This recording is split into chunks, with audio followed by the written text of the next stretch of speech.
In the forest, a dissonant bird choir sang on the trees, and along the road a pair of horses drove a cart, tapping out a sonorous rhythm with their hooves. The girl ordered, turning to Elisa, that this time there would be no scenes. Elisa Verdier answered her older sister in a childish way, that at the last dinner party it was just incredibly boring, and she couldn't do anything about it. Shrugging her shoulders, she asked how she knew that a few glasses of sherry could get her so drunk.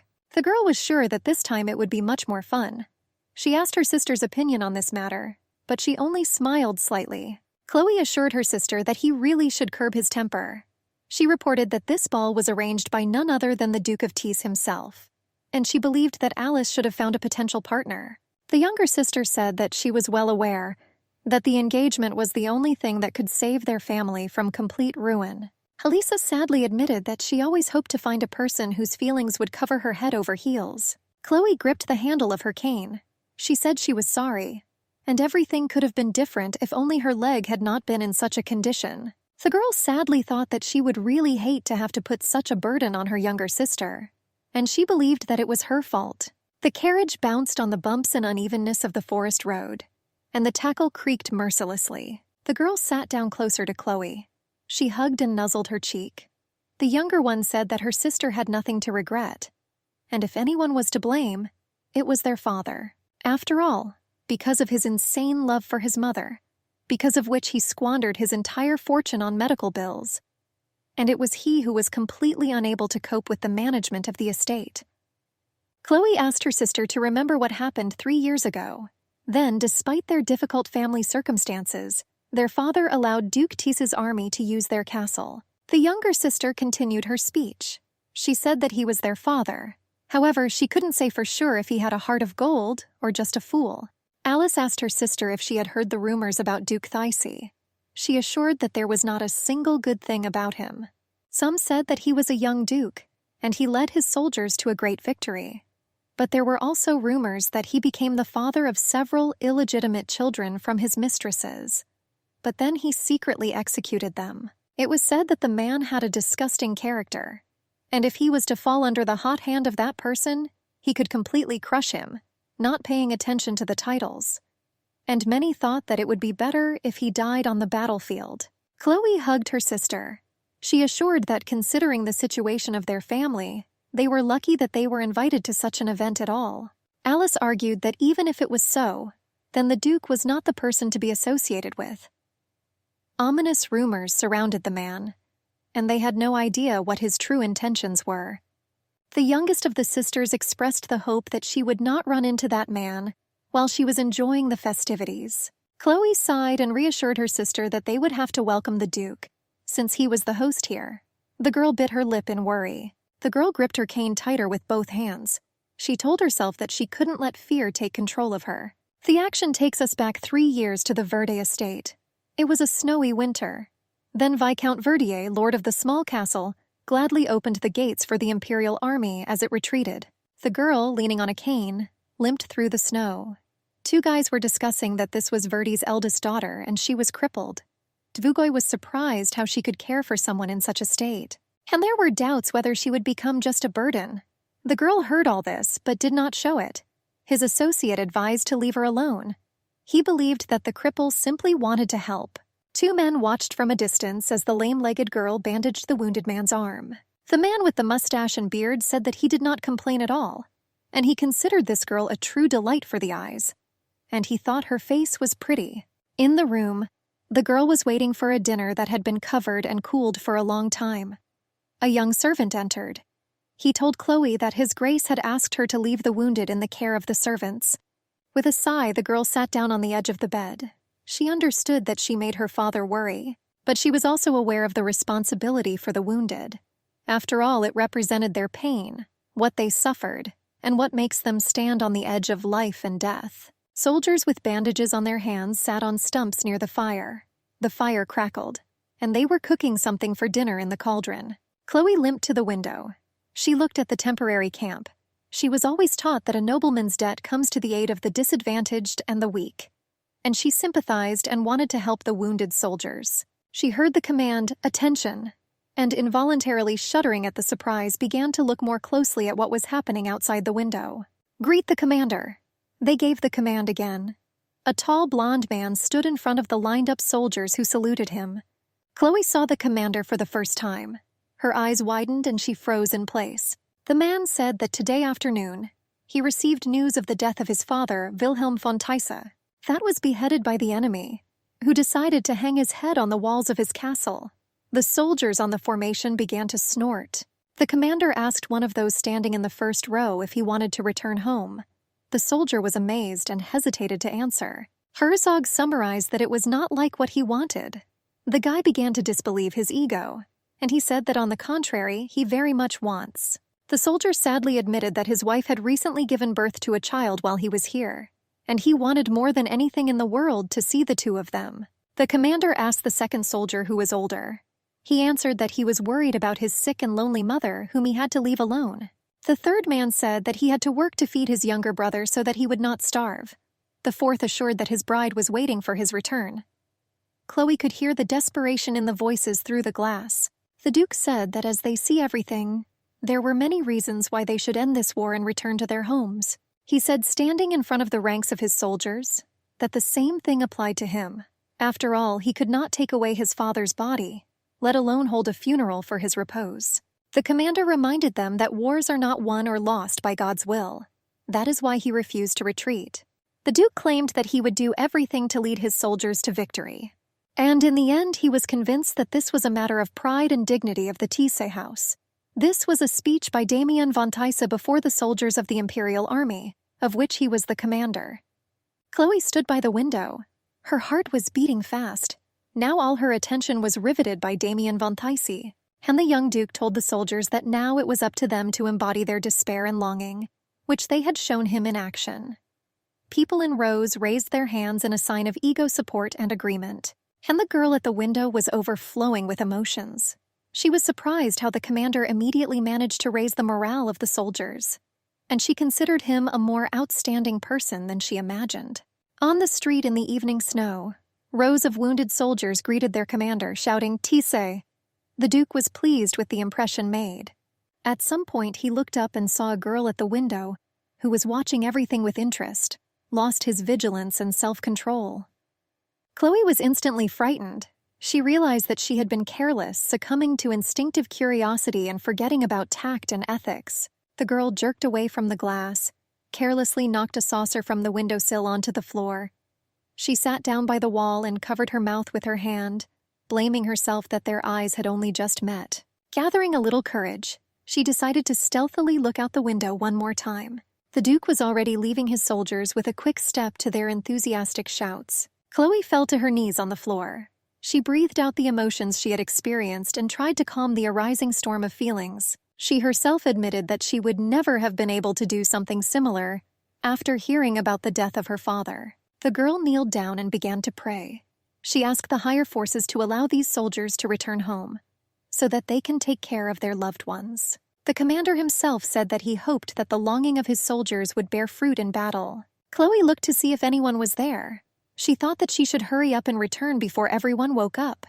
She limped along the corridor, but suddenly a male voice called out to her, "Lady Chloe?" The girl stopped. She was overtaken by Gilles, a young servant of the mansion.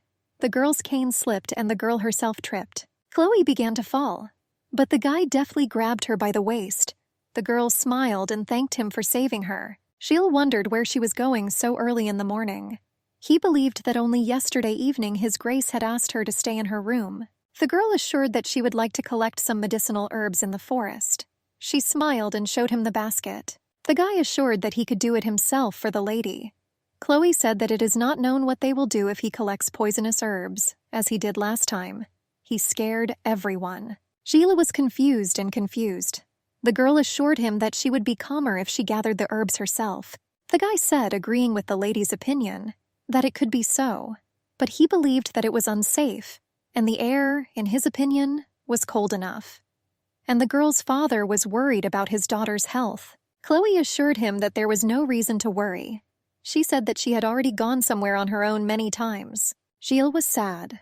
The girl was already leaving, and he asked her to be careful. The girl thought that when they first met, the boy's head barely reached her shoulder.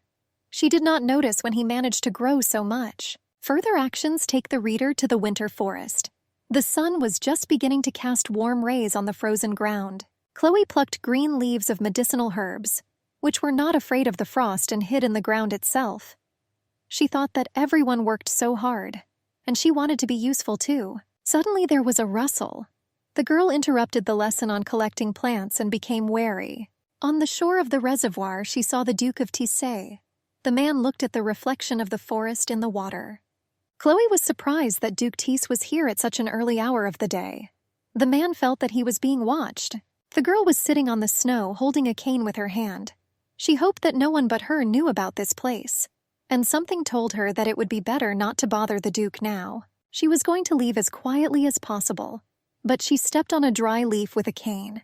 The sound gave away her presence. The Duke asked, "Who's here?" Chloe froze in place. The basket of leaves fell from her hands and hit the ground. The man demanded to be named. He approached the girl with quick steps. She apologized to his lordship, and he bowed his head in front of the tall man, saying that she was Chloe Verdier, the daughter of Victor Verdier. The commander said that he noticed a pattern last night, and he took a step closer to the girl, but she looked at him with the eyes of a driven doe. The Duke said that it seemed to him that the eldest daughter of Verdi had a habit of spying on people like a little rat. Chloe humbly bowed her head, apologized if she offended him, and she swore by her name that she had not done anything like that now. The man asked if her words meant that she did it yesterday, and he assumed that her father ordered his daughter to pounce on him in order to seduce him. The girl was stunned by such a statement. The commander continued to rant. He said that Lord Verdier was not as naive as he seemed, and he considered him an ambitious person. Chloe assured that everything was not like that at all. The Duke grinned. He asked why, even then, a girl would put herself on display, treating the hideous, pus-filled wounds of his soldiers. The man said that at least Verdi's house had a low position, but he believed that such work did not suit a noblewoman, especially in her state of health. The girl was amazed. She asked herself if this was really the same person she saw yesterday before the formation of the soldiers, and she considered his behavior rude.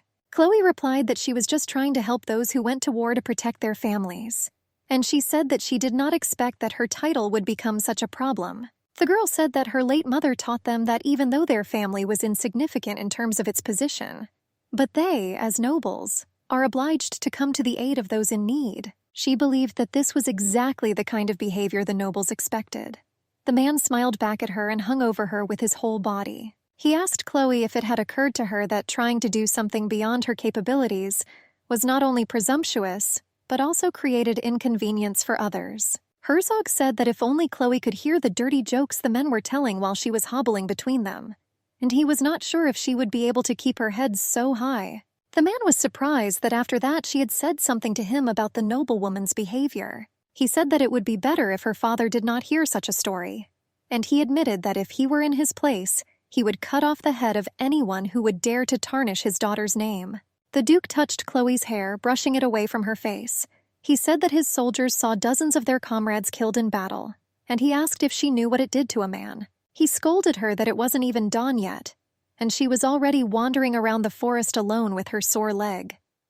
He asked that if something had happened to her, who would be to blame for it? Chloe said that this land became part of Verdier's estate long before her birth, and no one dares to enter this territory without permission. She was sure that it was completely safe here. The man smirked. He asked if she would continue to carry this nonsense if he did it, and he snatched the cane from her hands. The girl was shocked.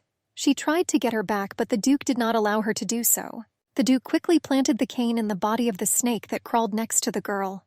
Blood from the reptile's wound spilled onto the ground. He said that there is always danger in the forest. He considered her reckless if she thought otherwise, and he pulled out the cane from the already motionless body of the snake. The blonde examined the cane. He said that it was damaged, but the girl should have been able to return to the castle. The girl said that it was not worth it, and expressed words of gratitude to the Duke. He said that he could see that she had no temper, and he admitted that it was a surprise for him. The man lowered himself into a crouch next to Chloe. He lifted the hem of her dress and asked to be allowed to examine her leg. The Duke asked the girl if her illness was hereditary. She was amazed by his insight. She asked him why he continues to behave so rudely. Tisa hesitated for a while, continuing to stand before her on one knee. When the Duke got up, he answered her. that she was too sensitive, that he simply asked her a question and she already took it as a blow. He told Lady Chloe that if she let her emotions get the better of her, she would only lose. The girl raised her head and, looking directly into the Duke's eyes, said that she was not a soldier and now she was not going to war. His lordship assured her that life was a continuous battle, and this was especially true for people like her. Chloe replied that maybe it was like that, but she thought that this was still no reason to poke her nose into her life. He replied that he only wanted to give her advice. Herzog claimed that her reluctance to thank him was due to the fact that he touched her for life. It seemed to the girl that there was a devil in human form in front of her. She decided for herself that she should not have any illusions about him. Holding the hem of the dress, she decided to tell him 2 things with all respect for his lordship. The Duke nodded in agreement and said, "I'm asking for mercy." The girl said that at first it was about the cane that he damaged. After all, she needed it. Tyce assured, smiling, that he would talk to the carpenter as soon as he returned from the barracks. But the girl answered, "No." And she said that she would like a cane made of birch, which grows in the Duchy of Tees. The man narrowed his eyes. He asked the girl to repeat her request one more time. Chloe said that she remembered how he said yesterday that he would return from the war victorious. The man smiled lightly, and the girl continued that in the end one day he will return to the Duchy of Tees, and she would like him to make her a cane from his own birch. The man reached his hands to her shoulders. He caressed strands of her hair and called the girl my lady, and he said that if he gave her something better. The girl rolled her eyes. Herzog said that it seemed to him that Chloe's father definitely wanted something more, and this brought him to the second point.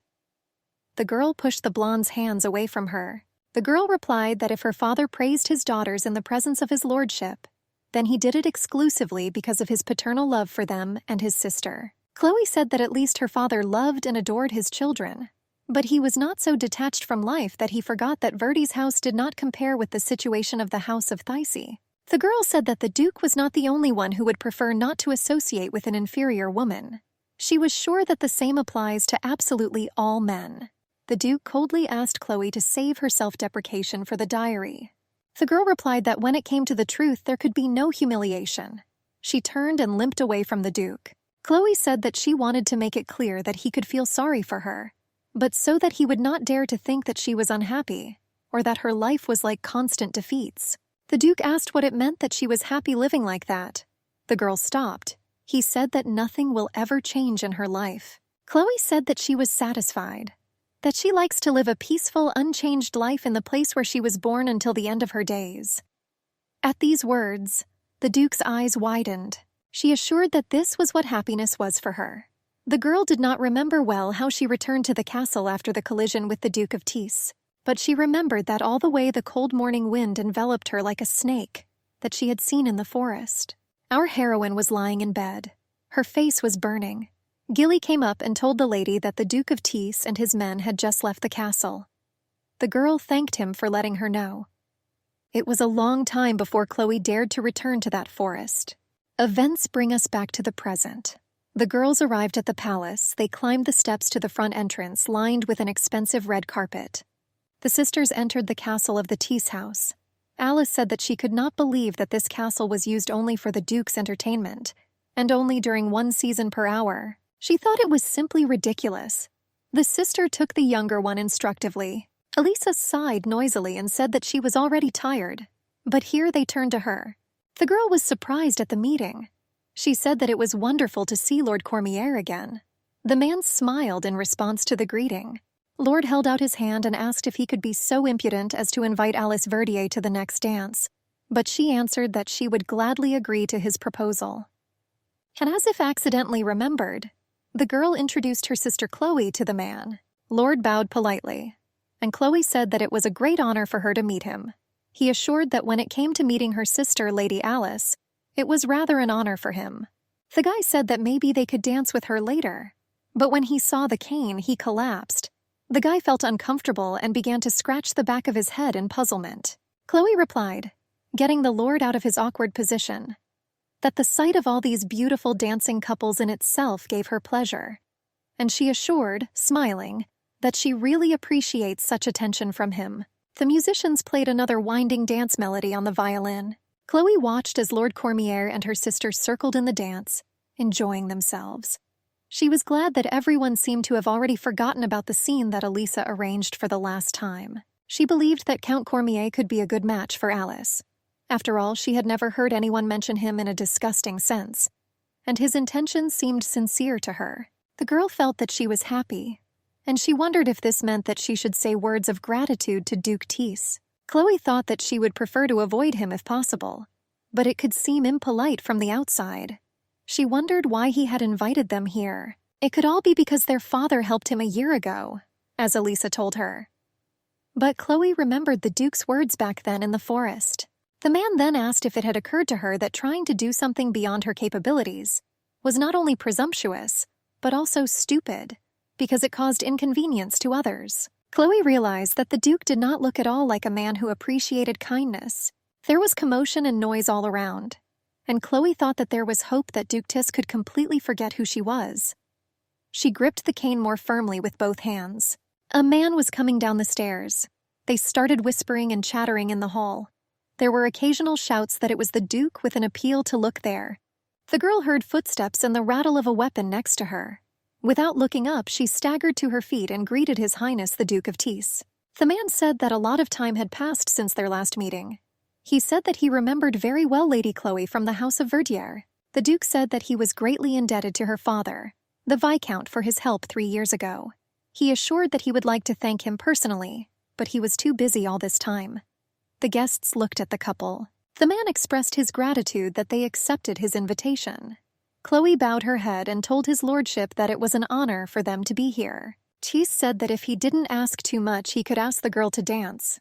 The girl looked at him with bewilderment. The guests began to whisper what was going on in his lordship's mind, and they wondered how he could not see the cane in that girl. There were also those who assumed that the girl had done something that could cause enmity in the House of Tease, and felt sorry for the poor girl. Chloe told his lordship that she offered him her most sincere apologies.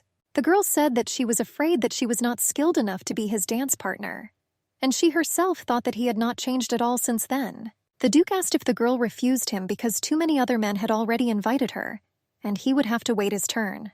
He said that if it was so, then he hoped that she did not ask him to refuse in this way, assuring that he would very much like to dance with her. The girl ostentatiously placed the cane in front of him and leaned on it with her hand. A second man hurried up to them.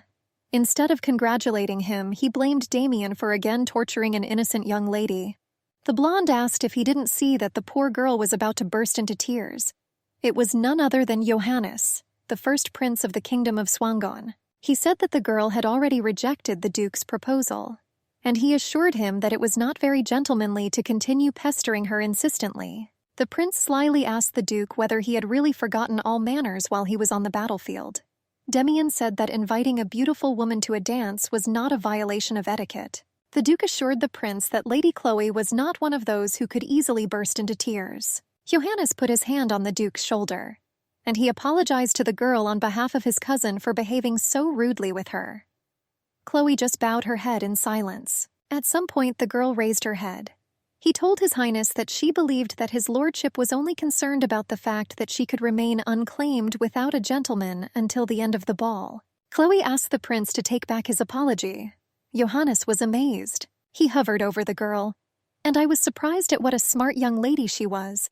I asked what her name was, but she answered that her name was Chloe Verdier, that she was the eldest daughter of Verdier. The prince rested his hand on Chloe's shoulder. She even staggered from his weight, and he said that he would like to personally meet with the vicar. He said that he was intrigued by a man who managed to raise such a beautiful and brave daughter. Chloe was bowing at her feet. She asked His Highness for forgiveness, and she said that today she was here with her younger sister, not with her father. But then the girl came to her senses and thought to herself that she had not seen Alice for some time, and now I would like to know where she went. She tried to look for her sister among the dancers, but in vain. Chloe thought that she had been here not so long ago. The prince chuckled and asked her to introduce his sister later, because he was a little busy right now. Johannes, laughing, beckoned the Duke to come with him, beckoning him with his hand, and asked him to remove this sullen expression on his face. The heart in our heroine's chest made jumps, accelerating the pulsation of the whole body. She was overwhelmed by her overwhelming emotions. She tried to understand where her sister Elisa could go, and I really hoped that she would not get into any trouble again. The Duke asked Lady Chloe where her sister had gone. The girl shuddered all over. She replied that the ballroom was so huge that she could not see her, and she was going to immediately go to look for her. The girl almost cried because she was worried about her younger sister. The Duke grinned.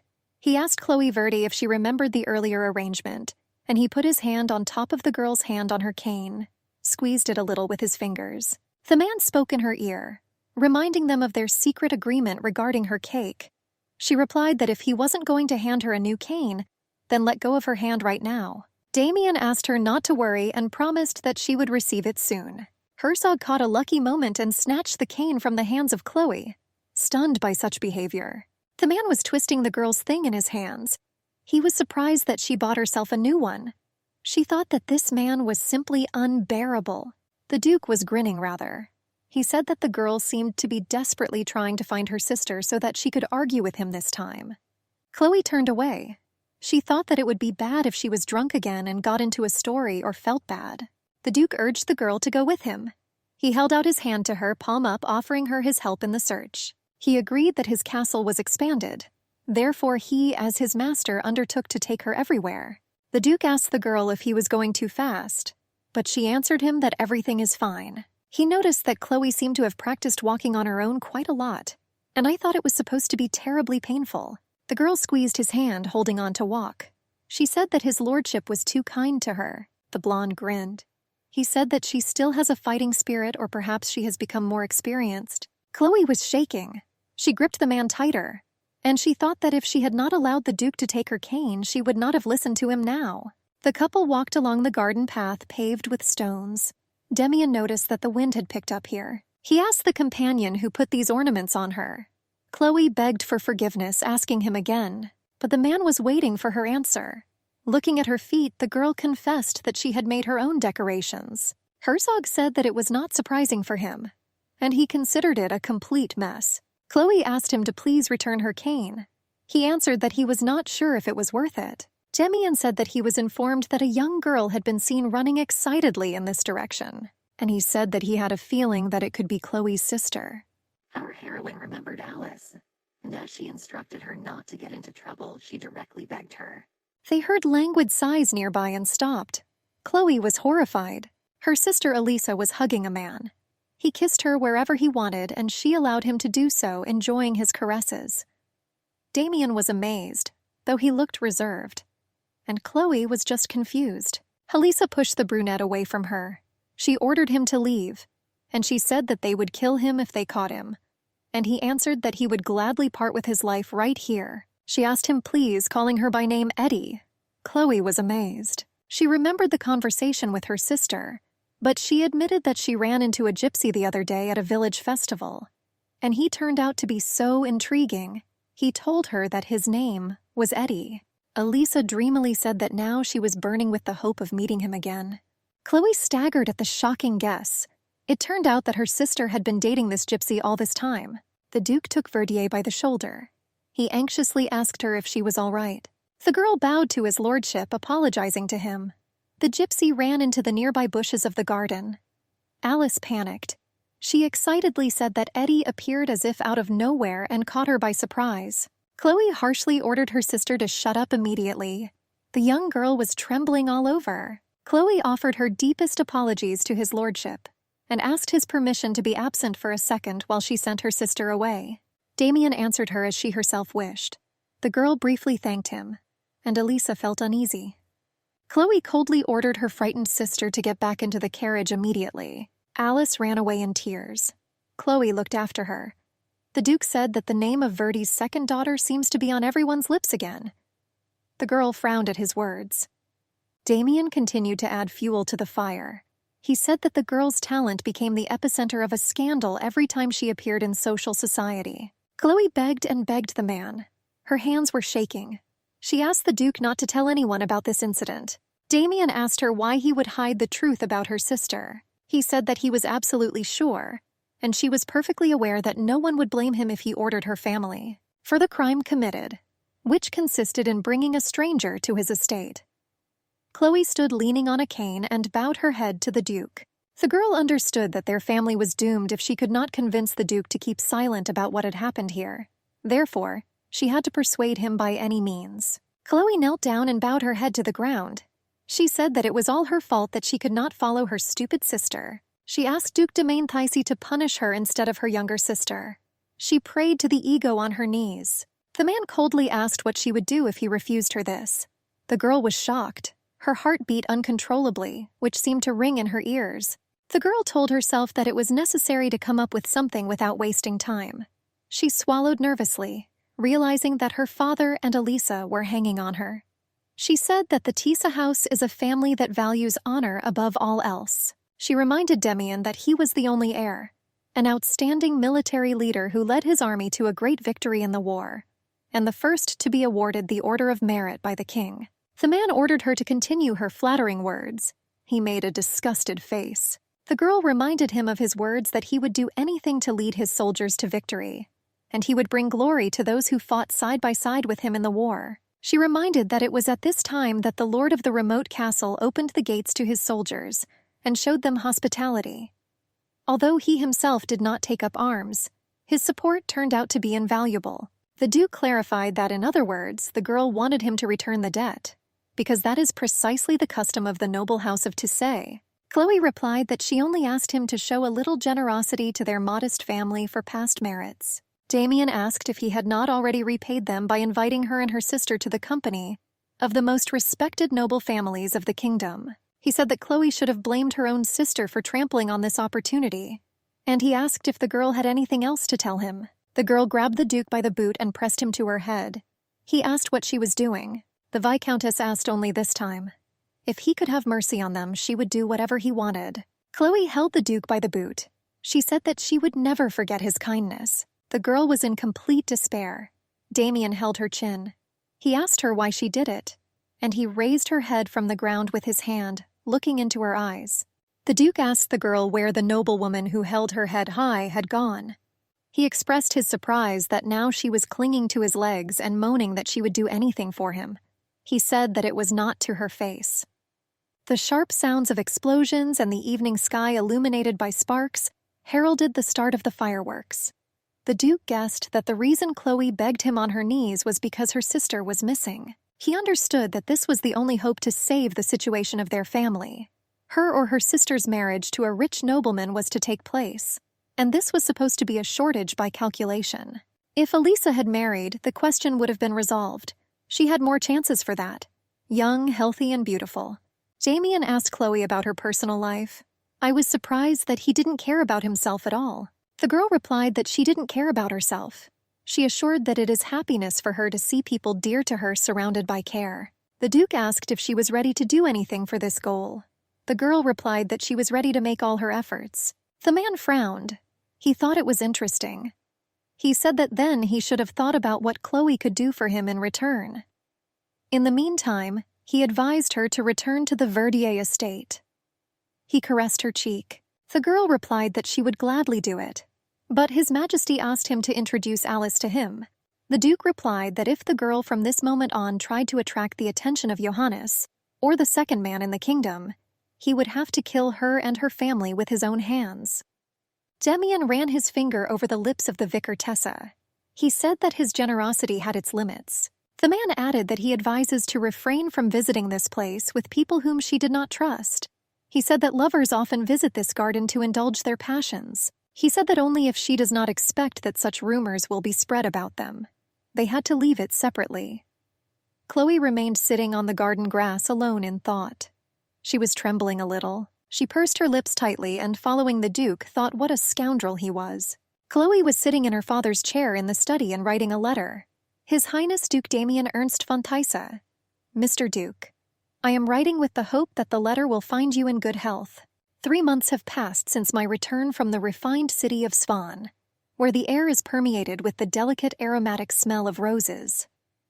There is talk of a marriage between my sister Alice and the gentleman she met at the ball that day. Our family is incredibly happy because he is a noble man with high moral principles. I am well aware that these are all the fruits of your generosity. After thinking for a long time about how I can repay you for your kindness, I came to the conclusion that... The girl stopped and reread what had already been written, and she considered the last phrase redundant. It was 3 months later at the Verdier estate in the summer. Chloe sat, thinking how to paraphrase, preserved her dignity, but expressed her gratitude to the Duke. The door creaked and Gilles appeared on the threshold. The boy told Lady Chloe that he had brought her some snacks. The girl briefly thanked him for his concern. She asked the servant how Alice was doing. He answered that the girl went out for a short time in the morning, but since then she has not left the room. Gilles also reported that the young lady refused food, complaining of stomach pain. He placed the tray on the table, clinking the dishes a little. Chloe clarified whether her sister had met that gypsy again, remembering how she had seen them in a passionate embrace then in the Duke's garden. The guy said that he doesn't think so. It seemed to him that Lady Alice had grown up since that time. Chloe agreed with him. After all, she had to take everything more seriously, considering her engagement to Count Cormier. Chloe considered the Count a good man.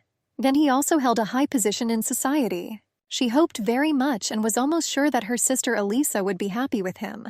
After all, it will be a better match for a noble girl than a vagrant gypsy. Gilles turned to Mrs. What if Lady Alice got married that he was afraid that Chloe would be very lonely? The girl was surprised that the servant was so worried about her. He apologized and said that it was certainly not his business. Chloe assured that she will not be lonely. After all, she still had him, Gilles. She thanked Ego for the concern. The servant was already ready to bow, but Chloe stopped him. She said that since he was already here, why should he not look at her writing? And she said that she was writing to thank Duke Tis for the invitation to the ball. But it seemed to her that something was missing in the message. Chloe knew that the Duke was quite irritable. Therefore, no matter what she writes, he will still find flaws. Gilles began to reread her letter. The guy replied that if he had such a bad character, he would probably be no less angry if he did not receive this letter on time. A man burst in the door. He tried to say something to his dear Chloe, but he couldn't catch his breath from the fast running and the emotions that overwhelmed him. Father told her to get ready. After all, Duke Tis himself is heading to their estate right now. A smile shone on the man's face. The man said that the Duke was going to hunt with them. Chloe was stunned. Her father told her that as she knew, their Lesbilo was full of wild animals. The girl began to tremble a little. She could not understand why the Duke had traveled such a long way for the sake of pleasure. Viscount Verdier said that he learned about it quite recently, and it seemed that he would arrive earlier than expected, and our heroine again felt the coldness of the snake above her. The man said that considering the Duke's passion for hunting, it was not surprising that he was in such a hurry here. The Viscount, accompanied by his eldest daughter and servants, went out to meet the guests. He greeted his lordship. He assured that it was a great honor for him to receive him here. The man expressed the hope that the hot heat did not tire the Duke too much, and asked how he was doing. Duke Tis noticed that the vicar had much fewer servants than before. He confusedly replied that there had been a bad harvest in recent years. Chloe said that unfortunately the castle was still a mess. After all, they received the news of his arrival too late. But she assured that everything possible was done to make his stay here comfortable. The Duke replied that he remembered her words, that a nobleman who does not know hospitality did not deserve his title. Verdier's castle greeted the Duke with its hospitality. The Duke himself sat at the head of the table. The Viscount expressed the hope that his lordship would forgive them. He asked for forgiveness that his youngest daughter would not join them because she was not feeling well. Demian, smiling, expressed the hope that nothing serious had happened to the girl. The Viscount thanked Ego for his concern. The Viscount expressed his gratitude to the Duke for this magnificent meal that they had prepared for them. He apologized, because it was they who were supposed to occupy the guests and entertain them. Demian said that he enjoyed it, and he expressed regret that it seems that Lady Chloe did not like the dish. The girl said that it seems that the heat of this season affected her appetite. Herzog said that it would be useful to increase her resistance to weather conditions. Ficon said that it seemed to him that his daughter was a little nervous because of the presence of his lordship at this table. He said that his daughter loves the forest so much that she can be seen asleep with a book in the shadows. The Duke said that if this was so, then the girl must have known the area well. The owner of the castle said that everything is like that. Ficon assured that it would not be an exaggeration to say that the forest leading to the mountains was her personal garden. He recalled the case when she got seriously ill after returning from a walk, and yet after so much suffering, she continued to go to the forest. The Duke could not believe it. And the Viscount recalled that this was approximately at the same time when his lordship and the soldiers were staying with them in the castle of Verdier. Gilles poured the lady clean water into her glass. He asked my lady if everything was all right with her, and he said that she does not look good. Chloe thanked the servant for the water. The Duke said that if Lady Chloe loved the forest so much, he would like to ask her to accompany him on the hunt tomorrow. The Viscount sighed and said that she would only interfere with his lordship because of her condition, and he asked for permission to find someone who would be more useful in the hunt. But Demon's ego got the better of him, and he said that he would like to hear Lady Chloe's opinion. Our heroine clutched the hem of her dress with her hands. The girl knew that there is only one answer to the Duke's question. Chloe replied that if his lordship would allow her servant to lead the horse, she would gladly accompany him on a hunt in the forest. Damien answered her no. The Duke said that she was his lady, and that's why Chloe will go with him on his horse. He assured her that, as she herself understood, he was not used to following others. At the appointed time, our heroine was ready to go hunting. She was wearing a modest trouser suit. The Duke met her near the stables. Damien gestured and verbally urged the girl to join him. Chloe wondered if it was safe. After all, she used to take only leisurely walks on horseback but never hunted. The Duke urged the girl to hurry, but she didn't know if she could trust this man. Chloe handed the servant a cane and asked him to hold it. He asked my lady if everything would be all right with her. Damien sat astride, holding out his hand, and the vicar looked gratefully into the eyes of the servant Gilles. When the Duke and Chloe were already driving through the forest, he asked her that she must have been very close to that guy. The girl said that their servant Gilles had been with their family since he was very young. She said that at the time when other servants were leaving due to unpaid wages, the guy preferred to stay with them. And since then, for her family, Gilles has become much more than just a servant. The Duke spurred his horse, Tot galloped off. Chloe just gasped in fright and clung to the horse's mane. Damien asked the girl in which direction. He hurried her, specifying whether they should turn to the right or to the left. She stuttered and barely squeezed out what was left. Horses galloped, dogs barked. The Duke again clarified the necessary direction with Chloe. The girl shouted that they needed to turn left. The horse went into a trot. After some time, the Duke stopped the horse in a clearing.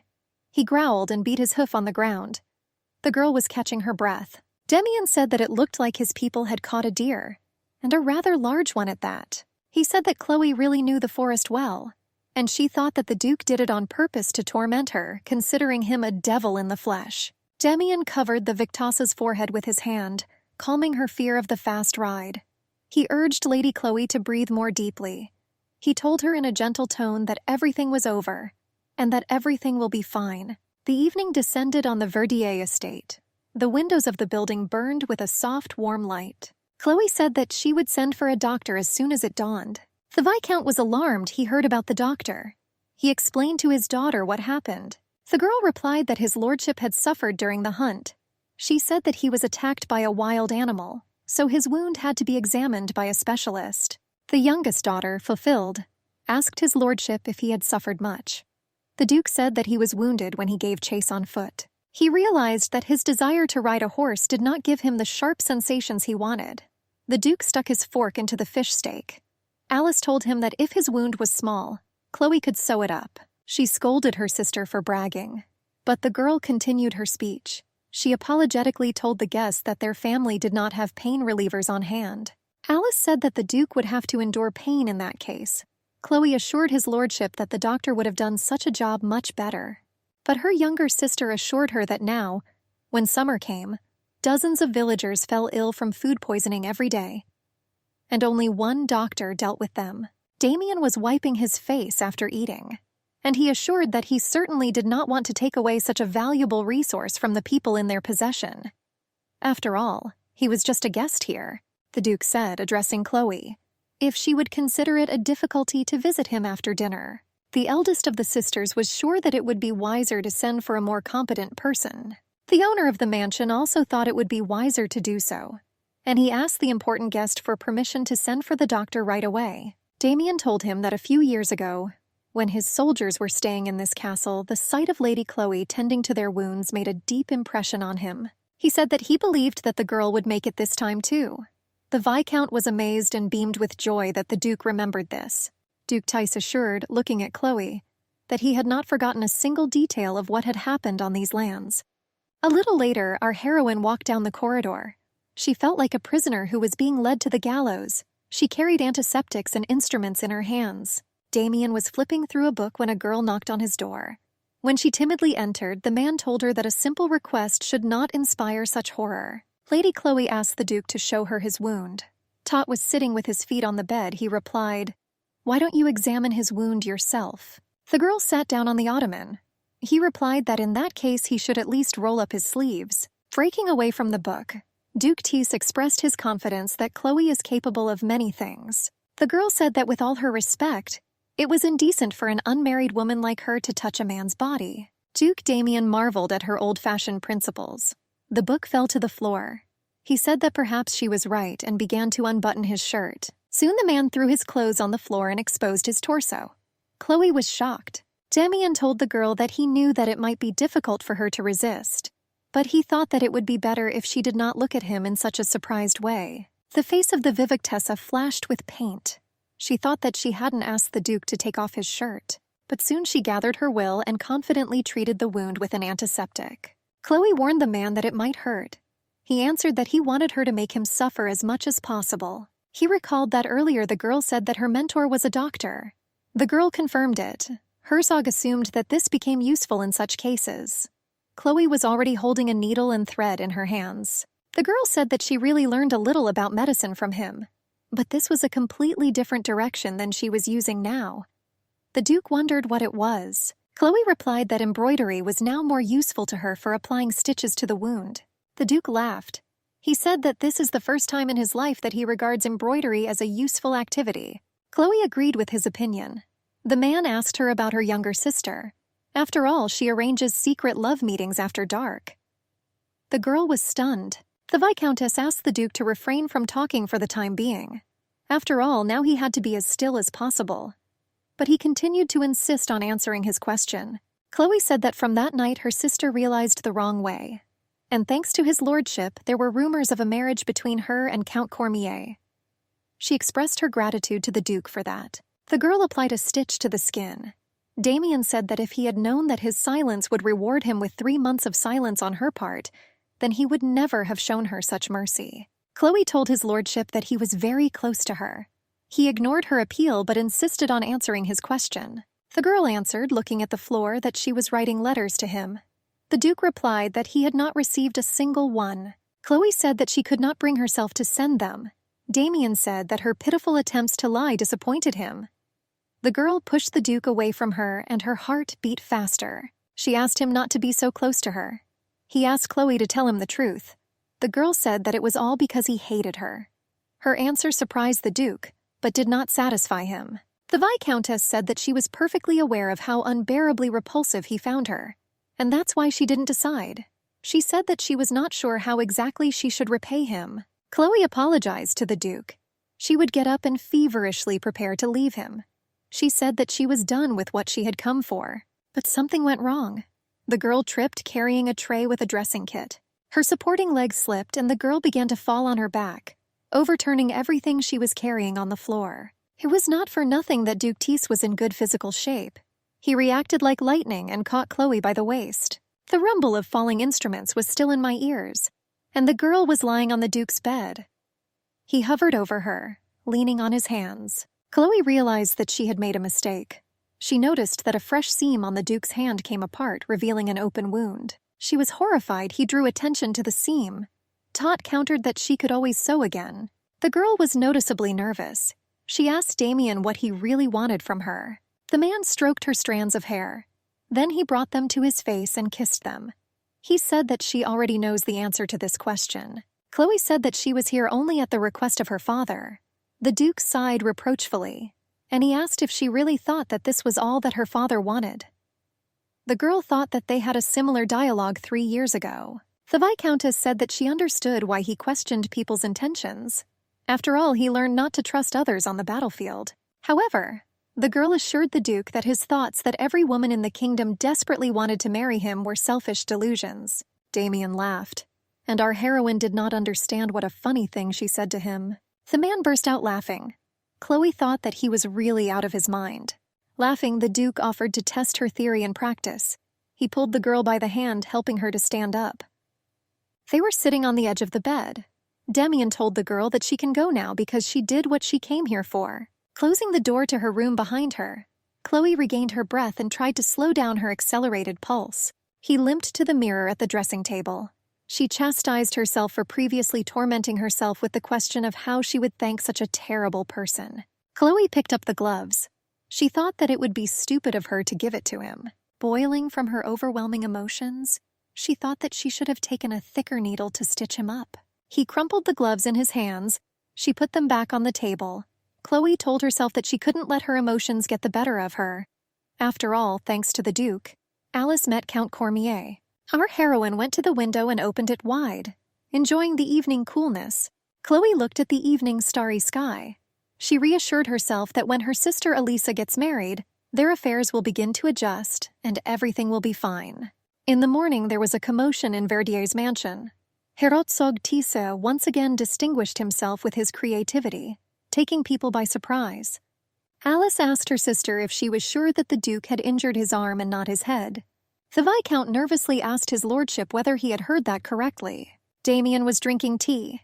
He put the cup on the saucer, and he repeated his words, paraphrasing them a little, that the lack of the daughter of the executed Lady Alice Verdier suggests. Both girls and their father were amazed by such an unexpected and no less unexpected proposal of the Duke. Viscount was the first to overcome himself. He laughed and said that there were already negotiations about marriage between his daughter and Count Cormier. Count Tisse replied that this fact did not change his desire to offer his hand and heart to the girl. Smirking, Damian said that it seemed he wasn't good enough for Lord Verdier. Once he continues to make inappropriate comments. An eerie silence hung in the living room. Elisa nervously turned away and rubbed the hem of her dress. The owner of the estate told his lordship that this was definitely not the case. The father of the family said that regardless of his opinion, he must respect his daughter's wishes. The Duke set down the empty cup. He said that he was sure of such a need, and announced a 3-day deadline for reflection. He was getting up, about to leave the guest room. Damian adjusted the cuffs of his sleeves, and he announced that in the meantime he was going to stay at his estate nearby. He chuckled, and he expressed the hope that they would carefully consider his proposal. Alice was lying face down on the bed. She said that she never wanted to be a duchess. The girl was crying and blowing her nose. The younger of the sisters told the older that she perfectly understands and realizes what an opportunity this was for them. Chloe was standing next to her, trying to comfort her.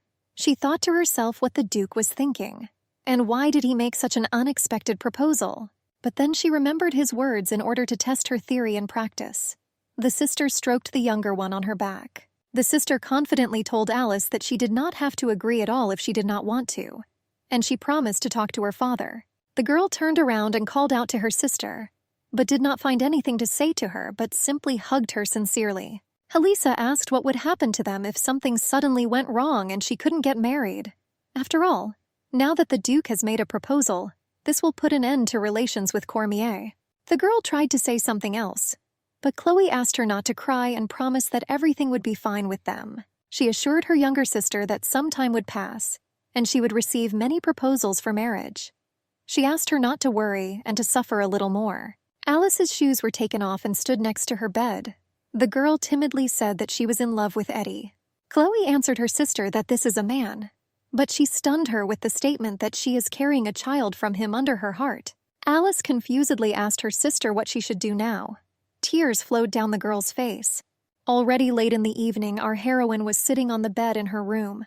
She couldn't get the conversation with her sister out of her head. Her head hurt, and she rubbed her forehead. And in front of the girl's eyes was the confused and tearful face of her sister Elisa. Chloe thought that all this could happen due to the fact that she and her father put such an overwhelming burden on her. And this was the price for their selfishness. The girl decided that in such a case it was necessary to prevent this marriage at any cost. She decided that first she had to convince their father of this. Morning at the Verdier mansion. The Viscount was surprised by Chloe's early rise, that she had already come to him to talk about Elisa's marriage. The girl said that she had thought about it. The man said that he too was thinking about it all night. Viscount lowered his head and said that the very prospect of Elisa's marriage to a representative of the Tisse house pleased him. but at the same time worried him. The daughter asked to explain these words to her. The man said that the Tisa family was a family that valued nobility, and this meant that they would never send Elisa away, even if they found her character or behavior unpleasant. And Duke Tise certainly knew what a cruel fate awaited a divorced woman in their kingdom. Chloe put the cup on the saucer. She told her father that she had something to say. Viscount saw his daughter's indecision and was also excited. Chloe fidgeted with the hem of her dress in indecision. Unexcited Gilles burst into their room without asking. He informed Lady Chloe and Lord Verdier that Alice was missing. Surprise was on the faces of close people. The Count was the first to come to his senses. He approached the servant and asked him again why he got that. The guy held out a folded piece of paper. He said that he found it in Alice's room. The man impatiently asked to let him see, and he took the paper and began to read it fluently. Viscount read aloud, and Chloe listened, leaning on the cane of the ego. To my beloved father and dearest sister. A little later, the girl sat on the bed and reread it herself. Thanks to you, I learned that true love can overcome both illness and death. Chloe's tears dripped uncontrollably onto the paper. Because you are living proof of the power of love, and the proof itself that there is no such thing as forbidden love, now I renounce the name of Verdier and will live like Alice. I apologize to my father. Do not forgive me for such a selfish concession. Chloe, I'm sorry. I hope that one day I will be presented with a chance to atone for my guilt. After reading, the Count staggered and fell straight to the floor. Even though I am an ungrateful daughter, please know that I am sincere when I say that I love you, with a heavy heart and 1,000 apologies. Alice. In the morning, Chloe sat by the bed of her sick father. He was still lying in bed after reading. He addressed his daughter with affectionate words, and he asked if she knew about this situation with her sister. The girl sat with a lowered gaze in front of her father. There was a photo of their entire family on the bedside table. Chloe answered that she vaguely guessed that there was a man, that Alice was not indifferent. The Viscount had a daughter, but she did not inform him, and that fact said that she did not approve of the attitude of her younger sister. And if she even found him unpleasant, then that man was an unworthy scumbag. Chloe replied that if Elisa ran away with him, despite her objections, she was sure that he must have been a worthy man. The girl put her hand on her father's hand, and she said that she trusted her sister and her choice. She promised Dad that everything would be fine, and she asked him to focus on his speedy recovery. She said that everything that concerned the Duke of Tisa, she asked to be given to her. She said, smiling to her father, that she was going to talk to him frankly and heart to heart like adult aristocratic people. When our heroine left her father, she found Gilles, and she asked the guy if he intentionally let Elisa leave. Chloe said that she understood this from the moment he brought them the letter. After all, the guy would never enter her room without permission. The servant said that he saw no point in hiding it from her. The girl said that she was grateful to him that he was next to her sister at that moment. Chloe admitted that she herself was not sure how to do it right, and now she was grateful to Gilles that he helped Alice escape. The girl was ready to put up with what happened. She said that now they had to courageously endure the misfortune that befell them. Gilles called out to Lady Chloe. Her hands were shaking. The guy expressed the hope that she would not blame herself for what happened. The young servant asked her not to think that she should take responsibility for this. The boy's hands were clenched into fists and trembling. The girl said that she does not know how to live with these people. Chloe understood that she was the only person who at this moment was capable of looking after the Verdier estate. She assured that she would definitely find a way for them all to survive. And I even agreed to make a very dangerous choice. A glass with alcohol and ice was placed on the table. Duke Tis was enjoying the sunset on the veranda of his estate. 3 days later, Lady Chloe Verdier appeared in person at the Duke of Tis's estate. Demian said that it was quite unexpected for him, and he assumed that his proposal was considered so agreeable that she decided to personally inform him about the decision. Chloe assured that it was not something that could be discussed in writing. The Duke asked if his guest was suffering from an infectious disease. The girl replied that she was not sure what he was talking about. Demian said that if this was not so, then why didn't she come closer to him? The man invited the guest to come to him and sit next to him, showing the place with the palm of his hand. Chloe stood clutching the handle of her cane. The Duke was surprised that she decided to ignore his orders. The girl took restrained steps and sat next to the Duke, making titanic efforts on herself. Demian said that the wound on his hand is not healing. The Viscountess asked if he had called a doctor about this. His answer was negative. The Duke asked Chloe if she could apply the salve to him. There was a suitcase full of vials of medicine on the floor. The girl's face had an expression that said, "You have no hands, Your Grace," Damien assured, looking at the girl that he could easily tell what she was thinking just by looking at her face. Chloe grabbed one of the bubbles, and she said that the Duke is deeply mistaken. The man took his shirt off his shoulder and exposed his arm. The Viscountess told him that the weather was too hot now, and this did not contribute to healing at all. The girl convinced him that it would be better for him to be in the room. After all, spending time outside the estate will only complicate the recovery process. Damien said that the summer in the ancestral estate of Tisei is not as pleasant as here. He assured that he liked the feeling of burnt skin from head to toe. Chloe finished applying the ointment and said that the Duke can now remove his hand. He asked her to answer why his offer was rejected. The girl replied that marriage was physically impossible for her sister now. Damien asked her to clarify what the reason was. Shutya assumed that Elisa had died. Chloe asked the Duke for permission to ask him a question before she revealed the truth. She clutched the hem of her dress, gathering herself with the strength of her spirit. The Duke commanded, "Forward." The girl asked if there was a reason why he wanted to marry her sister and Chloe herself. The water lapped the shore, creating lush foam at the edges. Damien became curious why the girl decided that way. She clarified whether his intention was to enter her family in order to completely destroy her life. The Duke snorted. Then he laughed. He asked Chloe if she remembered how she had recently told him. "It is a selfish delusion to think that every woman in the kingdom desperately wants to marry you." Damien grinned and replied that he would have said that Lady Chloe herself was self-absorbed to the point of ignorance. The girl shuddered all over. The Duke continued his thought, asking, that the girl really believed that he was marrying the daughter of an unremarkable and in-debt man was executed only to inform her, Elisa's sick sister. The Viscountess said that he was right and it was unlikely. Damien said that sometimes she is surprisingly funny, and he asked if she noticed something behind her. The girl confessed that she did not know and did not notice such a thing, and then she thought that the Duke was really in love with her sister Alice. The man laughed again. He asked if he looked like a romantic who would believe that marriage should be based on love. Chloe had only one last guess, and all this meant that there was only one explanation left why the Duke proposed to her sister. After all, there must have been some weighty reason for marrying Verdier's daughter, which the Duke could not reveal. Damien asked her to continue to reason along these lines.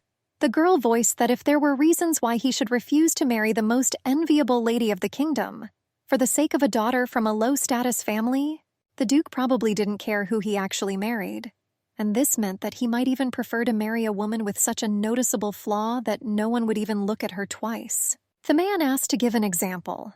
Chloe answered that, for example, it could be a woman who was left with the ability to use one leg, and the girl was sure that if she had lost both legs, then perhaps she would have become an even more ideal bride for him than she was now. The Duke held Chloe's chin. He looked into her eyes. At some point, he kissed her. The girl clasped the hem of the dress with her hands. Damien pushed his tongue into the girl's mouth. She continued the kiss more deeply. Chloe flinched as the Duke stood up and loomed over her. The Duke broke away from her lips, catching his breath. The girl grabbed his hand. She asked what he was doing. Chloe turned away from the man. He said that she always made so many remarks that he wanted to know how sharp her tongue really could be. Damien supposed that this was a wonderful opportunity to find out if she could conceive an heir for him. The Duke continued to kiss the girl's neck and back from behind. The courtesies were interrupted by a resounding slap from the Vicomtesse.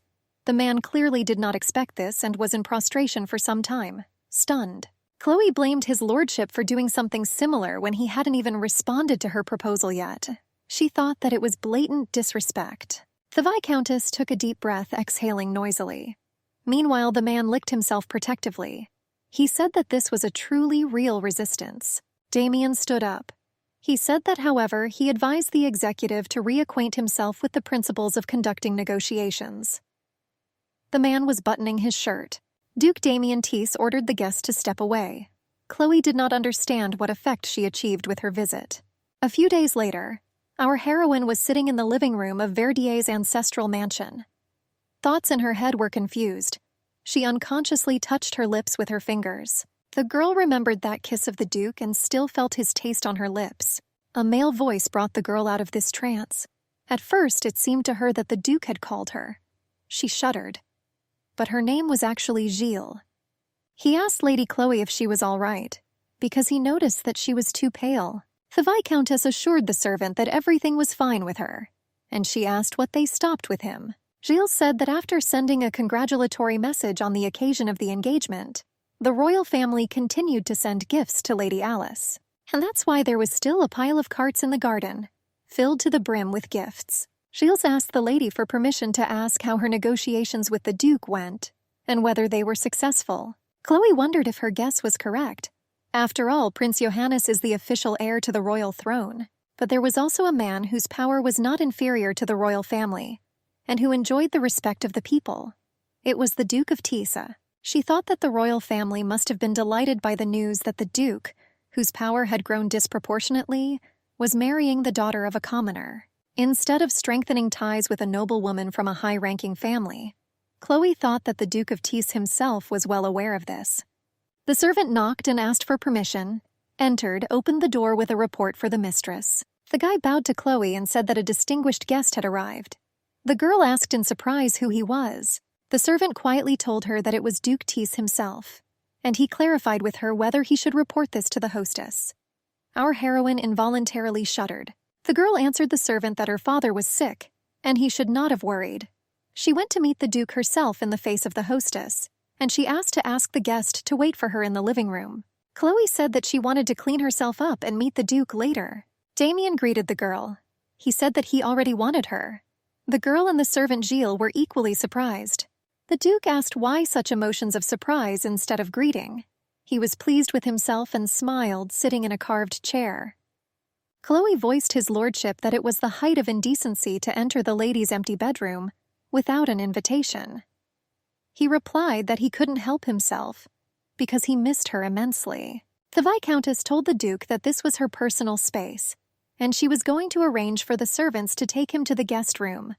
But the man took steps towards her. Damien asked in a gentle voice if it was really necessary. He played with the strands of her hair with his fingers. Gilles was surprised and simply grew closer to the floor. The Duke told Chloe that soon their relationship would pass the point where they would not need to be alone with each other. The servant was stunned. As soon as the Duke noticed the boy, he barked at him to get out and close the door behind him. Slamming the door lock, the servant Gilles endured the emotions he had experienced. His fisted hands trembled. The Duke said that these jewels were passed down from generation to generation in the house of Tissot. A box with a necklace and earrings was on the table. Damien said that if they had followed tradition, it was his mother who should have presented these jewels to her future daughter-in-law. But she did not fully approve of their union. Chloe said sadly that she understood and it was expected of her. The Duke was surprised by her reaction. He asked if she pretended to be calm, or if she really didn't care. The Viscountess looked from under her forehead at the Duke. She replied that she was simply afraid to react too hastily, because she didn't know what words would come out of his mouth the next moment. She asked Damien if his gift meant that he was accepting her offer. Toth briefly confirmed this fact. The Duke took the necklace in his hands, and he told Chloe to consider this as a proposal. The man asked the vicar, holding out his bejeweled hand to her, "Chloe Verdier, will you become my wife?" The girl bowed her head and answered that she was sincerely grateful that he accepted her offer. Damien was surprised by such a wording of the answer, and he asked how she was going to prove it to him. Chloe said that she would do everything in her power to help the Duke in every endeavor he would undertake, no matter what it was. Damien asked what she thought he might want. The girl thought for a while. The Duke asked Chloe if he had to run his tongue over her parched lips to get her to open her mouth. At these words, the girl blushed shyly. The Viscountess swallowed nervously, said that she believed that the Duke wanted power, although she said that she was short-sighted to know exactly what he was really thinking. Damien said in a commanding tone that from this moment on she was forbidden to say such things in his presence. After all, he was absolutely sure that short-sightedness was not about Chloe. The Viscountess repeated that she would do everything in her power to help the Duke, and if he wishes in the future, then he will gladly divorce him, having granted his request. The man asked in surprise that she had already offered him a divorce. He considered it impudence. The Duke said that her arrogance enraged him. The girl asked for forgiveness if her words sounded rude, and she hoped that he would not misunderstand her intentions. Damien was interested in what her intentions were, and what the girl hoped to get from him. Chloe clutched the hem of her dress, and she answered that she would like to become a duchess. The man stood up and walked towards her. Damien carefully put the ancestral necklace of the Tease family around the girl's neck. After he finished, he asked her what it was like to wear the jewels of the House of Tease around her neck. Chloe answered his lordship that they were quite heavy. The Duke assured that this was nothing compared to the burden of responsibility that she would have to bear as the Duke's wife, and he clarified whether she still wants to become his wife. Chloe answered in the affirmative.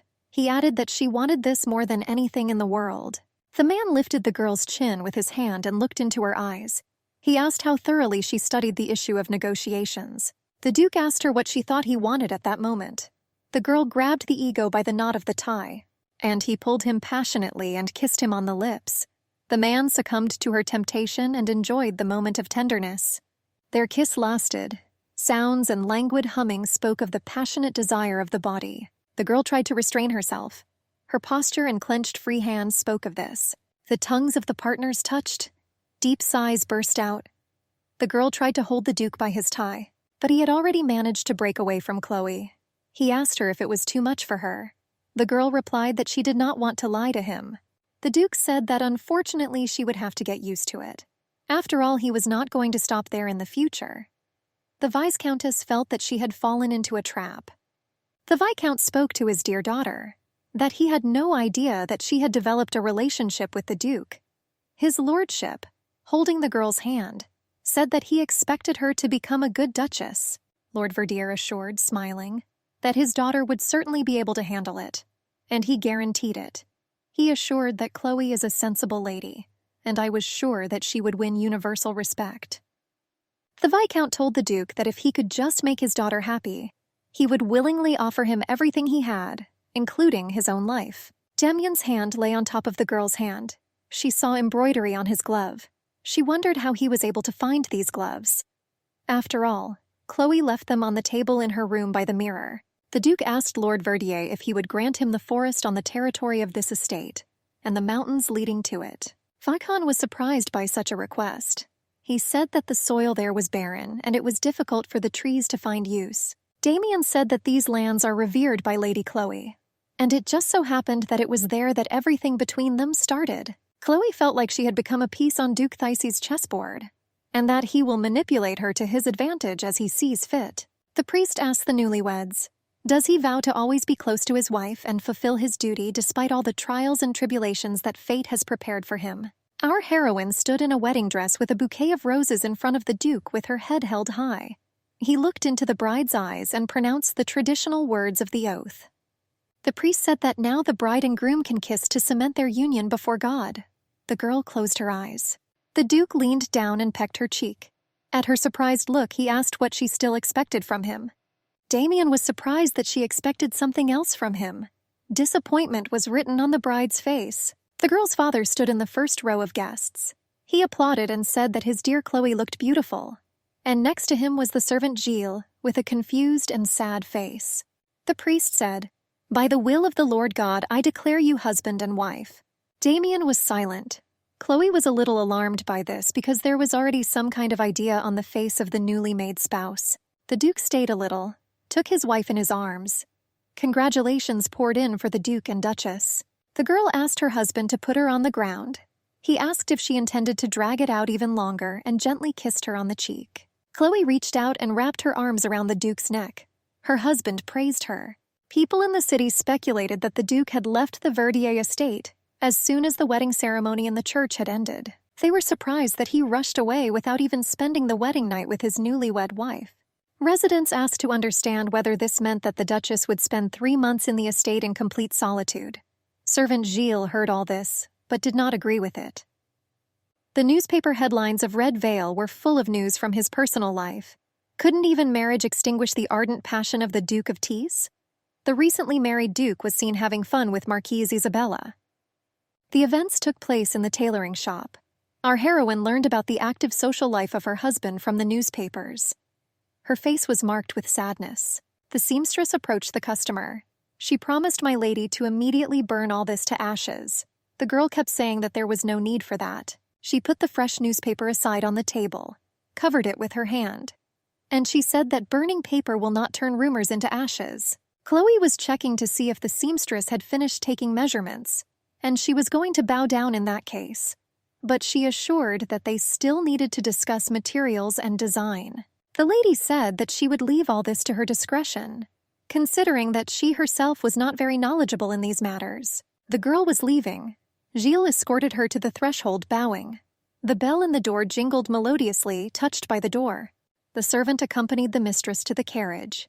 He said that men and their inability to control themselves will destroy this country. He suggested that Lady Chloe temporarily entrust the management of the estate to others. The carriage moved from place. Gilles said that he could also take care of the business on her behalf. The lady assured that everything was fine.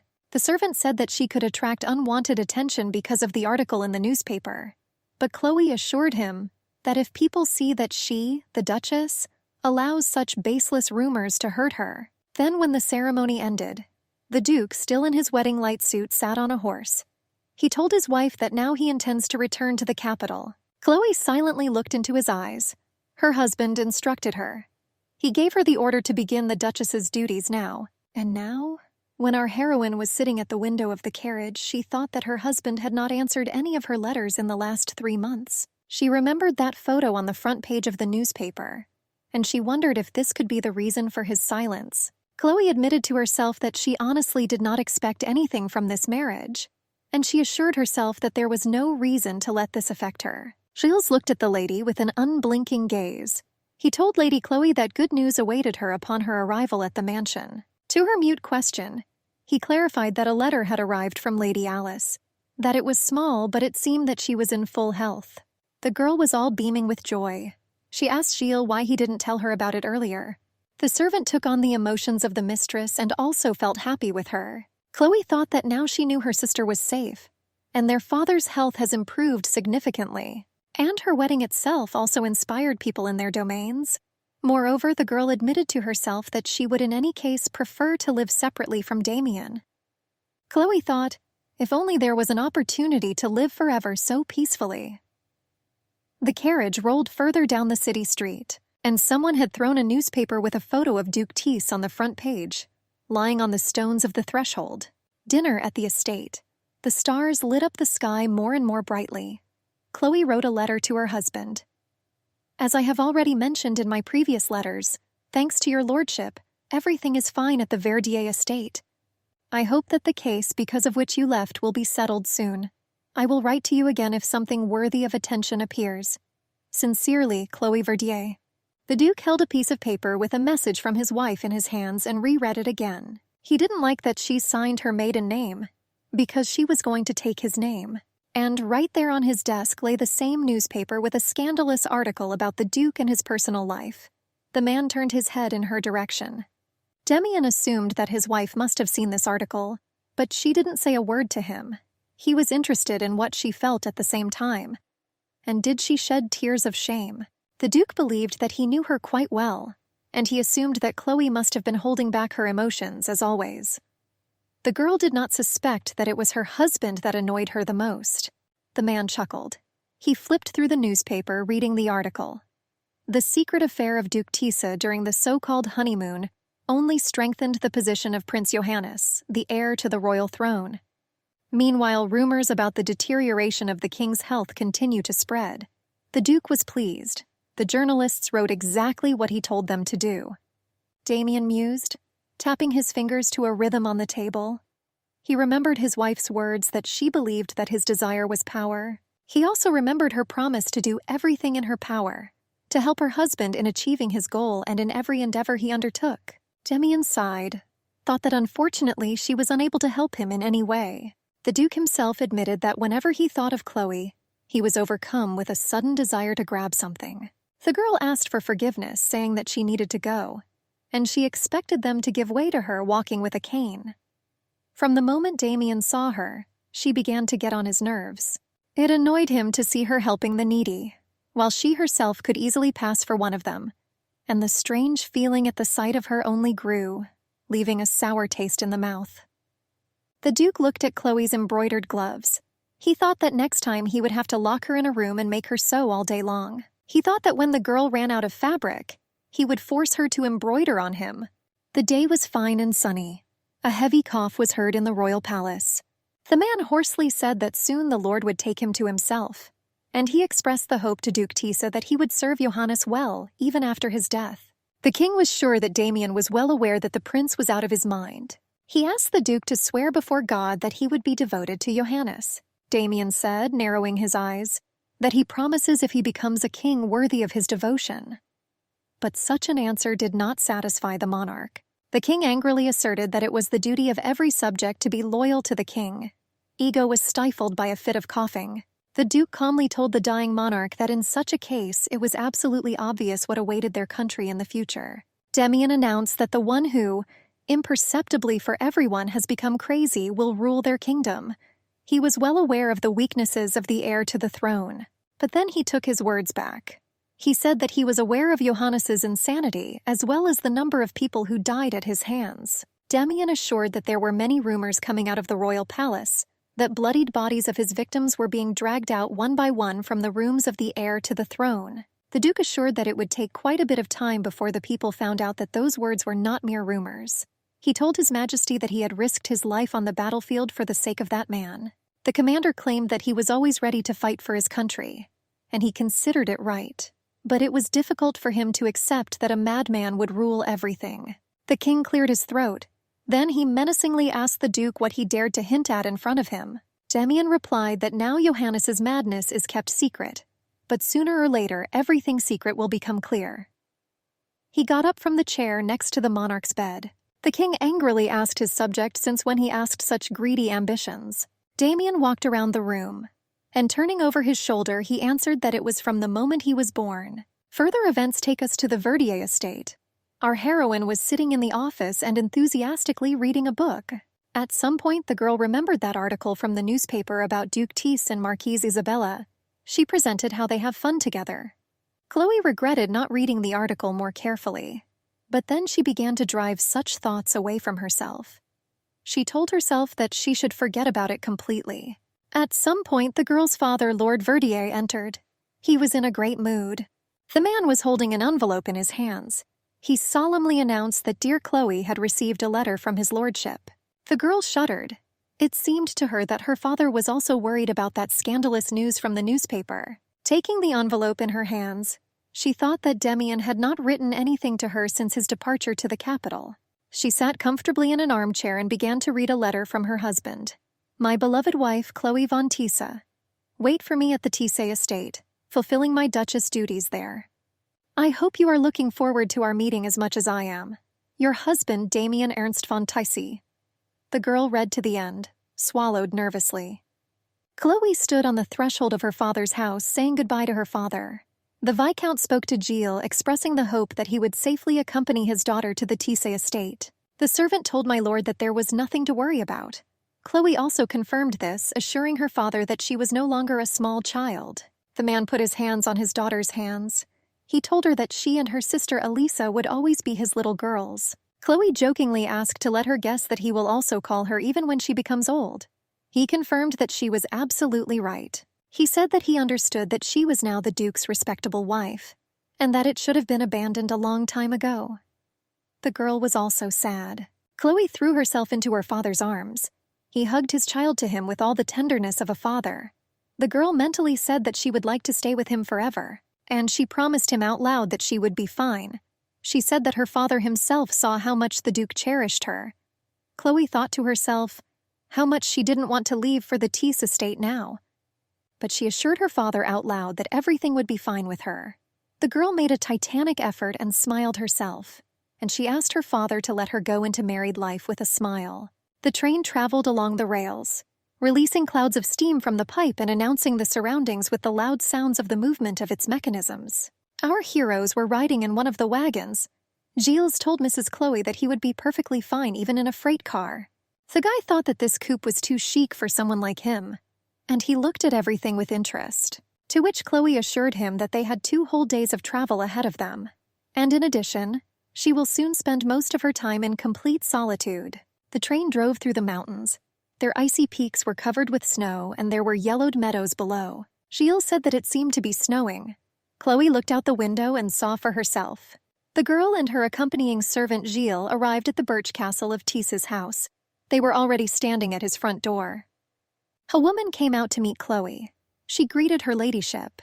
Then, in a mechanical voice, she introduced herself as Eliza, saying that she held the position of senior maid and manager. The girl thought that this castle was simply huge, and only one person came to meet her.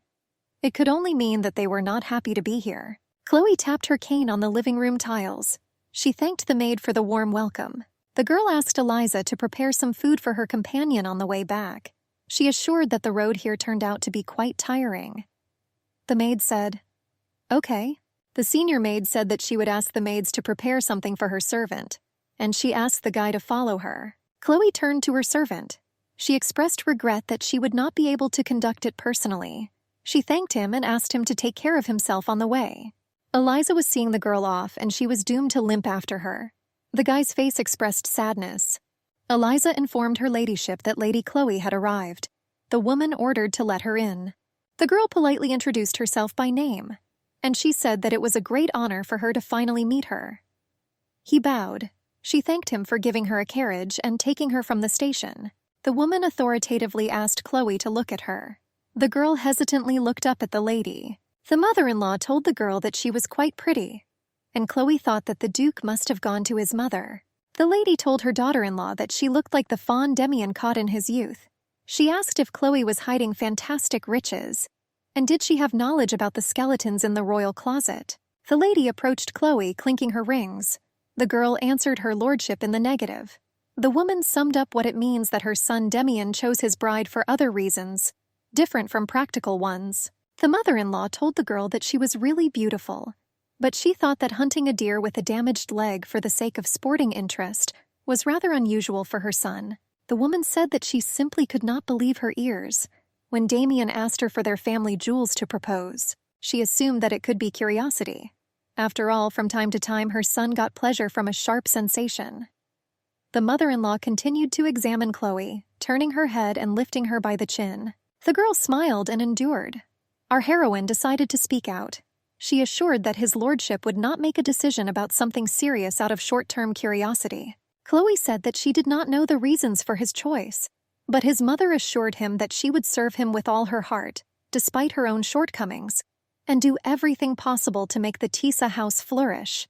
The blonde was surprised by this answer. She said that the girl turned out to be smarter than she thought. The lady said that the girl came to her liking. After all, with such a pretty face, her family jewels would suit her very well. And in addition, the girl had a good head on her shoulders. She assured that she did not expect a smaller son. After all, for him there is nothing in the world more important than family. The blonde asked how Chloe would react to the fact that when she is here, they will listen to stories about Damien's childhood. Already in the evening, Chloe got up in her room and immediately plopped down on the bed.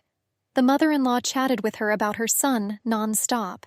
The girl assumed that her husband had a strict upbringing, but judging by the way he was praised in front of his eyes and called, he was clearly adored in childhood.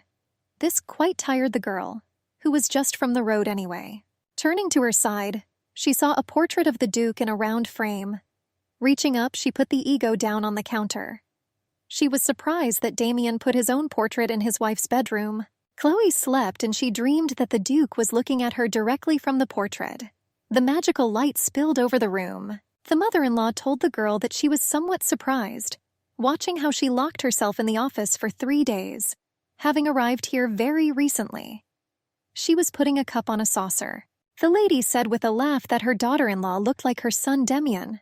After all, as soon as he began to focus on something, he could not even notice the dawn. She asked Chloe what she wanted to discuss with her. The girl hesitated a little. The girl, turning to the maid, asked if she could leave them alone for a minute. The mother-in-law replied that Eliza had been serving them since her son Demian was born. The blonde assured her daughter-in-law that Eliza was practically a member of their family, and there was no such conversation, the essence of which she was not supposed to know. Chloe remembered the lines from the letter. To my dear Duchess of the House of Tissa, how do you like life in the Birch Castle? I hope that you are fulfilling the duties of a duchess properly. I hope you won't disappoint me. Missing you immensely, Demian. The girl thought it was more like a written warning than a letter. And now Chloe announced to her mother-in-law the verdict on her study of the accounting books for 3 days. She reported that she had discovered a discrepancy in the castle's finances, and it was obvious that money was flowing through the gap. The maid trembled, and the Duke's mother assured her daughter-in-law that it was not so easy to look after a castle of this size. Chloe said that was one of the many reasons to manage him as carefully as possible. Eliza looked around fearfully. The girl said that it was not clear from the records what exactly the money was spent on, and the amount of taxes levied on the population also did not add up. The daughter-in-law reported that in addition, there was a discrepancy between the number of wine bottles in the cellar and the amount recorded in the accounting books. Chloe insisted that the records showed that this did not happen once or twice, but repeatedly and systematically. The girl noticed that such mistakes had just begun to appear when Eliza took on the role of housekeeper. The maid began to tremble at these words. The maid sniffled loudly, standing behind her mistress. She sobbed and her tears dripped onto the floor. Her whining and whining gave the Duke's mother a headache, and then she asked Eliza to leave her and her daughter-in-law alone for a minute. When the door slammed behind the maid, the mother-in-law began to reprimand Chloe. She was sure it would be wiser to discuss the matter in private. The girl apologized to her ladyship. The girl believed that it was still necessary to fire Eliza and the head groom, Robinson. The mother-in-law was surprised that there was even something wrong with him. Chloe believed that Eliza would need to use a cart to smuggle the inventory outside the castle.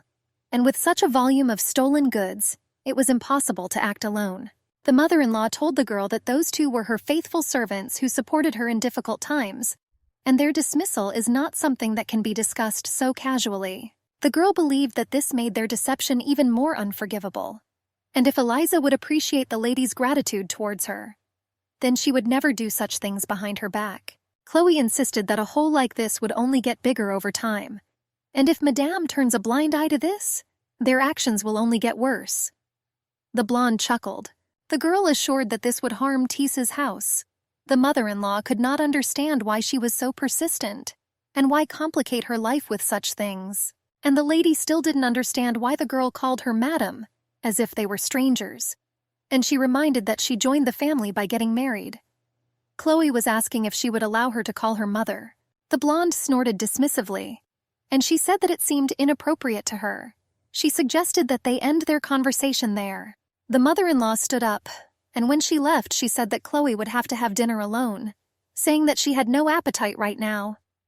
The girl leaned on her cane and offered to bring the dishes to the woman's chambers, but she recalled that she had lost her appetite. Chloe said she would understand if she didn't want her company, but she believed that skipping meals was unhealthy.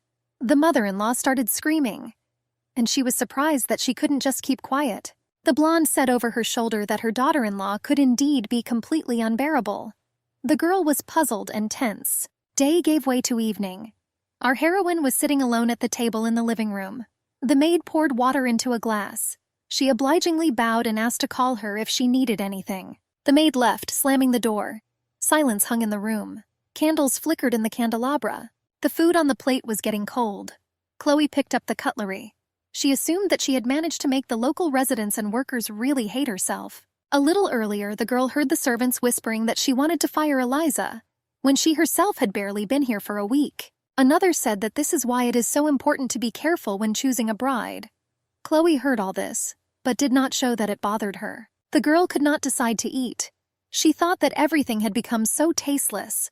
She suddenly wondered if everything was okay with her father. She hoped that Gilles returned safe and sound. She also assumed that Alice could write to her again. She was also worried about when the Duke would return. Chloe wondered if everything would be better than now when her husband arrived. She remembered his phrase, "Fulfill your duties like a duchess." The girl shook her head, trying to understand what he wanted from her. She drove away bad thoughts from herself, but it seemed to her as if driving people into corners was in the tradition of the Tease house. The girl stuck her fork into the meat. Chloe was talking to herself, that she doesn't know who was worse, the mother or the son. Suddenly, a male voice said that it seemed his wife was having a pleasant conversation. Chloe was extremely surprised, and Damien was already leaning over her shoulder. He said it was so unlike her to talk to herself. The Duke said that he probably created a feeling of loneliness in her heart during his absence. Chloe stood up from her chair, leaning on her cane. She greeted his lordship shyly. Then the mother-in-law's voice was heard. "Damien, my dear son, The blonde ran to meet the Duke, holding the hem of her dress. The woman said that she must be sleeping, and she reproached her son for not warning him about his arrival in advance. The Duke replied that he returned earlier because he missed her, his mother. Mother told Demian that he was just lovely.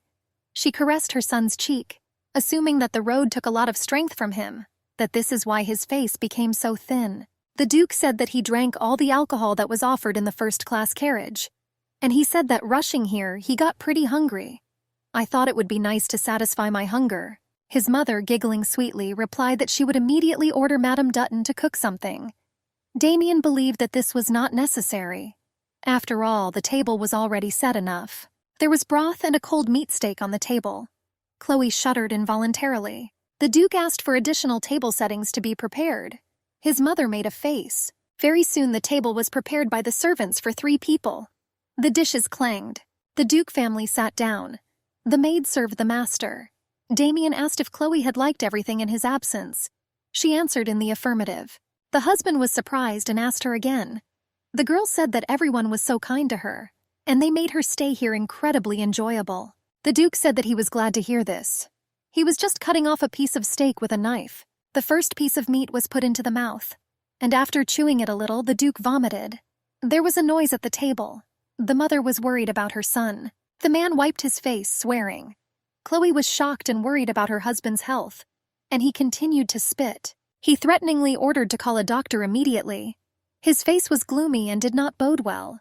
The mother wondered why Demian needed a doctor.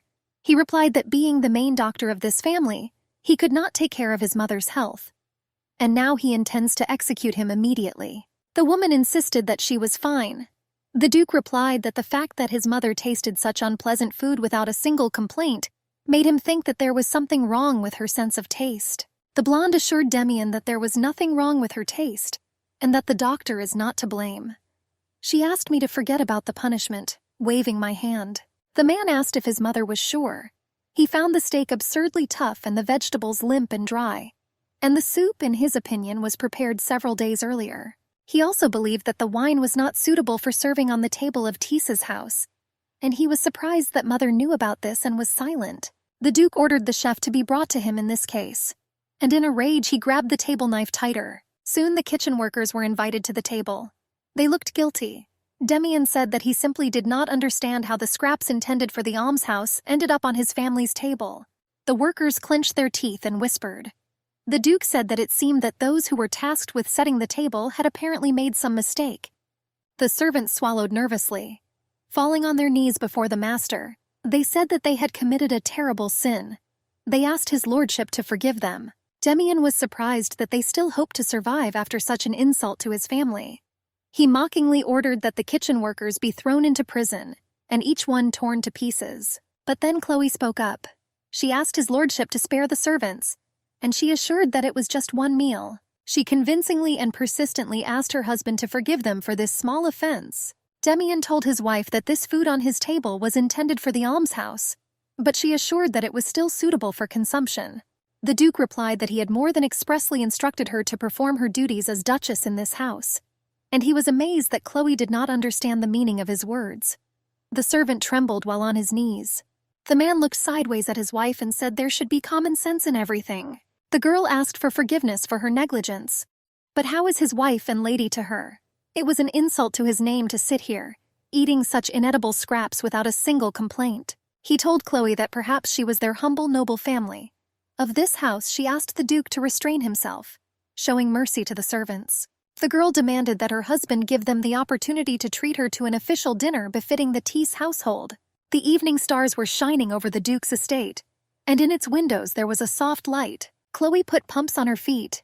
She thought that by luck she managed to save the lives of the servants. The girl remembered how her husband answered her request, that he believed that he should have mercy, since this was what his chosen one wanted.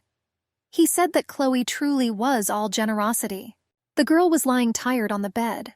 She thought it had been a very long day, and she was very glad that she did not have to see the servants' heads flying, otherwise she would have vomited. A maid knocked on Chloe's door. She informed my lady that his lordship wished to see her in his chambers. The girl thought to herself, swearing what her husband could need from her at such a late hour. She stood up, and she told the maid to tell her that she would come as soon as she was ready. A man's voice asked in surprise what preparations she might need. The man came closer to his wife. The maid bowed her head. Demian assured the girl that there was no need for etiquette or proper dress. She shyly covered herself with the blanket. The man said that it was unnecessary at this hour of the night, recalling that she was his wife. The Duke waited. Chloe replied that she would meet him in his chambers as soon as she got dressed. Therefore, she asked me to give her a couple of minutes for this. Demian chuckled, and he recalled that he had already said that there was no need to observe etiquette. He told her to come like that. Chloe frowned. She had nothing to say to her husband. She swung her foot off the bed, getting ready to put on her shoes, and then she leaned on her cane. The man was surprised that she could not get out of bed without the support of a cane. He held her by her clothes. She replied that it was hard for her, and she could easily fall and end up on the floor. Chloe was pulling the blanket over her shoulders. She asked if this was what her husband wanted to see. The Duke replied that it would be charming. Demian extended his hand and asked his wife if they could now go to his room. The fire crackled in the fireplace. The girl was sitting on the sofa opposite her husband. She said it was already quite late, and if Demian had some important matter, she was ready to help him. The Duke asked Chloe what she thought. What kind of things can happen between wife and husband at such an hour? The girl wondered if he could be hinting at her, but then she remembered that this didn't happen even on their wedding day. But she began to drive these thoughts away, pulling the cape tighter over her shoulders. Chloe turned to her husband. He chuckled contentedly. He could easily tell what his wife was thinking about now. Demian said that he was ready to reward his wife for conscientiously fulfilling her duties as a duchess. She replied that she did not think she had done anything useful. The Duke claimed that she successfully got rid of Eliza and Robinson for him. Chloe was surprised that her husband knew about their lies, to which he replied that he loved his mother, and he knows how attached she was to those two. Therefore, he turned a blind eye to their misdeeds. The girl widened her mouth in surprise. Demian asked why his wife made such a face. He was surprised that the fact that he loved his mother could be so shocking. The man got up from the sofa. He said that even though his mother could be capricious and immature, but she was the one who gave him life. Demian reported that his mother would go to spend time at their villa in the south at the moment. After all, she was heartbroken over Ellie and Robbie being fired. The Duke believed that she would benefit from a change of scenery and some fresh air. He picked it up and knocked the boxes down on the table. He said that this should help him adjust to life here. Our heroine wondered what it could be. She doubted that her husband could show her kindness. 2 boxes stood on the table tied with a gift blue satin ribbon. The Duke asked his wife to open it. Chloe lifted the lid and froze. The Duke said that he thought he could give her something more practical than a cane, which she seemed to have a habit of losing. The box contained a prosthesis. Demian, smiling, assured that as soon as his wife got used to him, she would be able to walk comfortably without support. He asked Chloe to try it on so he could see. The girl squinted her eyes and closed the box.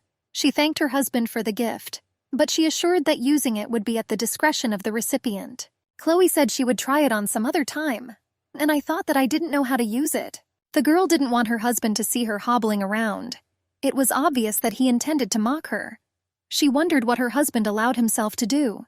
Demian summed up her sentence, and he was surprised that she allowed herself to consider the invitation of her servant to the compartment also at her own discretion. Chloe was extremely shocked. The girl asked in surprise why he sent someone to follow them.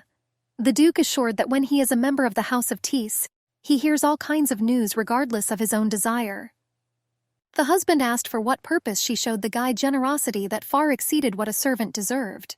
He angrily asked his wife why she had brought the servant to this estate. Demian remembered his wife's story about Gilles, that he was a faithful servant who had worked for the family since he was still a child. But he also stated that Eliza nursed him instead of his mother when he was a baby. And yet she betrayed their trust. Chloe sat opposite the Duke and there was a chill about him. She literally felt him physically. The girl looked at the Duke and immediately lowered her eyes. She asked him to stop insulting her. Demian replied that he did not at all intend to insult her, but was giving advice. He assured that her faithful servant had not left the Tees railway station, and if people find out that he stayed here because of some long-standing attachment to the hostess, then what will they think? The Duke assured that then they would start whispering behind her back. Chloe wondered why Gilles had not returned to the Verdier estate. The man spoke to Chloe Von Teese as he loomed over her. that he doesn't believe that she abandoned her duties as a duchess and disgraced him. The girl involuntarily shuddered. He changed the subject and again suggested that she try on the prosthesis immediately. The girl clenched her fists. Chloe sat down on her side. Noisy breathing escaped from her chest. The Duke knelt down next to his wife. He asked her which part was uncomfortable for her. The man reached out and grabbed her dress, exposing her left thigh. Chloe grabbed his hand. She demanded not to touch her. Damien asked to answer him. After all, he had to know the shortcomings of the prosthesis in order to correct them. The girl blurted out that the whole device was uncomfortable, because she didn't need it and it hurt. The Duke said that as soon as she gets used to it, then the desired effect will occur. But he warned that it would take time and effort. He helped his wife get up, supporting her. The man stroked his wife's cheek and asked why she was crying. Chloe turned away, and she said that she had no reason to cry. The Duke smiled slightly. He slid the dress off her hip, and he said that crying like a child is not appropriate for a duchess. The man adjusted the device on his wife's leg while caressing her. She told his lordship that he really looked like the devil. Damien insisted that he had yet to show her what a devil he could be, and he leaned over her, hanging over her and holding her chin, bringing his face closer to her. He asked Chloe what she was feeling right now. The girl replied that she was offended, but he didn't believe her. The husband slid his hand along her thigh. The girl's heart jumped out. She said she was deeply upset. The Duke asked to be allowed to ask her again how she felt. He leaned even closer, bringing his torso closer to her chest. The pulsation accelerated. Chloe tugged at the hem of her dress and squeezed it with pent-up emotions. She said her heart was beating painfully fast. Damien asked if it was that her whole body became hot, as if coals were burning inside her. His fingers slipped under the hoop of the device. The man was surprised that her blood could boil so much that she was not able to control her breathing, and her heart was about to jump out of her chest. The pulsation went off scale in the body of our heroine. She couldn't control it. She replied that that was why she felt so offended. Damien brought his face closer and opened his lips for a kiss. The wife froze. His hand touched the woman's bare thigh. Their tongues met. The ringing sound and languid moans could not be contained by any of them. Having pulled away, each of the partners was already out of breath. The Duke asked his wife to tell him what it was like to kiss a man whom she compared to the devil himself. He gently caressed her cheek.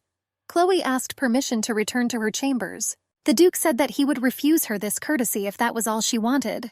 The girl only exhaled noisily in response. The man had heard that a railway would soon be built to the Verdier estate, and then apparently this place will develop at lightning speed. He clarified with his lordship whether this was his wedding gift to his wife. Damien asked if he thought this was a problem. The man chuckled and denied it, and he said that he was surprised that the Duke turned out to be such a devoted husband. Chloe found it a little tedious. She ate the soup in silence, her eyes lowered to her plate. The guest put the empty glass on the table. He said that recently there had been suspicious movements in the Carter Duchy, that they declared that the war was over, but they could not be sure when they could escape with a knife in the back. The man insisted that Cartier could strike at any moment, using their geographical location to their advantage, and he believed that his lordship should strike them first. And he believed that perhaps soon the Duke of Tisa would have to make a decision. Damien was deep in thought. His face was tense, and his chin was supported by his hand. After a pause, he squinted his eyes to the left, and he said he wanted to know what his wife thought about it. Chloe winced, spoon in hand. All the men stared at her intently. The girl said that she was just a layman when it came to politics and diplomacy. The guy said that a noblewoman like her from a good family wouldn't have to worry about such things. Chloe continued her thought. What she knew, however, was that the people of Swanton were already tired of the war. The Duke said that this was the case, but he asked whether the conquests of the duchy did not ultimately benefit their people. Chloe said that no one could guarantee victory in the war, and they could not assume that Carter's military forces were still weak. The girl said that, as Count Weiss had already noted, the dukedom of Carter was quite capable of taking advantage of its geographical position. The guy laughed, saying that it was a surprise for him. After all, the Duchess's horizons turned out to be quite broad. The girl answered Mr. Weiss that he was too generous. Damien clarified whether his wife believed that they should just sit while Carter builds up his strength. He recalled that they had already begun to increase duties on goods delivered from Swanton, and the Duke wanted to know Chloe's opinion on this matter. The men at the table muttered and whispered, not taking their eyes off the girl.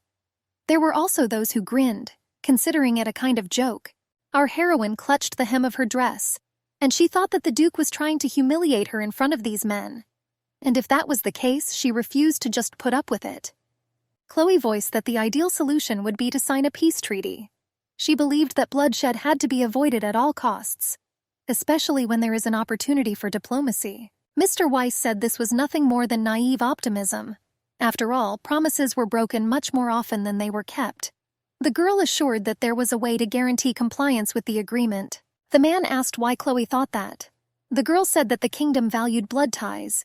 She said there are many approaches, but the most effective was marriage. Demian said that the fictitious marriage was a classic arrangement, and he agreed that it would be effective. But he recalled that the dukedom has only one heir, and the Swanton royal family did not produce a single princess. Chloe said that Swanton's heir is Johannes, while the heir to the dukedom, Carter, had 3 older sisters who were not yet married. The men couldn't help but chuckle, snort, and cheer. The men began to repeat, "Johannes, Johannes." Chloe couldn't understand what was happening. It seemed to her that they were mocking her very skillfully. Mr. Weiss cleared his throat and spoke. That being married to a prince was too terrible to even imagine. He assumed that her ladyship was not following the red veil. Chloe saw that scandalous article on the front page of the newspaper before her eyes. The man laughing said that if she reads the article about the prince, another man pulled him back. He wondered what could have prompted him to raise the topic of the red veil. He reminded the gentleman about manners. Demian said that he himself was curious.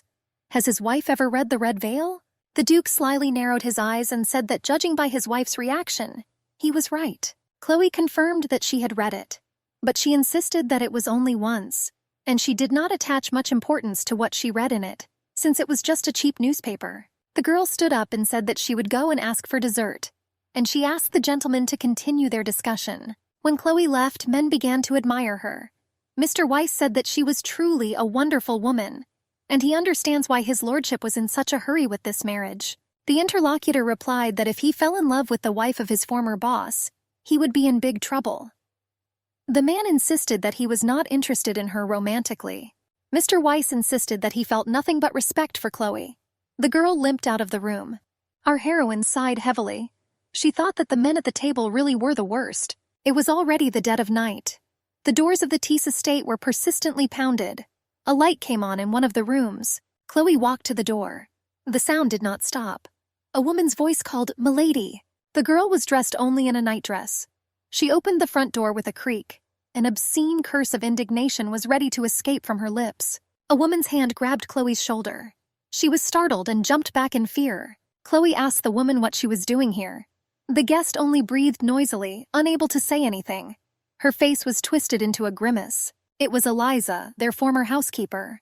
The woman was wearing a cloak with a hood. Her face expressed sorrow. Chloe admitted to the former maid that she was fired for systematic misconduct. The woman was still panting from her fast run. The estate maid was in a hurry to join her mistress. She almost ran towards her. The girl pulled her hand.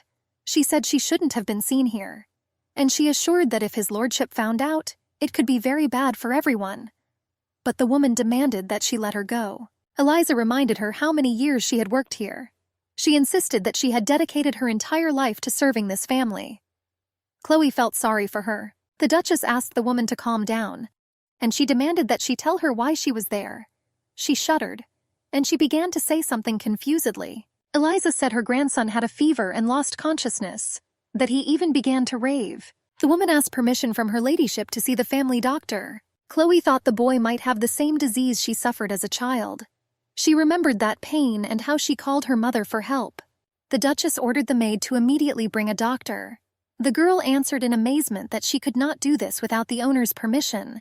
Chloe was surprised that she intended to disturb his lordship's sleep at such a late time of day. She also reminded that she was the mistress of this castle. The maid trembled at that commanding tone.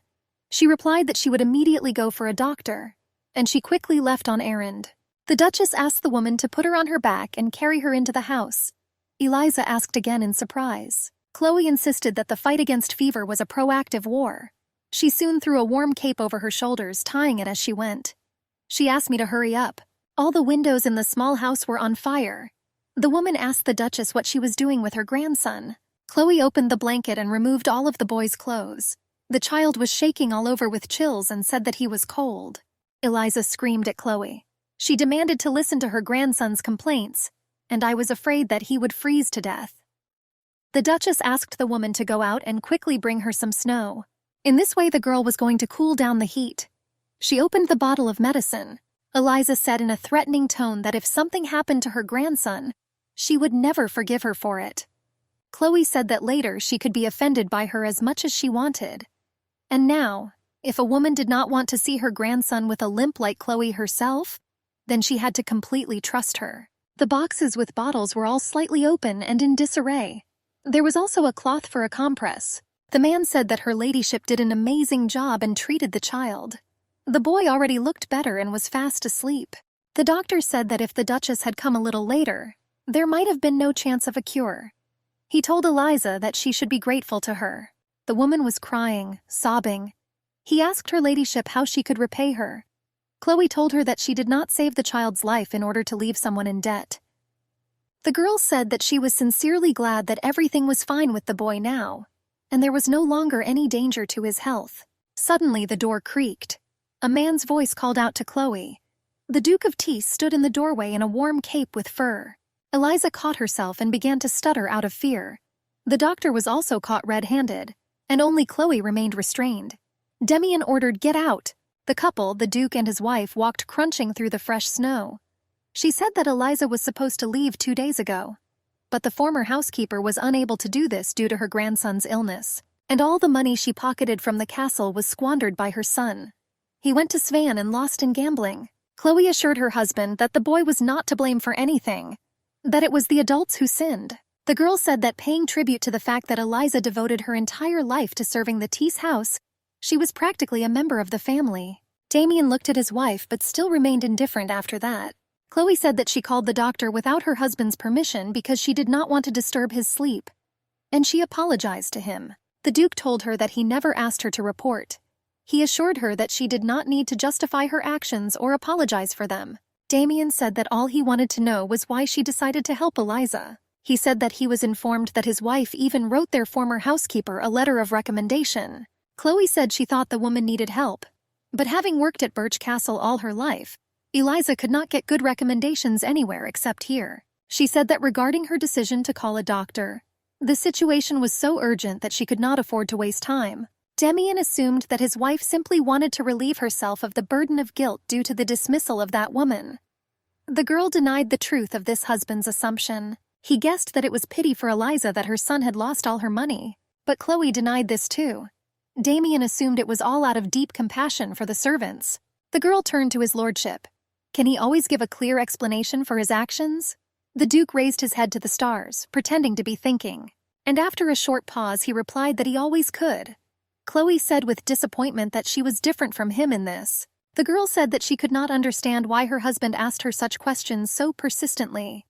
He answered her question with a question, wondering what she did when she wanted to get to know someone better. Chloe answered with her eyes downcast, that she just got to know them naturally. She was sure that when she calmly observed a person, there were things that could be learned about him without resorting to questioning and interrogation.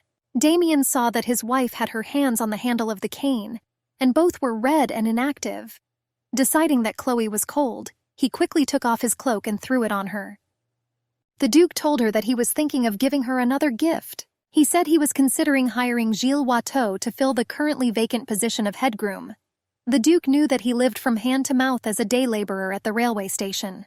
The guy worked as a laborer here instead of returning to the Verdier estate, and he believed that his proposal would be most appropriate. Demian asked his wife if she wanted to keep the servant Gilles closer to her. The girl's eyes sparkled. She assured that he was a trustworthy young man, and she vouched for him with her life. Chloe swore that nothing inappropriate happened between them. The Duke grinned. He said that now, if it was as she said, then she should have kissed him. The girl asked to forgive her for the misunderstanding. Demian asked to prove to him that her relationship with that servant was pure as snow. In this case, he said that he would be happy to hire him. Chloe said that she had no desire to kiss his lordship. The man was sorry, and he said that apparently that poor boy would soon be on a train heading away. The wife replied that Gilles was free to choose where to live himself. Demian claimed that he was a devoted husband, and he said that the less confidence his wife instilled in him, the fewer places there would be where he would be welcome. He insisted that in this kingdom the power of the Duke took precedence over the freedom of the servant. Chloe said sullenly that it was unfortunate for the kingdom. The girl asked her husband to lower his head. The Duke replied, "As you wish," and leaned over her. Chloe tugged at her husband's camisole, pulling him down with force. The man was amazed at this treatment. Still holding the Duke tightly, the girl rewarded him with a passionate kiss. After that, Demian grinned contentedly. He hugged and squeezed his wife in his arms. Leaning over, he told her not to try to run away from him. Chloe flinched at her husband's harsh tone. The Duchess again pulled her husband's clothes and, standing on her tiptoes, gave him a loud peck on the lips. Duke Tease was satisfied and pleased. He told his wife that her efforts were worthy of praise. And that warmth of the lips. The man said that the fact that the hottest kiss she gave that day was for the sake of another man. The Duke insisted that this made him feel both extreme pleasure and extreme insult.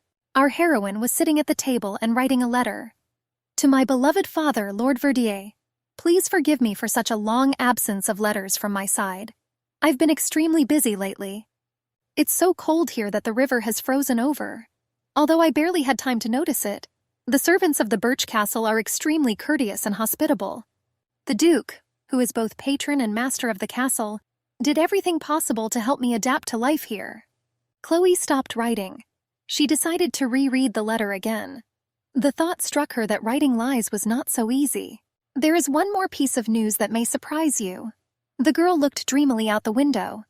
During our last correspondence, you mentioned that you were upset by Gilles's unexpected decision to leave his position at Verdier Castle.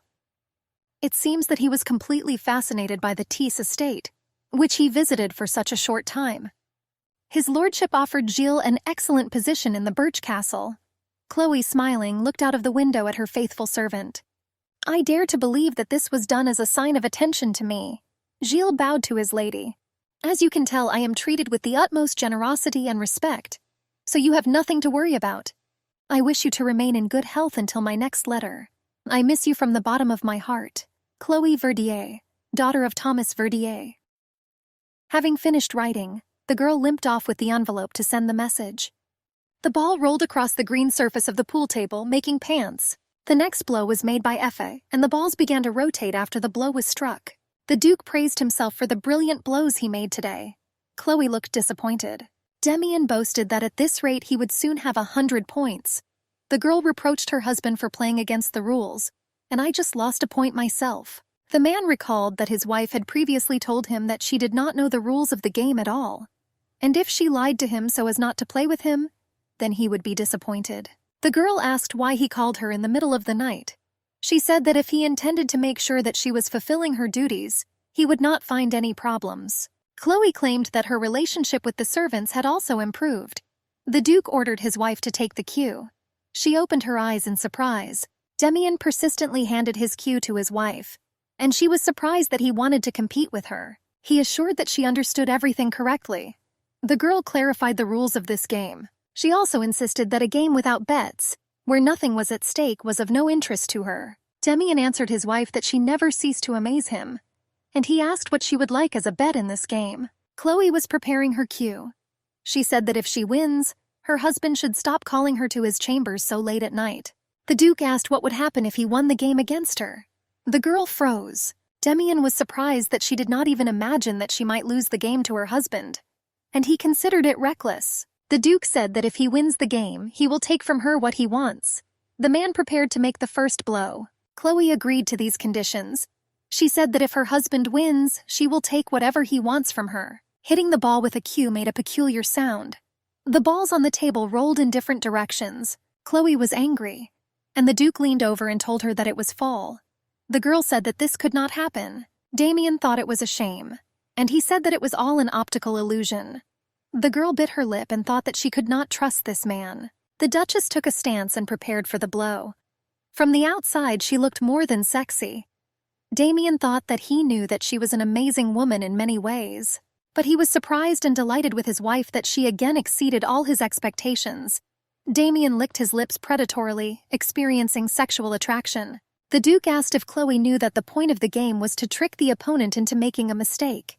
The girl, preparing for the blow, replied that she had heard about it. The fire burned brightly in the fireplace. Demian informed his wife that in 2 days a number of high-ranking guests would arrive on a visit to the Birch Castle. He loomed over his wife, and he said that he hoped that she, as a duchess, would do everything in her power to give them a warm welcome. Demian, as if accidentally remembering, said that there was one more detail. He said that the Marchioness Isabella would also be among those present. The Duke said that she was quite an enterprising lady, and he advised Chloe to be extremely attentive to the preparations. The girl's cue was unsuccessful. The ball, without moving any of the others, rolled into the pocket. Chloe froze in place. She was amazed by the situation. Damian couldn't help but chuckle. He told his dear wife that apparently she had lost this game. But the girl was now worried about something else. She was analyzing the information she had just received about the reception of guests. She was overwhelmed with emotion. Chloe wondered what her husband was thinking when he invited Marquise Isabella to the reception. She didn't understand what her husband was even thinking about. The man told his wife that now it was her turn to give him what he wanted. She asked what it could be. The Duke said he wanted her lips. He began to wrap a strand of her hair around his finger. Chloe asked if his desire was sincere. He said that he had never been so sincere in his life. Damian chuckled in surprise. He recalled that his wife herself suggested making a bet. The Duke thought that he would like to see Chloe broken, so that those feelings that she suppressed in herself would be released and flare up before his eyes. The girl turned to his lordship and looked at him in confusion.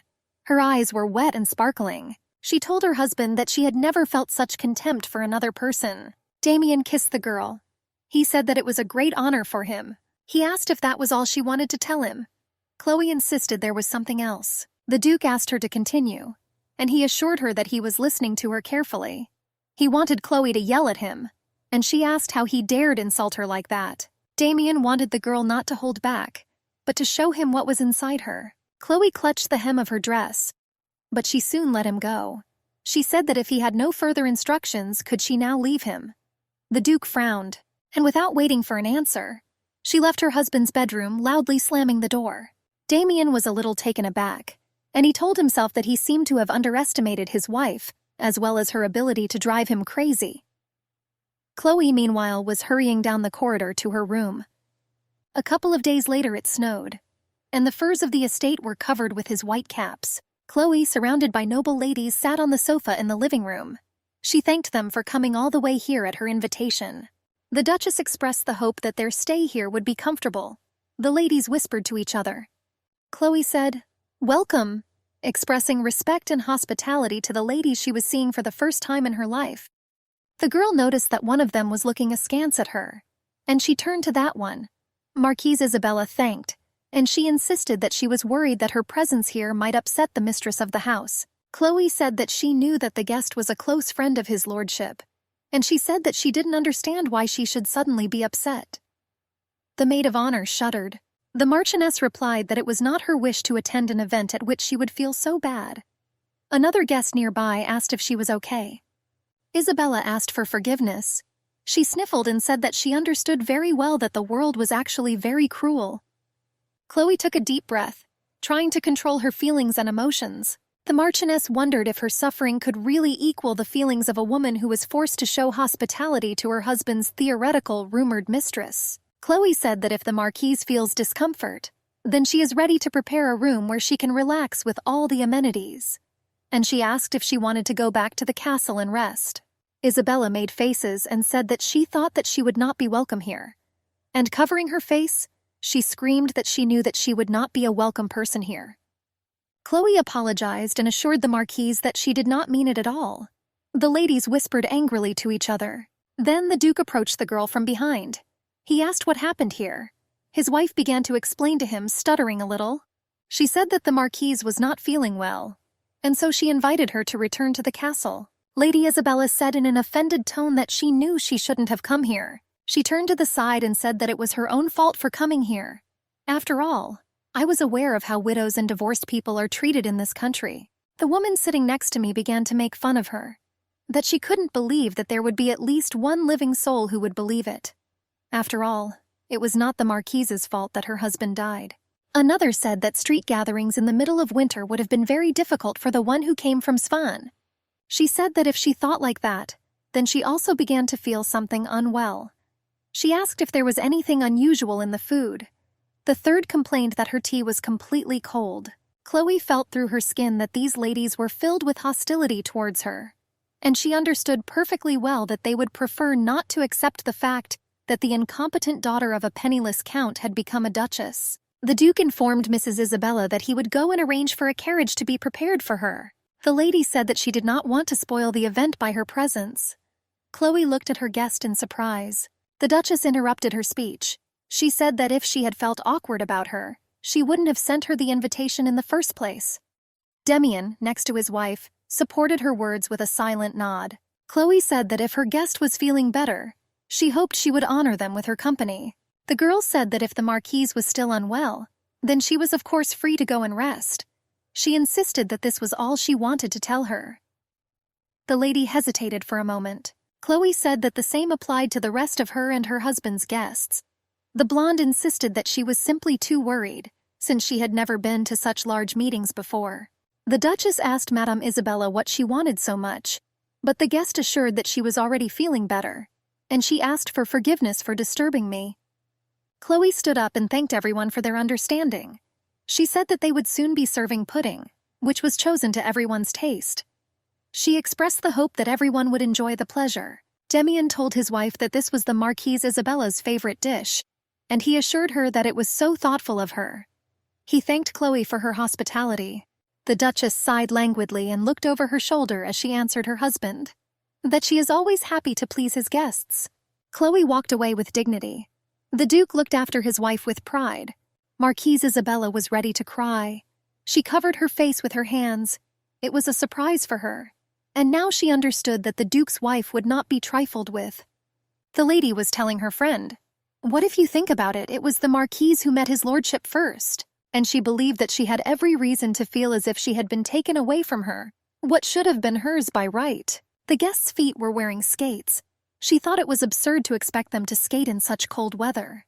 She said that they were leaving tomorrow, and they just had to endure it until then. Marquise Isabella sat rubbing her knee. Another lady said that she would never have come here in her life if it weren't for her husband's business.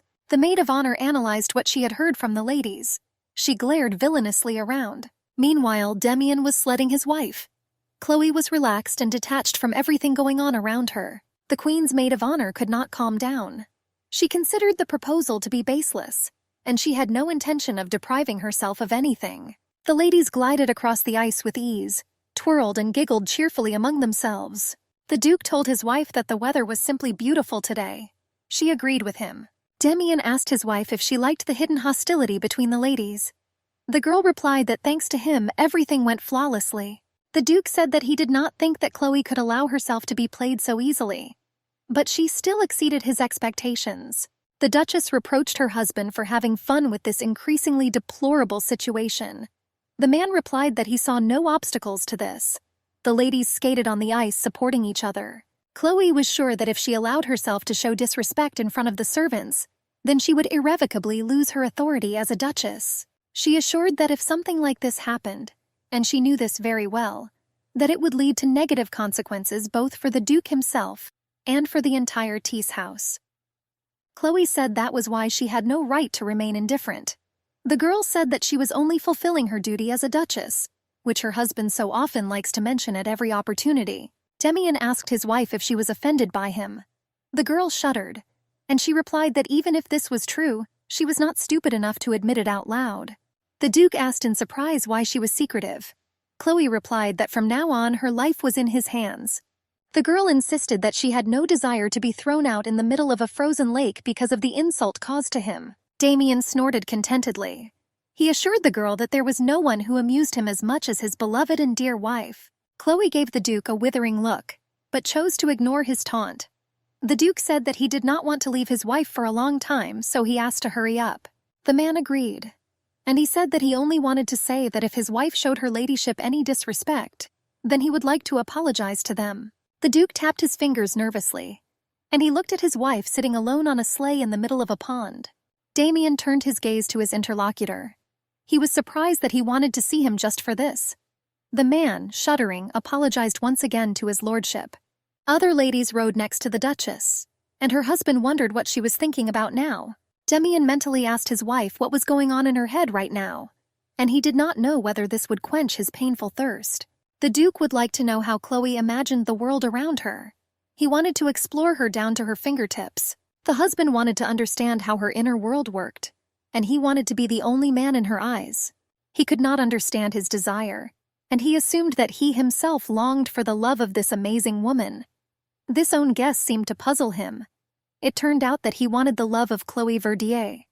The Duke was surprised at himself, suggesting that he had simply gone crazy, and unconsciously covered his mouth.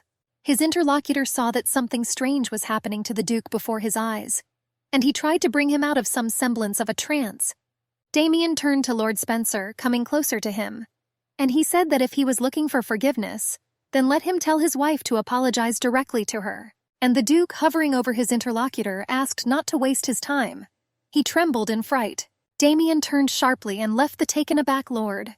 He said that he had to go before someone inflicted even more serious insults on his wife. Then suddenly a scream was heard.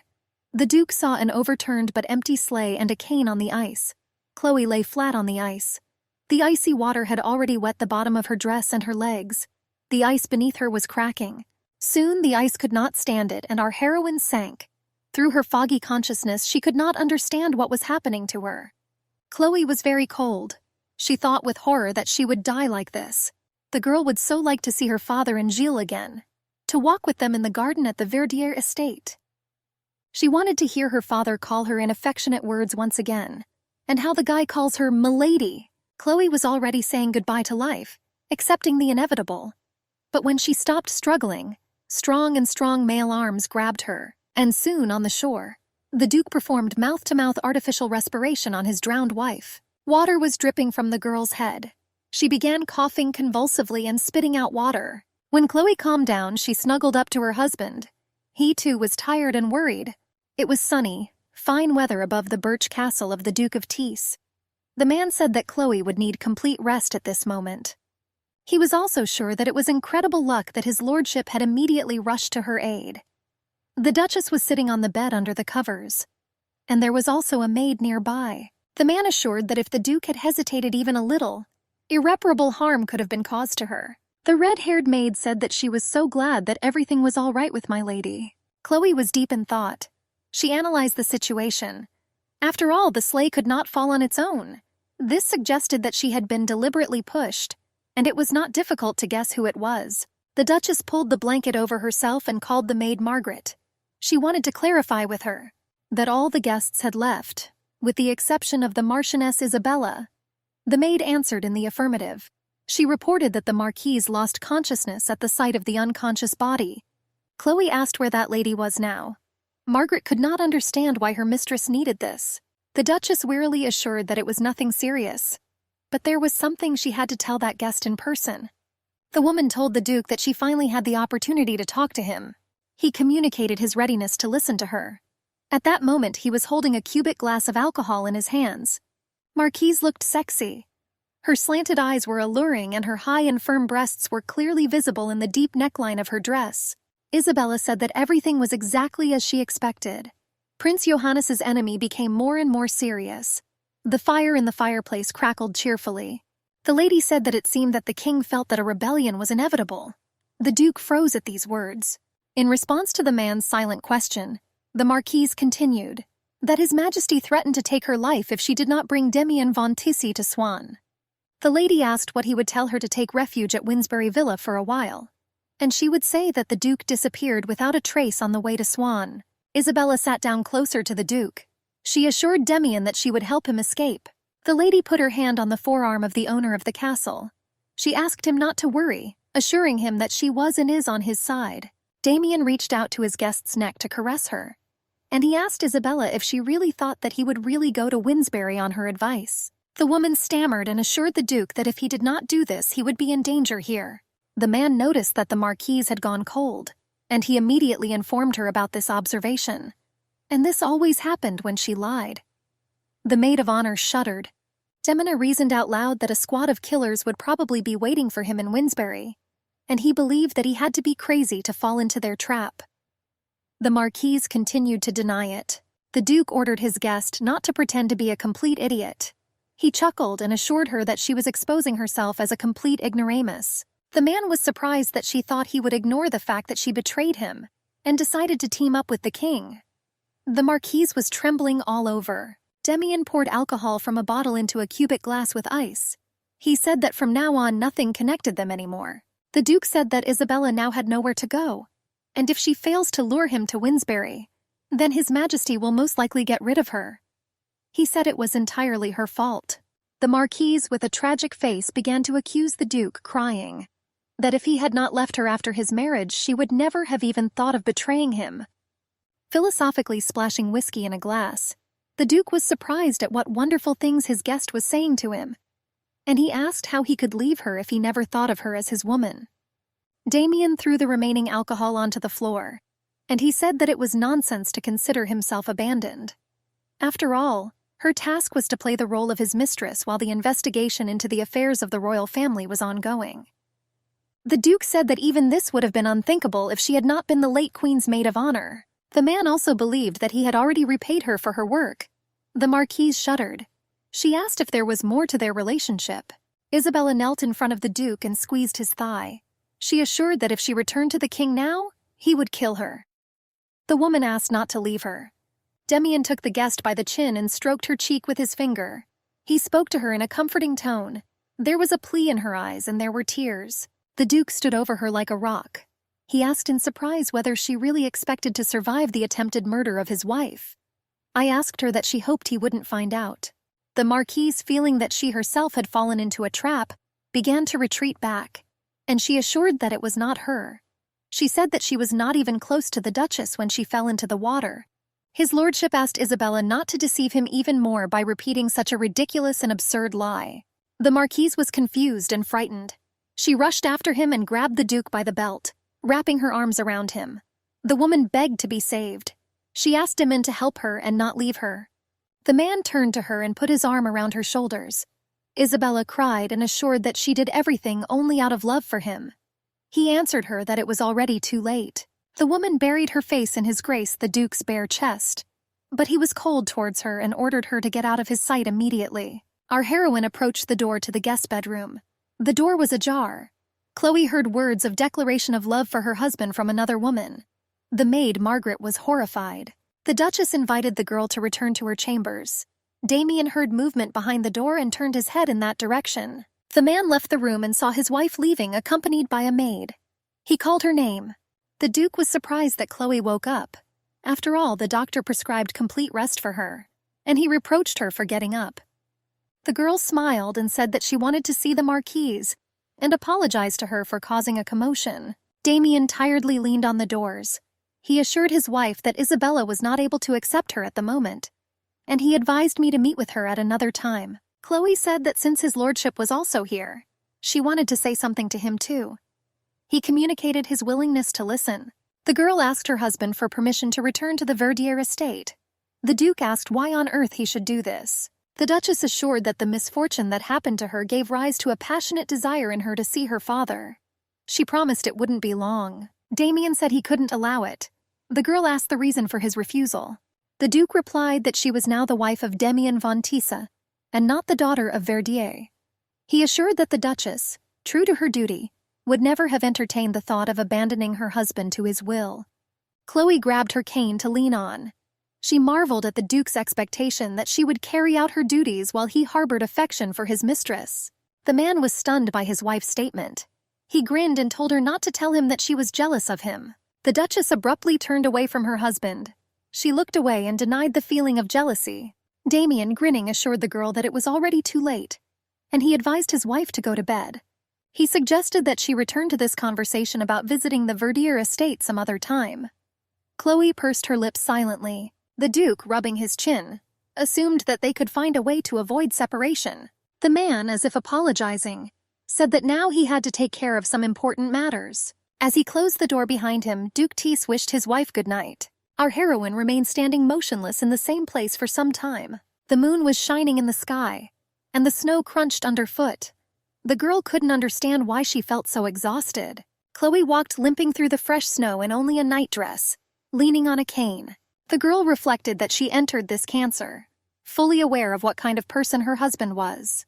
Our heroine recalled that she had previously promised herself that she would not care about the Duke's personal life. But now she could not understand what she expected from him now. Chloe sat on her knees in the snow. She still couldn't calm down her excitement. Meanwhile, the cold was making itself felt. She wanted to run away so badly. Tears dripped from her cheeks. She thought that if only she could, she would return home in a heartbeat. The girl did not want to stay here for a single second. A fire was burning in the stove of a simple house. It crackled as it heated water in the kettle. The groom Gilles served the lady a cup of hot tea. He was worried if the girl was okay. Chloe asked him for forgiveness. She supposed he was a little taken aback by her unexpected visit. The guy asked my lady what happened to her.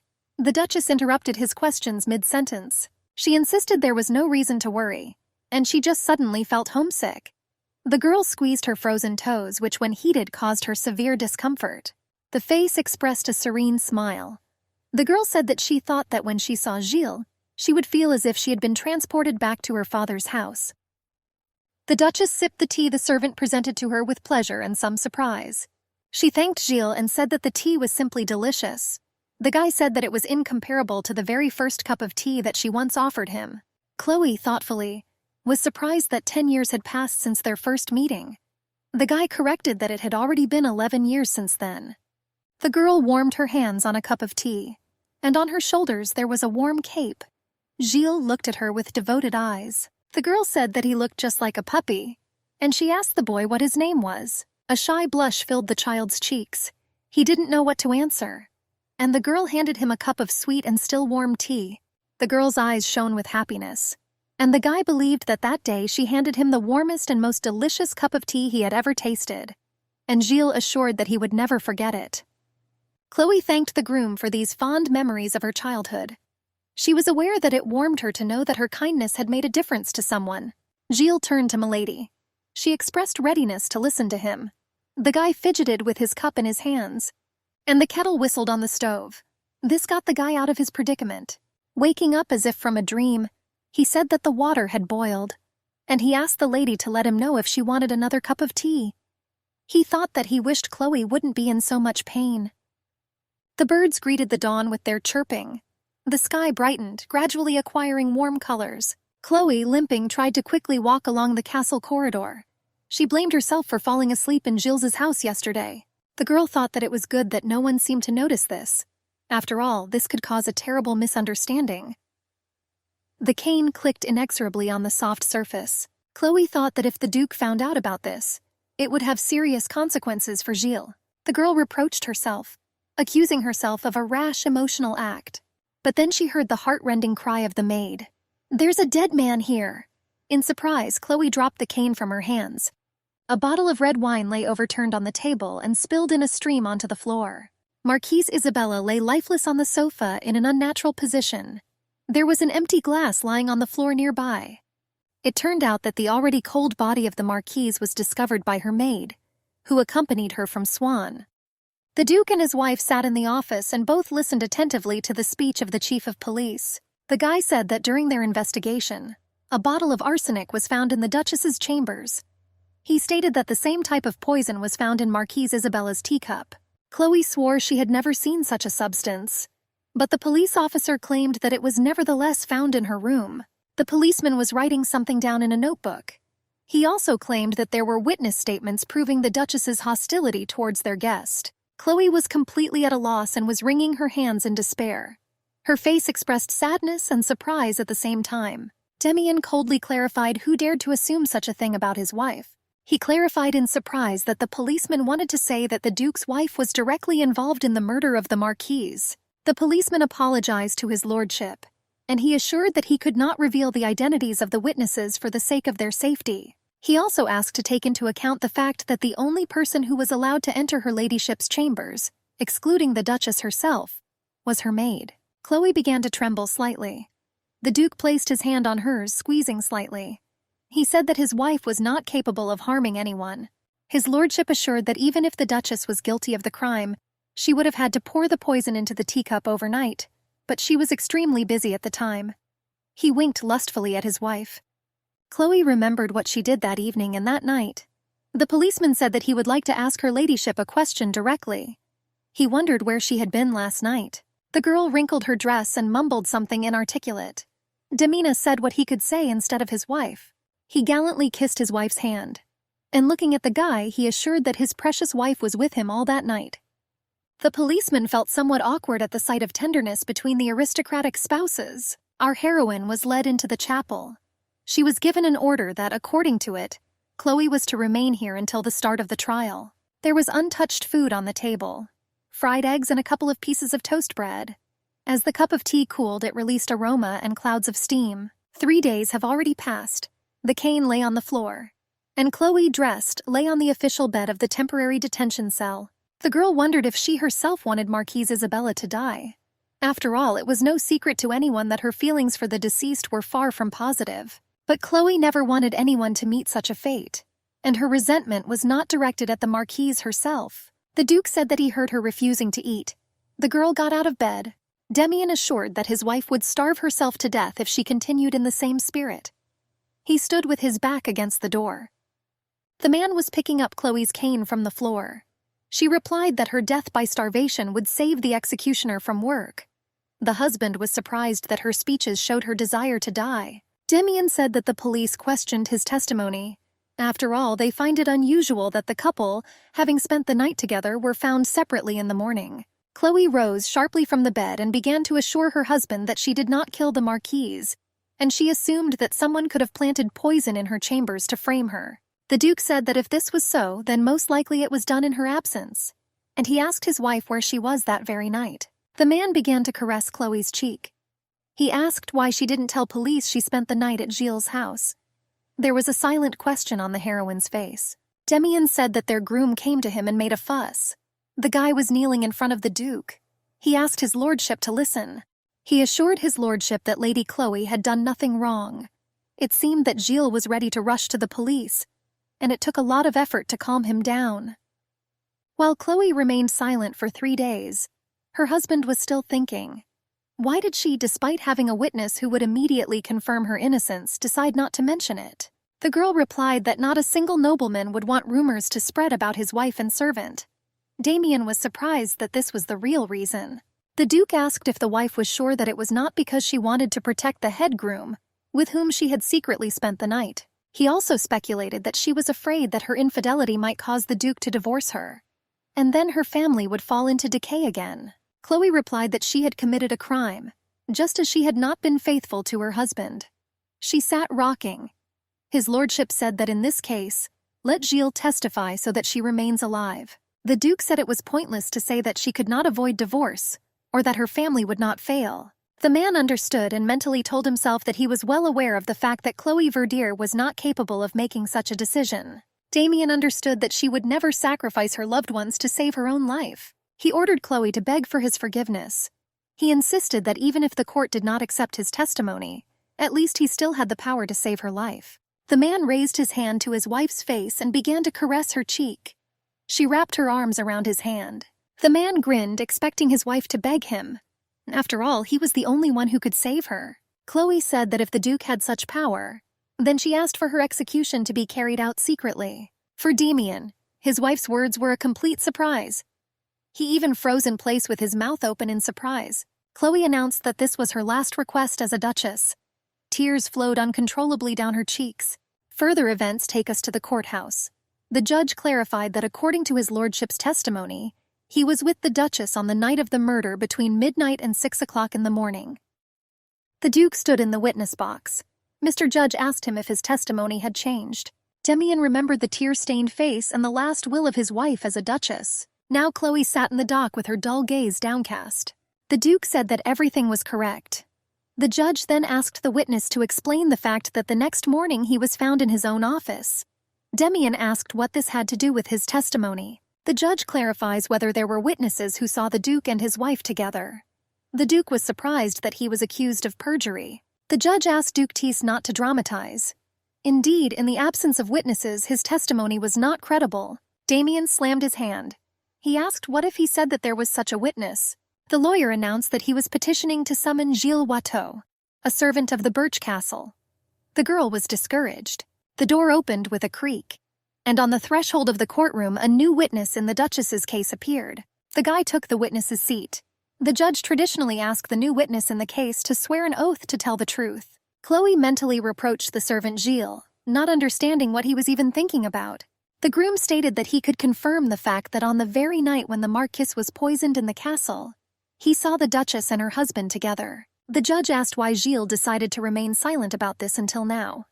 The guy said that it was all because he sinned by spying on the intimate life of his owners. Damien insisted that it was no good, and he asked the groom to speak more clearly. The guy said that being completely exhausted after a whole day of serving the masters, he tossed and turned all night, and at some point I realized that I was unable to sleep. Gilles said that he heard sounds in the middle of the night, and decided, since he could no longer sleep, to go and find out what was happening there. The groom said that when he went outside, he found the Duke and Madame Chloe quarreling. Then he realized that it was nothing serious. It was an ordinary marital quarrel caused by a misunderstanding over the Marquise.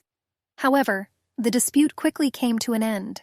The guy said that after that the owners headed to the barn, and he is unable to contain his curiosity. Gilles said that he had committed a grave sin by spying on the most indecent moments of their lives. The judge clarified to the witness that he had remained silent all this time only to hide such a minor offense. The guy said that for servants like him, even seemingly minor offenses had consequences that influenced their subsequent lives. The Duke of Tees walked up with his groom.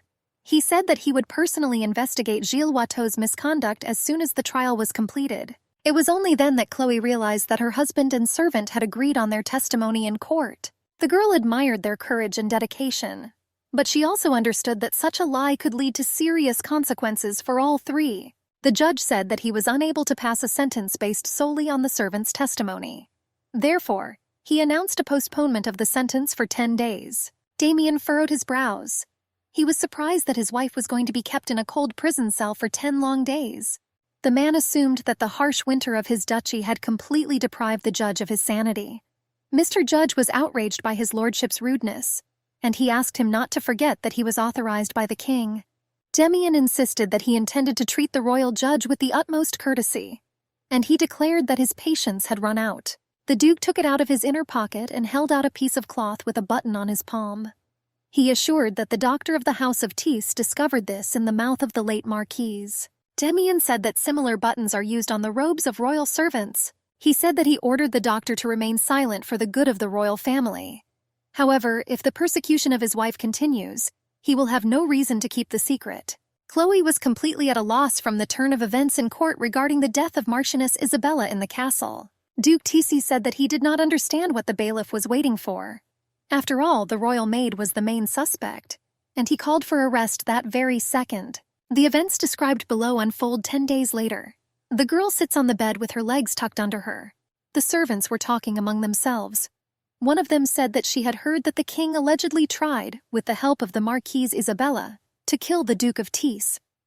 The girl said that because the Marquise failed, the king ordered to get rid of her in order to hide the plot.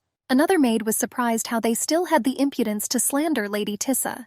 She heard that Johannes was mentally ill, and perhaps that is why the royal family was wary of the Duke. The Duke probably knew that this incident would ruin his relationship with the royal family. But despite this, he came to her ladyship's aid. The maidservants thought it was quite romantic. Duke Tis sat in the evening reading a book. They knocked on his door and entered without a report, creaking the door. Damien raised his head and saw his wife. The lame woman approached him. The man, staring at the book again, said that he did not invite her to his place today. Chloe said he looked exhausted. The Duke said that his fatigue must be nothing compared to hers. The fire crackled comfortably in the fireplace. The man asked his wife not to stand like a pillar but to sit down. Chloe said it was already late. She offered to bring her husband some tea to help him sleep. The Duke chuckled, thinking. He stated that this evening he was in the mood to drink alcohol, not tea. The man turned the page of the book. After a short silence, he asked his wife what she was thinking so hard about. Chloe put her cane aside. She said there was something she had to tell Damien tonight.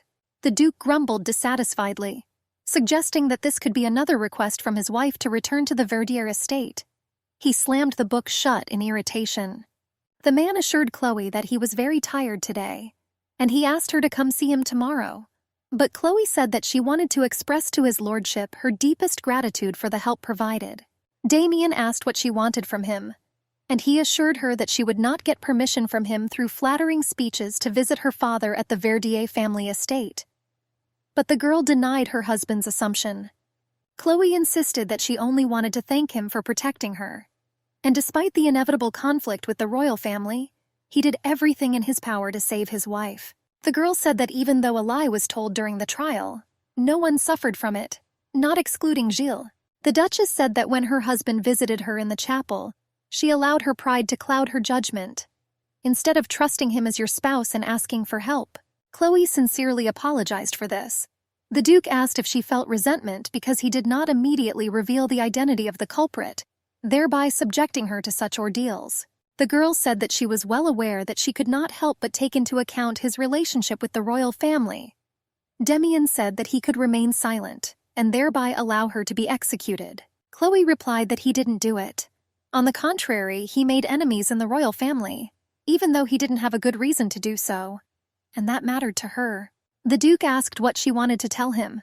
The girl replied that just like he showed unwavering devotion as her husband, so she was going to fulfill her duties with all her heart. Damien asked sarcastically. What emerges from her words is that before this, her wife tried half-heartedly. Chloe asked her husband, why hasn't he consummated their marriage yet? The Duke considered her question strange during an expression of gratitude. Chloe replied that she dared to disagree with him. After all, the Duchess's duty was also to ensure continuation of the family. Damien clarified that she only asked because of this. The girl replied that she did not mean anything else. The Duke said that he was ready to answer her question. He stood up and walked around the room a little, collecting his thoughts. He said that he had not yet fallen so low as to use his power to gain intimacy from a woman who showed nothing but contempt for him. Damien said that if this was enough for an answer, then he would invite her to return to her chambers. He said that it was already late, but she never tired of reminding him of this. Chloe's pulse was going through the roof. She admitted to herself that just 2 weeks ago she was completely confident in her opinion of her husband. Before, the Duke seemed cold and ruthless to her, and she considered him a rude, arrogant, and selfish person. He hasn't changed a bit since their first meeting, and Chloe could not understand why then she felt that her resentment towards her husband was disappearing. She didn't understand what it was about Damien that made her dislike him. The heroine remembered the first time she saw Duke Tease through the window, and I was delighted with his personality. She thought that those old feelings had already been completely erased. What Chloe wanted to convey to her husband today was not her gratitude. The girl realized that she no longer hated Duke Tissa. She ran up and hugged her husband, throwing her cane aside. The heroine would like to understand why she felt so unusual. She was attracted to Damien with all her being. The man did not force the girl to ask for affection. He kissed her thigh passionately. Chloe sat a little confused, but did not resist the unexpected caresses of her husband. He kneaded her thigh, continuing his sexual caresses. The girl tried to object to him through her moans. Damien placed his wife's sore leg on his shoulder, and he began to caress her with his tongue, while simultaneously caressing her buttocks with his hand. His hand slid to Chloe's, fingers intertwined. The Duchess was still trying to tell him something, and he squeezed her hand, unable to restrain himself any longer. The man was on top of his wife between her thighs. She moaned from languor.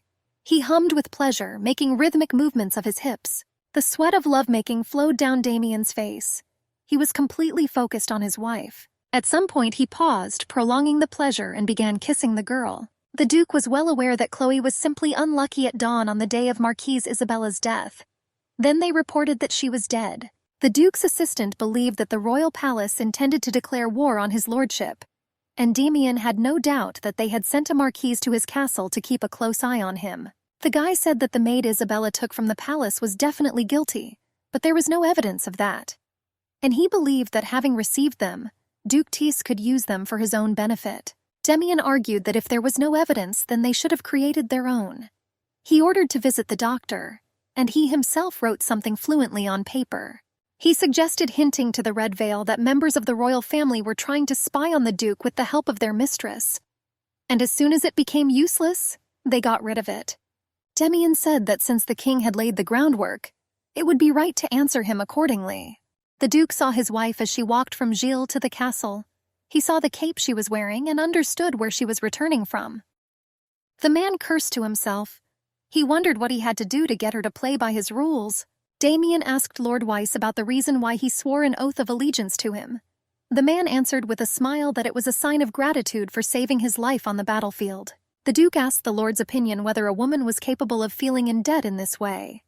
And then he decided to adjust their plan. He ordered the man to go to the Duchess's chambers and place the vial in her bag. It was a fine day over the birch castle of the Duke of Tees. The birds chirped merrily. The maids were talking. It was said that her ladyship was out for a morning walk. Another noted that Lady Chloe had been going to similar workouts a lot lately. The maid said that the weather was good, and it was a sin to remain locked up. But the third of them was sure that the lady was definitely not walking for the sake of the weather. She noticed that whenever the lady went out unaccompanied, she always returned in the company of his lordship. It seemed that the Duke and his wife had become quite close lately, and they undoubtedly had everything. The blonde said that she remembers how Lady Chloe first came to Birch Castle. Then the relationship between the gentleman and his wife did not look so promising, and there was nothing surprising about that, considering all the rumors that were circulating at that time about the affair between his lordship and the Marchioness Isabella. The maid claimed that she was horrified when the mistress was accused of murdering the Marquise. The girl assumed that apparently then they fell in love with each other. When his lordship saved Lady Chloe from certain death, she found it quite romantic. The maid with blonde hair expressed confidence that everything had happened with the Duke and Lady Chloe long before. Damien kissed the girl. She wrapped her arms around his neck. His hand slid below his wife's waist. Duke pushed Chloe onto her back onto the picnic blanket. The basket stood closed, and next to it lay a red apple. Another maid asked the speaker, and she explained that it was about the feelings of the gentleman. She was convinced that they had fallen in love with each other long before that event. The girl asked his lordship why he was so stubborn. The man replied that he is who he is. Damien took a bite of the apple. The girl was nervously buttoning her clothes. She reproached him for not paying attention to her request to refrain and not interfere with her picnic. The Duke was making fun of himself. He asked if it ever occurred to his wife that it was she herself who was preventing him from fulfilling his duties. The girl replied that she didn't think so. Chloe worriedly said that she didn't think it was necessary to try to conceive so often. The Duke leaned over his wife. He assured her that he was not doing this for the sole purpose of having a child. He said that, of course, ensuring the birth of an heir is one of their most important responsibilities. And he assured his wife that he did not intend to do anything without a clear goal. Damien played with a strand of the girl's hair. He insisted that all he wanted was to have a nice time with his wife. The man began to unbutton his shirt. He said that no matter what their end goal was, the more they tried, the better. The Duke had his wife sitting on his lap. Her dress was lowered from her shoulders. They copulated passionately. At this time, their young groom Gilles was watching them from the bushes. The girl thought she heard a rustling in the bushes and turned towards the sound. She said she thought someone was there. The husband replied that it was not important and continued to kiss his wife's breasts. But Chloe remained tense. Her husband urged her not to pay attention. He assured her that when she was with him, and even when she was not, he expected his wife's full attention to be directed only to him. Damien said that it was her duty as a duchess, and throwing her onto her back, he brought his face closer to hers. The man merged with his wife again in a long kiss. The girl answered him, "Yes, my lord." If someone had asked Chloe what she valued most in a spouse, she would have paused for a moment before answering. The girl put it on a saucer. She pondered the question. Her answer was that he was an extraordinary planner. Chloe said that her husband always kept her informed of his location, and immediately reports if something happens. The maid believed that the example given had nothing to do with planning. The Duchess said that was all that came to her mind, but she thought that if she were asked about his vices, she could easily name a dozen of them in great detail. The maid continued to show verbal delight. With shining eyes, she asked my lady if her heart did not melt at the sight of his eyes blazing with passion. Chloe, sipping tea, said that most often her husband's eyes reminded her of an icy lake. The maid said that the master returned just 5 days after he went to the royal palace, that he was in such a hurry to be reunited with her ladyship. The girl assured my lady that the gentleman simply could not bear being separated from her even for one moment, and she insisted that this is called love. The maid said that Lady Chloe seemed to be the only one who did not realize this. The Duchess flushed. It was obvious that she was excited. But after thinking a little, the girl shook her head. She denied that it was an expression of love. After all, she believed that the Duke was not capable of such emotions. The red-haired maid began to quietly tell her mistress what she had heard from the other maid. Then the girl began to whisper something quietly. The Duchess opened her mouth in surprise, and the cup fell out of her hands onto the floor. She couldn't believe what she heard. Chloe hurried, limping through the forest. She was impressed by what she had recently heard from the maid. The redhead said that Gilles decided to leave the estate, despite his lordship's assurances to turn a blind eye to the incident mentioned during the trial. The maid assumed that he must have been embarrassed to stay here, and she reported that the guy would leave Thiès by train this evening. It looked like he was in a hurry, and now Chloe, limping, tried to walk quickly. She hoped with trepidation to still find Gilles in his house before his departure. House at the forest edge. Sunlight fell on the facade, breaking through the dense foliage of tall trees. The building had a compactly equipped woodpile.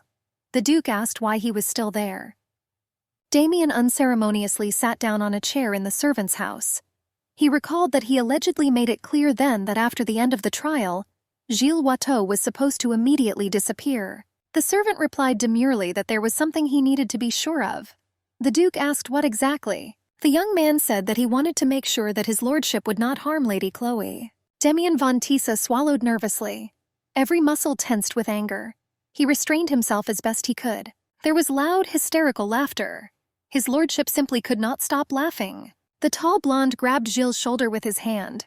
He said it was impudent, and he believed that the servant really did not know his place. Damien chuckled. There was a sound of impact. The young servant flew back, receiving a cheek from his lordship, falling onto the floor of the house on his back. The young man sat down and coughed. Damien approached him, walking slowly and pleased with himself. The Duke, with sparkling eyes, told Gilles that his intuition had not let him down.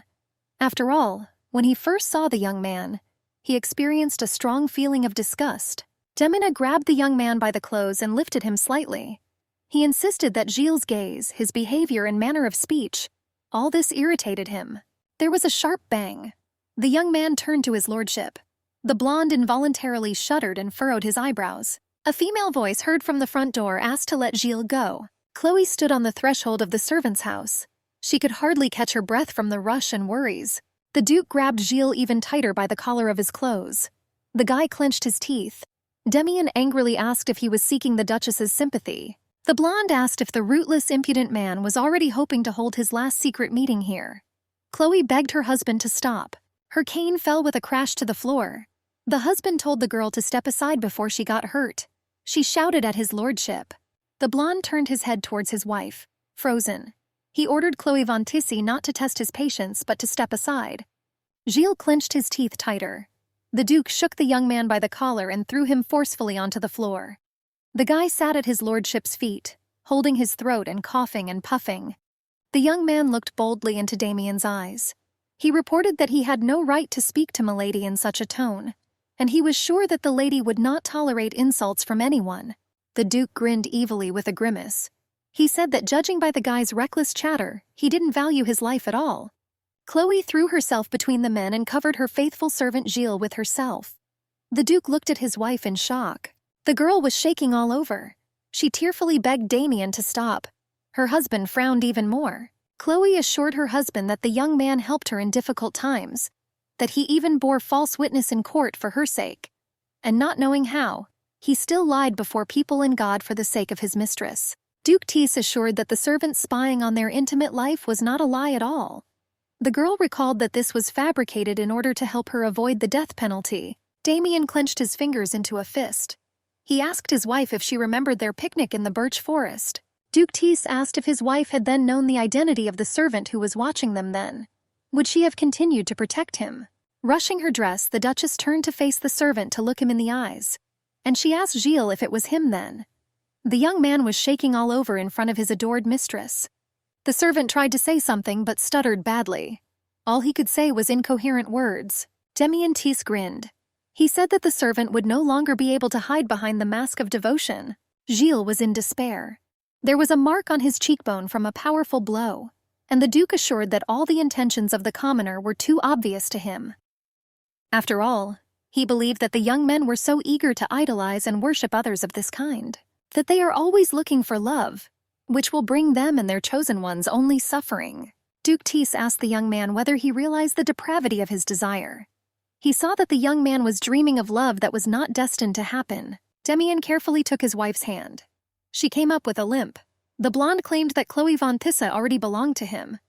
He pulled the girl's head to his chest. Having embraced the Duchess, her husband urged her to go with him. The girl limped away from the servant's house. Gilles looked after the mistress in confusion. The guy whispered after the departing gentleman that the Duke had been disgraced to the depths of his soul and was the very embodiment of the devil.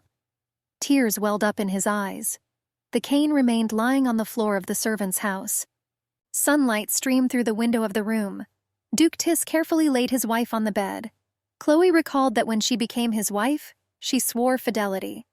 The girl, looking into her husband's eyes, assured that Gilles was nothing more than a good friend to her. That even though the young man had done wrong, she believed that there was no reason to expel him. The blonde ordered not to mention the names of other men in his presence. Chloe assured that he was a very capable servant, that it was thanks to his efforts that they were able to survive the winter. Damian, frowning, demanded that his wife not talk about the commoner as if she were filled with deep respect for him. The girl clutched the hem of her dress. The blonde man towered like a mountain above his frightened wife sitting on the bed, and she asked what he wanted from her. Dangling her legs off the bed, the lady turned her gaze away from her husband, and she asked him to leave her immediately before she began to despise him even more. Delicate pink shoes with lace lay on the floor, and the owner was sitting on the bed, her legs tucked up. Chloe reasoned with herself. She wondered why her husband was so unbearably smug. She remembered how the maid shed a tear, calling it love, but the lady herself didn't think so at all. The Duchess thought sadly that this is not how one behaves in front of someone they love. Chloe lay down on the bed. She asked herself what else she was waiting for, and she came to the conclusion that her husband Duke Tissy was not capable of truly loving someone. The girl called herself a fool. The door with ornate moldings opened with a creak. A strip of light from the corridor cut through the dark floor. The blonde walked towards the bed. Pink shoes with white lace lay carelessly thrown off on the floor. Putting his cane away, the man touched a strand of his sleeping wife's hair. The woman's breathing was calm and measured. On this day, Demian did not want to spoil the Duchess's already fragile reputation. Lowering himself to his wife's ear, raising the hairs at her temple with his breath, the Duke whispered that Chloe had slightly upset him. The girl shook her head restlessly and closed her eyes. Bad elements burst into a beautiful dream, accompanied by a male voice. Sitting in the shadow of the room, Demian advised her not to take the side of another man in the future, and not to undermine his authority as a spouse. When leaving, the Duke kissed his wife on the cheek and left the room, carefully closing the heavy doors behind him. Chloe touched her chest. Her heart was beating wildly. Her breathing became rapid and painful. Opening her eyes, the girl looked around. Brown eyes were still cloudy. Consciousness was still in a sleepy state, although it was restless. She couldn't understand what had just happened. A couple of days later, the golden rays of the sun fell on the palace, beating off the creakingly clean windows. On the tray were 2 straight razors, a shaving brush, a small basin, soap, and other shaving accessories. Chloe stood in front of her husband. The girl asked why she was not notified earlier that if the servant was not at his post, then the responsibilities were transferred to her. Damian grinned. He insisted that his servant was ill and had a severe cough. Barber could not be allowed to see his lordship. However, someone had to look after the master. The wife shook her head. She believed that it was not at all necessary to shave a man every day, even in the absence of his servant. There was a smug sparkle in the Duke's blue eyes. He took his wife's words as a compliment to his ideal appearance. Not wanting to hesitate, he asked Chloe to speed up and fulfill her new duties as his lordship's wife. After just 5 minutes, all the tools were ready. The girl carefully applied the foam to the man's chin and lower jaw. Demian praised his wife. She, without experience and in a fairly short time, shaved off the stubble efficiently and carefully. It's time to cleanse the small prickly hairs from your neck. Resting the blade against the artery, Mrs. froze. Having driven away dangerous thoughts, the Duchess moved to the right side of her husband's face. With a certain sadness in her voice, Chloe said that her work was far from ideal. This made the blue-eyed man smile as well. He was happy when his overly self-confident wife failed to cope with tasks. Chloe froze. No matter how much her emotions pleased the Duke, the girl did not like being confused, which naturally didn't bother him. Wiping her hands, the girl said that previously Demian had always demanded better results from her. and she was surprised that now he rejoiced at her every mistake. This put the Duchess in an awkward position. Chloe didn't understand what her husband expected from her. The facial was completed. The Duke stood opposite his wife with his arms crossed. All he wanted was to see her self-esteem crumble into tiny pieces right before his eyes. The blonde wiggled his eyebrows, playing with his eyes. He wanted Chloe to come running to him in a comforting embrace. The girl swallowed her saliva nervously. She ran the tip of her tongue along her lower lip and took a step forward. "And I wanted to ask a question."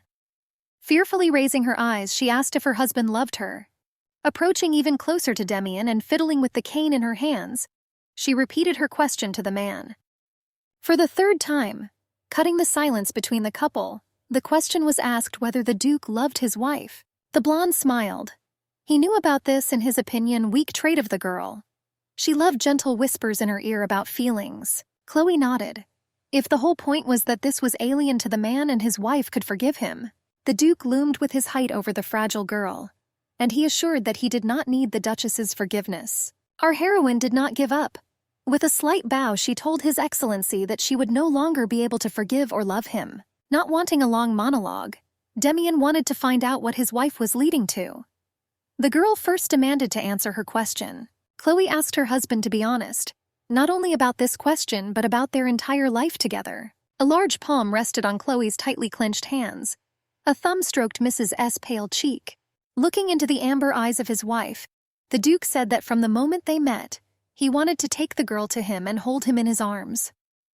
Grinning, Demian assured that if the desire to own a lady and live his days with her meant love, then he loved his wife. The sun's rays fell on the Duchess's face. The eyes were illuminated and were the color of liquid, fresh honey.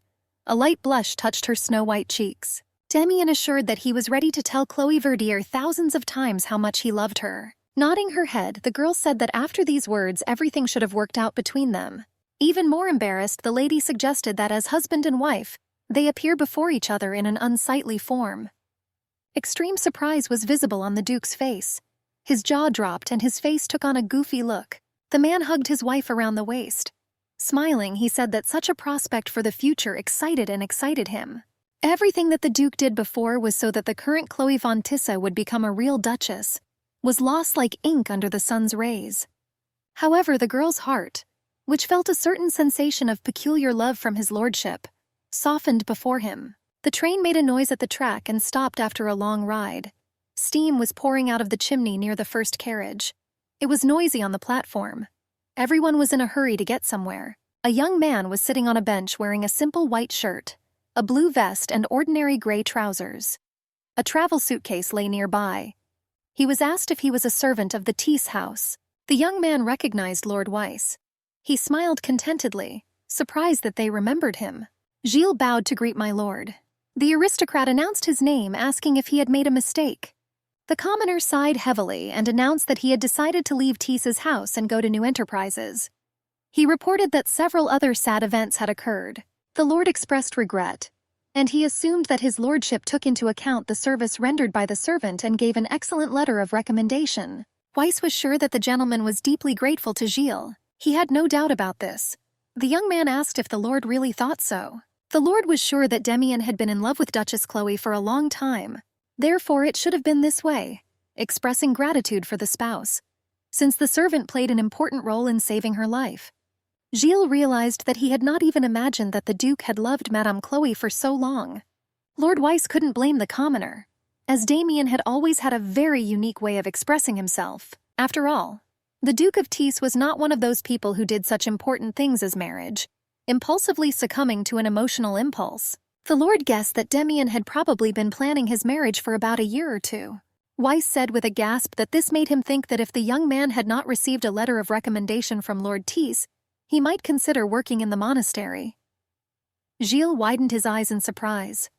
The aristocrat assured that his mother was there now, and she reported on the recent shortage of workers. Weiss hoped that this could at least be a consolation for the young man's troubles, and Gilles thought that this man might confirm his suspicions. The commoner thanked my lord for the offer, but I was going to refuse. The lord asked how there could be problems. Gilles admitted that it was indeed difficult for him to understand why his lordship had accused Lady Chloe of murder, thereby subjecting her to such suffering. The young man insisted that this was why he was going to avoid working in any place connected with the Duke of Tees. The Lord involuntarily shuddered when he heard the answer. Weiss asked the boy how he knew what he was saying. He thought that his fears were not unfounded regarding the Duke of Tees. Gilles clenched his fists. He said that what he said earlier was only a serious suspicion. Gritting his teeth tightly, the commoner asserted that Mr. Weiss had just confirmed the veracity of those assumptions. Gilles bowed low at the aristocrat's feet. He asked my lord if his job offer was still valid. Lord Weiss realized that he had walked straight into a trap, and he will not escape trouble if the Duke of Tees finds out about this. And given that the young man knew the truth about the events of that night, it would be wise not to lose sight of him, but to be able to keep an eye on him. Mr. Weiss thought that he should have kept the guy close to him.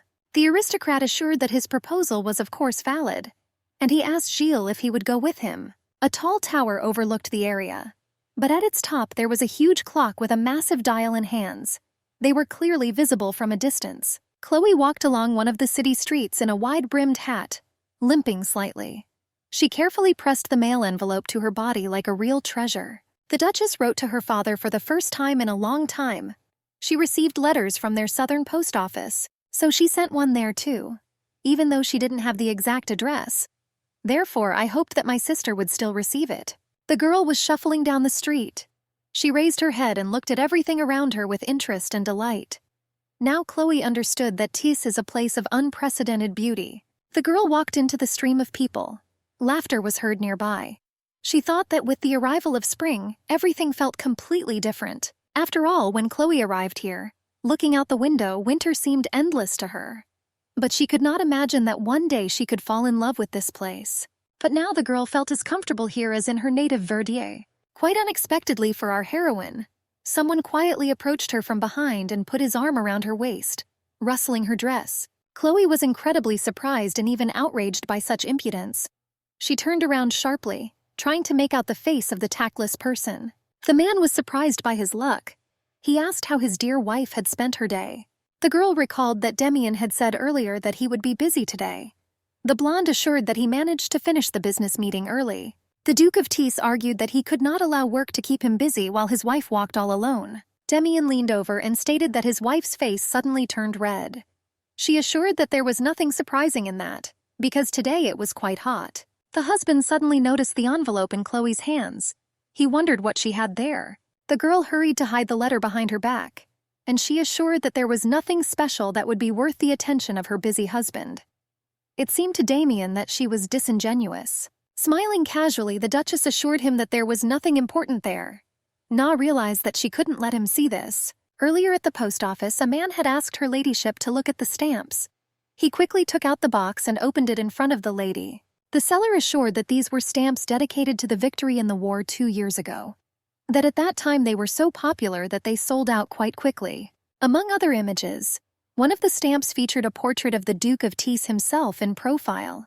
The postal worker claimed that this was the last set left. There was an expression of genuine surprise on the girl's face. The seller asked if Miss was interested in purchasing, and now Chloe assured her husband that these were simple stamps with the image of strawberries from Tees. The Duchess claimed that she found them very charming.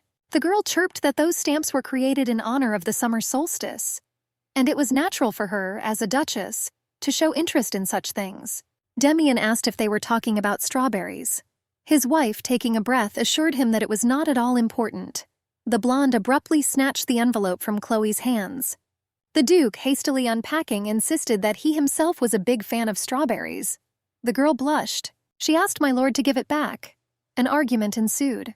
The husband insisted that he simply could not suppress his curiosity when she behaved this way. Soon the envelope slipped out of my hands. Its contents scattered, carried away by the wind.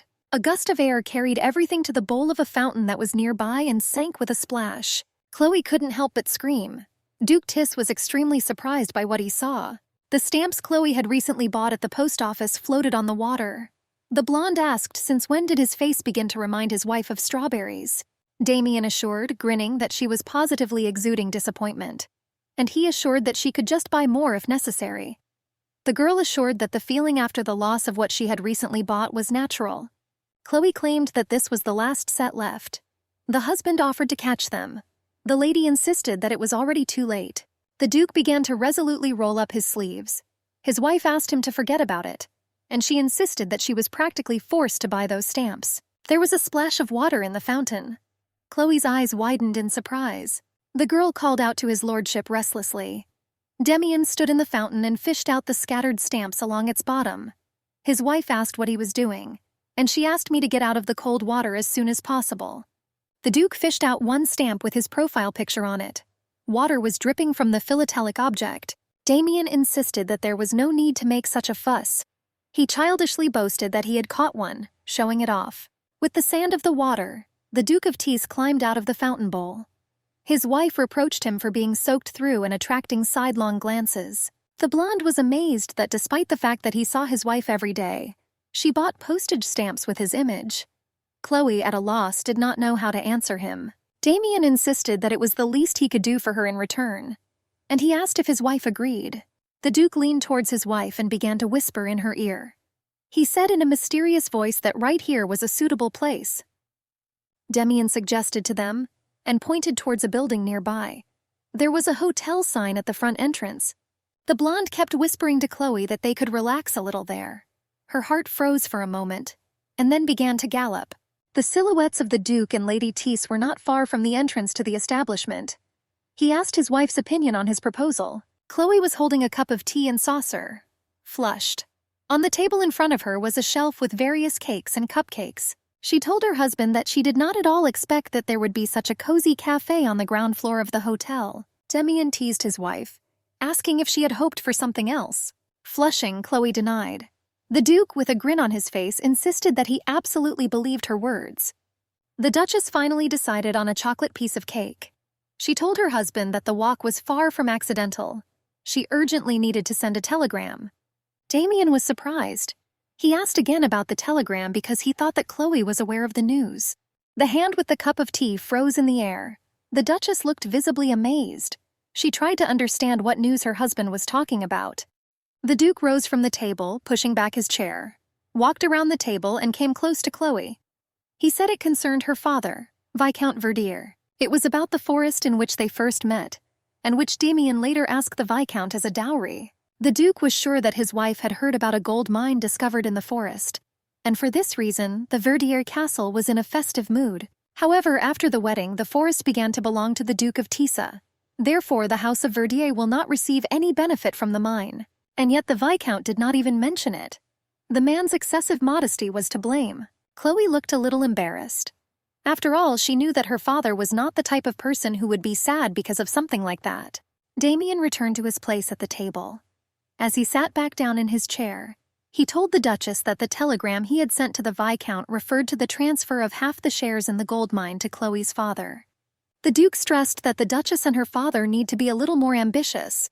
The brown-haired woman was amazed by her husband's action and immediately thanked him. Damian's playful mood returned. He asked for a piece of chocolate cake with half a spoon of buttercream and half a spoon of chocolate mousse. Chloe is still impressed. With shaking hands, she broke off a piece of cake with a fork. With uncertain movements, she placed cream and mousse on it. She brought the fork with the treat closer to her husband's mouth. The Duke swallowed the delicacy with pleasure. This was his favorite way to serve the dish.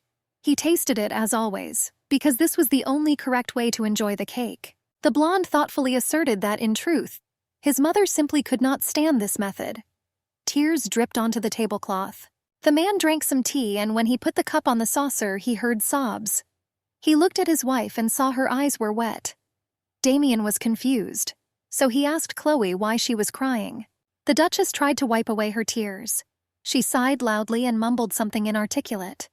Her husband was amused by these unsuccessful attempts, and he kindly remarked that she looked stupid, even if she did not realize it. Demian asked to come to him. The blonde wanted to look at her face. Chloe refused. She was embarrassed and thought that her husband would mock her. The Duke did not give up and continued to insist on his own. He gently squeezed his wife's hands into his own and asked why Chloe, his love, was crying. The Duchess was still confused, and tears glistened on her eyelashes. She squeezed her husband's hands in response and said that they were tears of sincere delight. Demian chuckled in response and kissed Chloe's hand. And he said that in his opinion these words were intended only for their bedroom. Now the Duke was curious how his wife would react if he gave her father the whole mine. The Duchess blushed. She didn't understand what her husband meant. Either way, Chloe was incredibly grateful. She didn't know if she would ever be able to thank her husband. Demian continued to tease his wife, asking if she had already become fascinated by him. This playfulness completely confused Chloe. The couple of the Dukes of Tees finished their tea party and decided to take a walk around the evening city.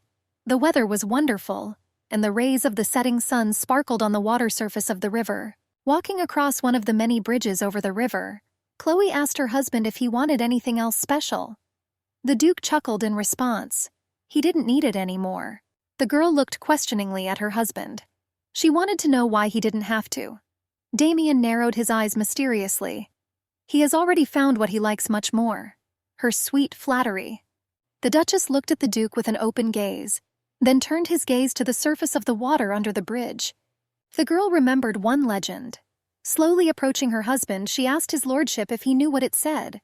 The Duke did not know what he was talking about. Chloe explained that there is a belief that lovers who share a kiss on this bridge will never be separated. Without hesitation, Demian brought this legend to life. He passionately kissed his wife.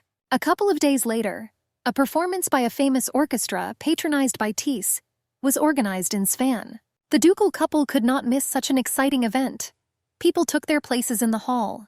In the box, Chloe and Duke Tis met Lord Weiss.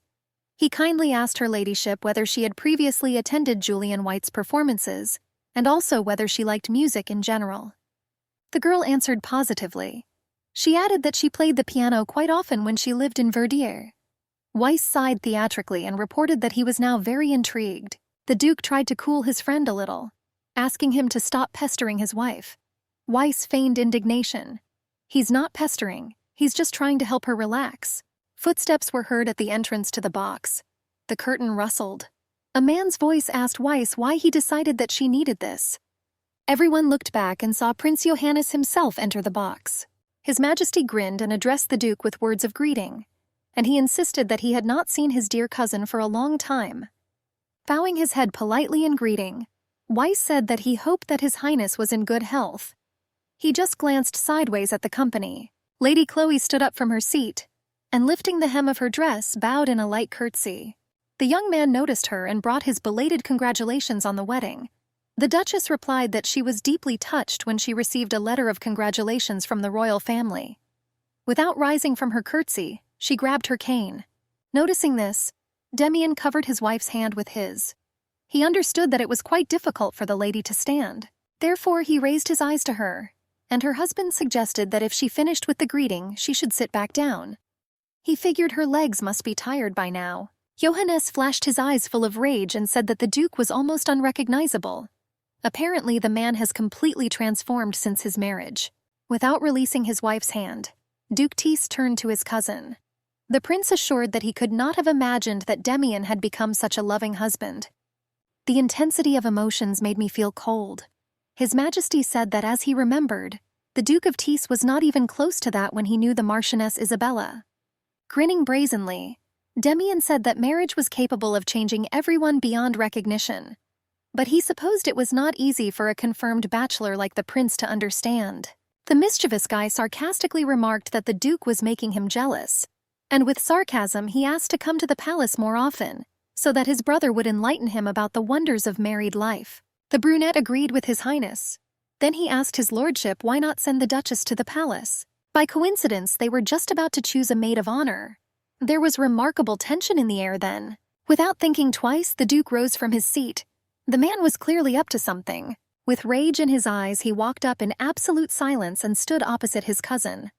From such tension, the blonde began to babble that it was just a joke. Touching his shoulder, the prince said that after all, the guy was his dearest cousin, and also his most devoted servant. At one point, the Duke's patience ran out. With irritation, he asked what Johannes was saying. From such a harsh tone and hatred between these relatives, the brown-haired woman was seriously frightened and involuntarily shuddered. Red eyes filled with rage at such a self-confident statement.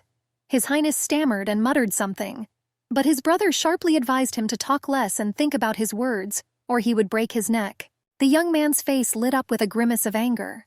The mouth twisted in disgust. Grinding his teeth, he asked how Damian dared to talk so much. But he didn't finish the sentence. The Duke chuckled and concluded, Without any irritation, he said with a grin that he should joke. After that, he patted his cousin on the shoulder. In the evening, standing on the balcony, the sunset sky was beautifully reflected in the blue eyes of Duke Tease.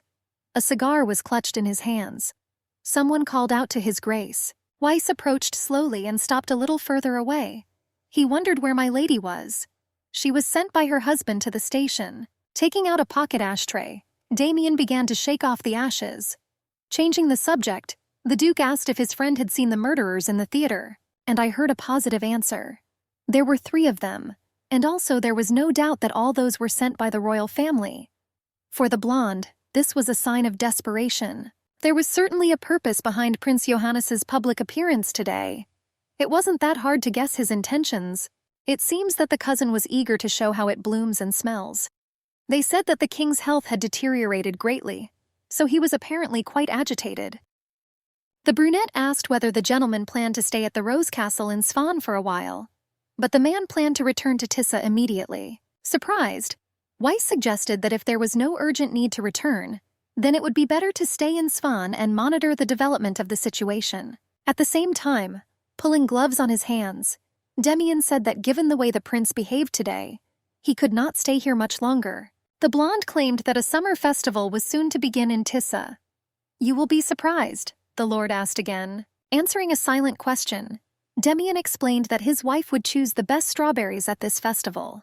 At first he nodded understandingly and said that he understood, and he began to say something about her ladyship when he abruptly stopped. Finally, understanding what the Duke had said, Weiss raised his eyebrows in surprise, and he asked in bewilderment whether the man had said that he would choose strawberries. Looking away, the blonde said nothing. The brown-haired woman was sitting alone on a bench. The cane stood next to her so that in case of anything it would be of help. Remembering the conversation with my husband, he told me to go ahead and wait at the station. He still had some things to do. In the event that Damien did not finish and arrive in time, then she had to go to Tisse alone. Today's situation seemed extremely tense. Due to the incident that happened with Marchioness Isabella, her husband's relationship with the royal family was already severely damaged. Many different thoughts were running through my lady's head.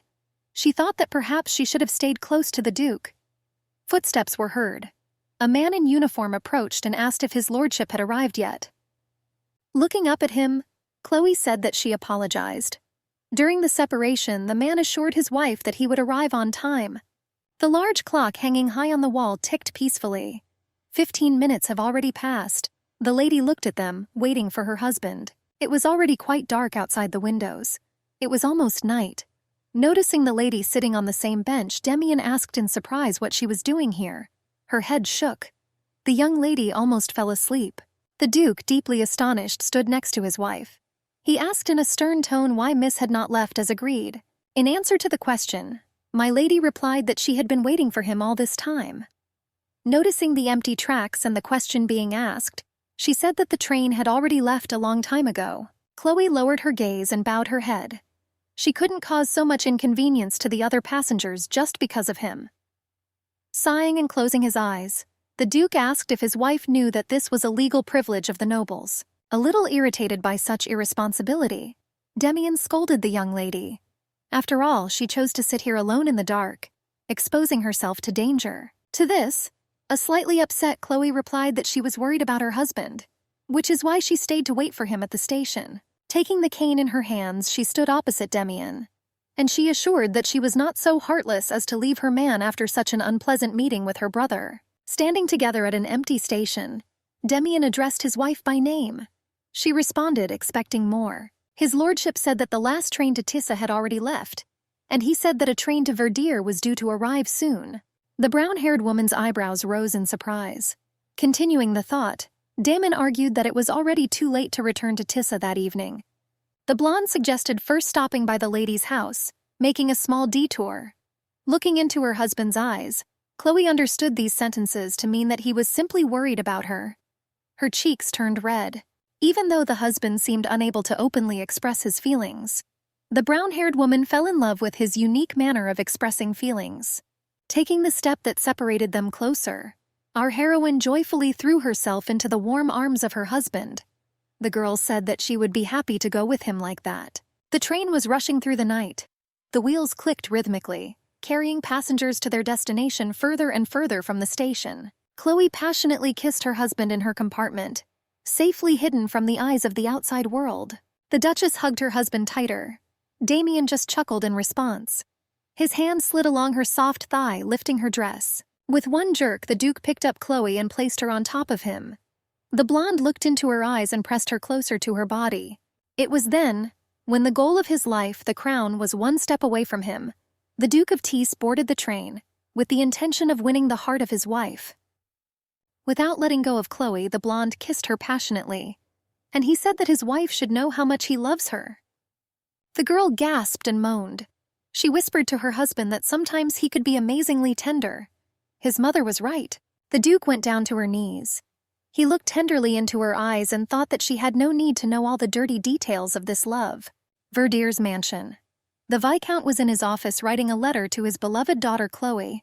The pen scratched across the paper, writing more and more new words. A cup of tea was cooling nearby. The Viscount asked his daughter in a letter how her return to Tees went. He was immensely happy about her unexpected visit. Tears of joy welled up in his eyes at the sight of his daughter getting into the carriage with her husband. The man was immensely happy at that moment, and he felt as if he had been given the most amazing gift of his life. On the table, next to the inkwell, there was a framed portrait. From it, his youngest daughter Alice looked at the Viscount with a newborn child in her arms. Verdier took the portrait in his hands. He had the feeling that it wouldn't be long before their whole family would get together. The Viscount continued writing the letter. It mentioned that the summer solstice festival would soon take place in Tissa. It would be amazing to live every day as a holiday. The father hoped with undisguised hope that his daughter Chloe would fully enjoy her current happiness. Tessa's mansion.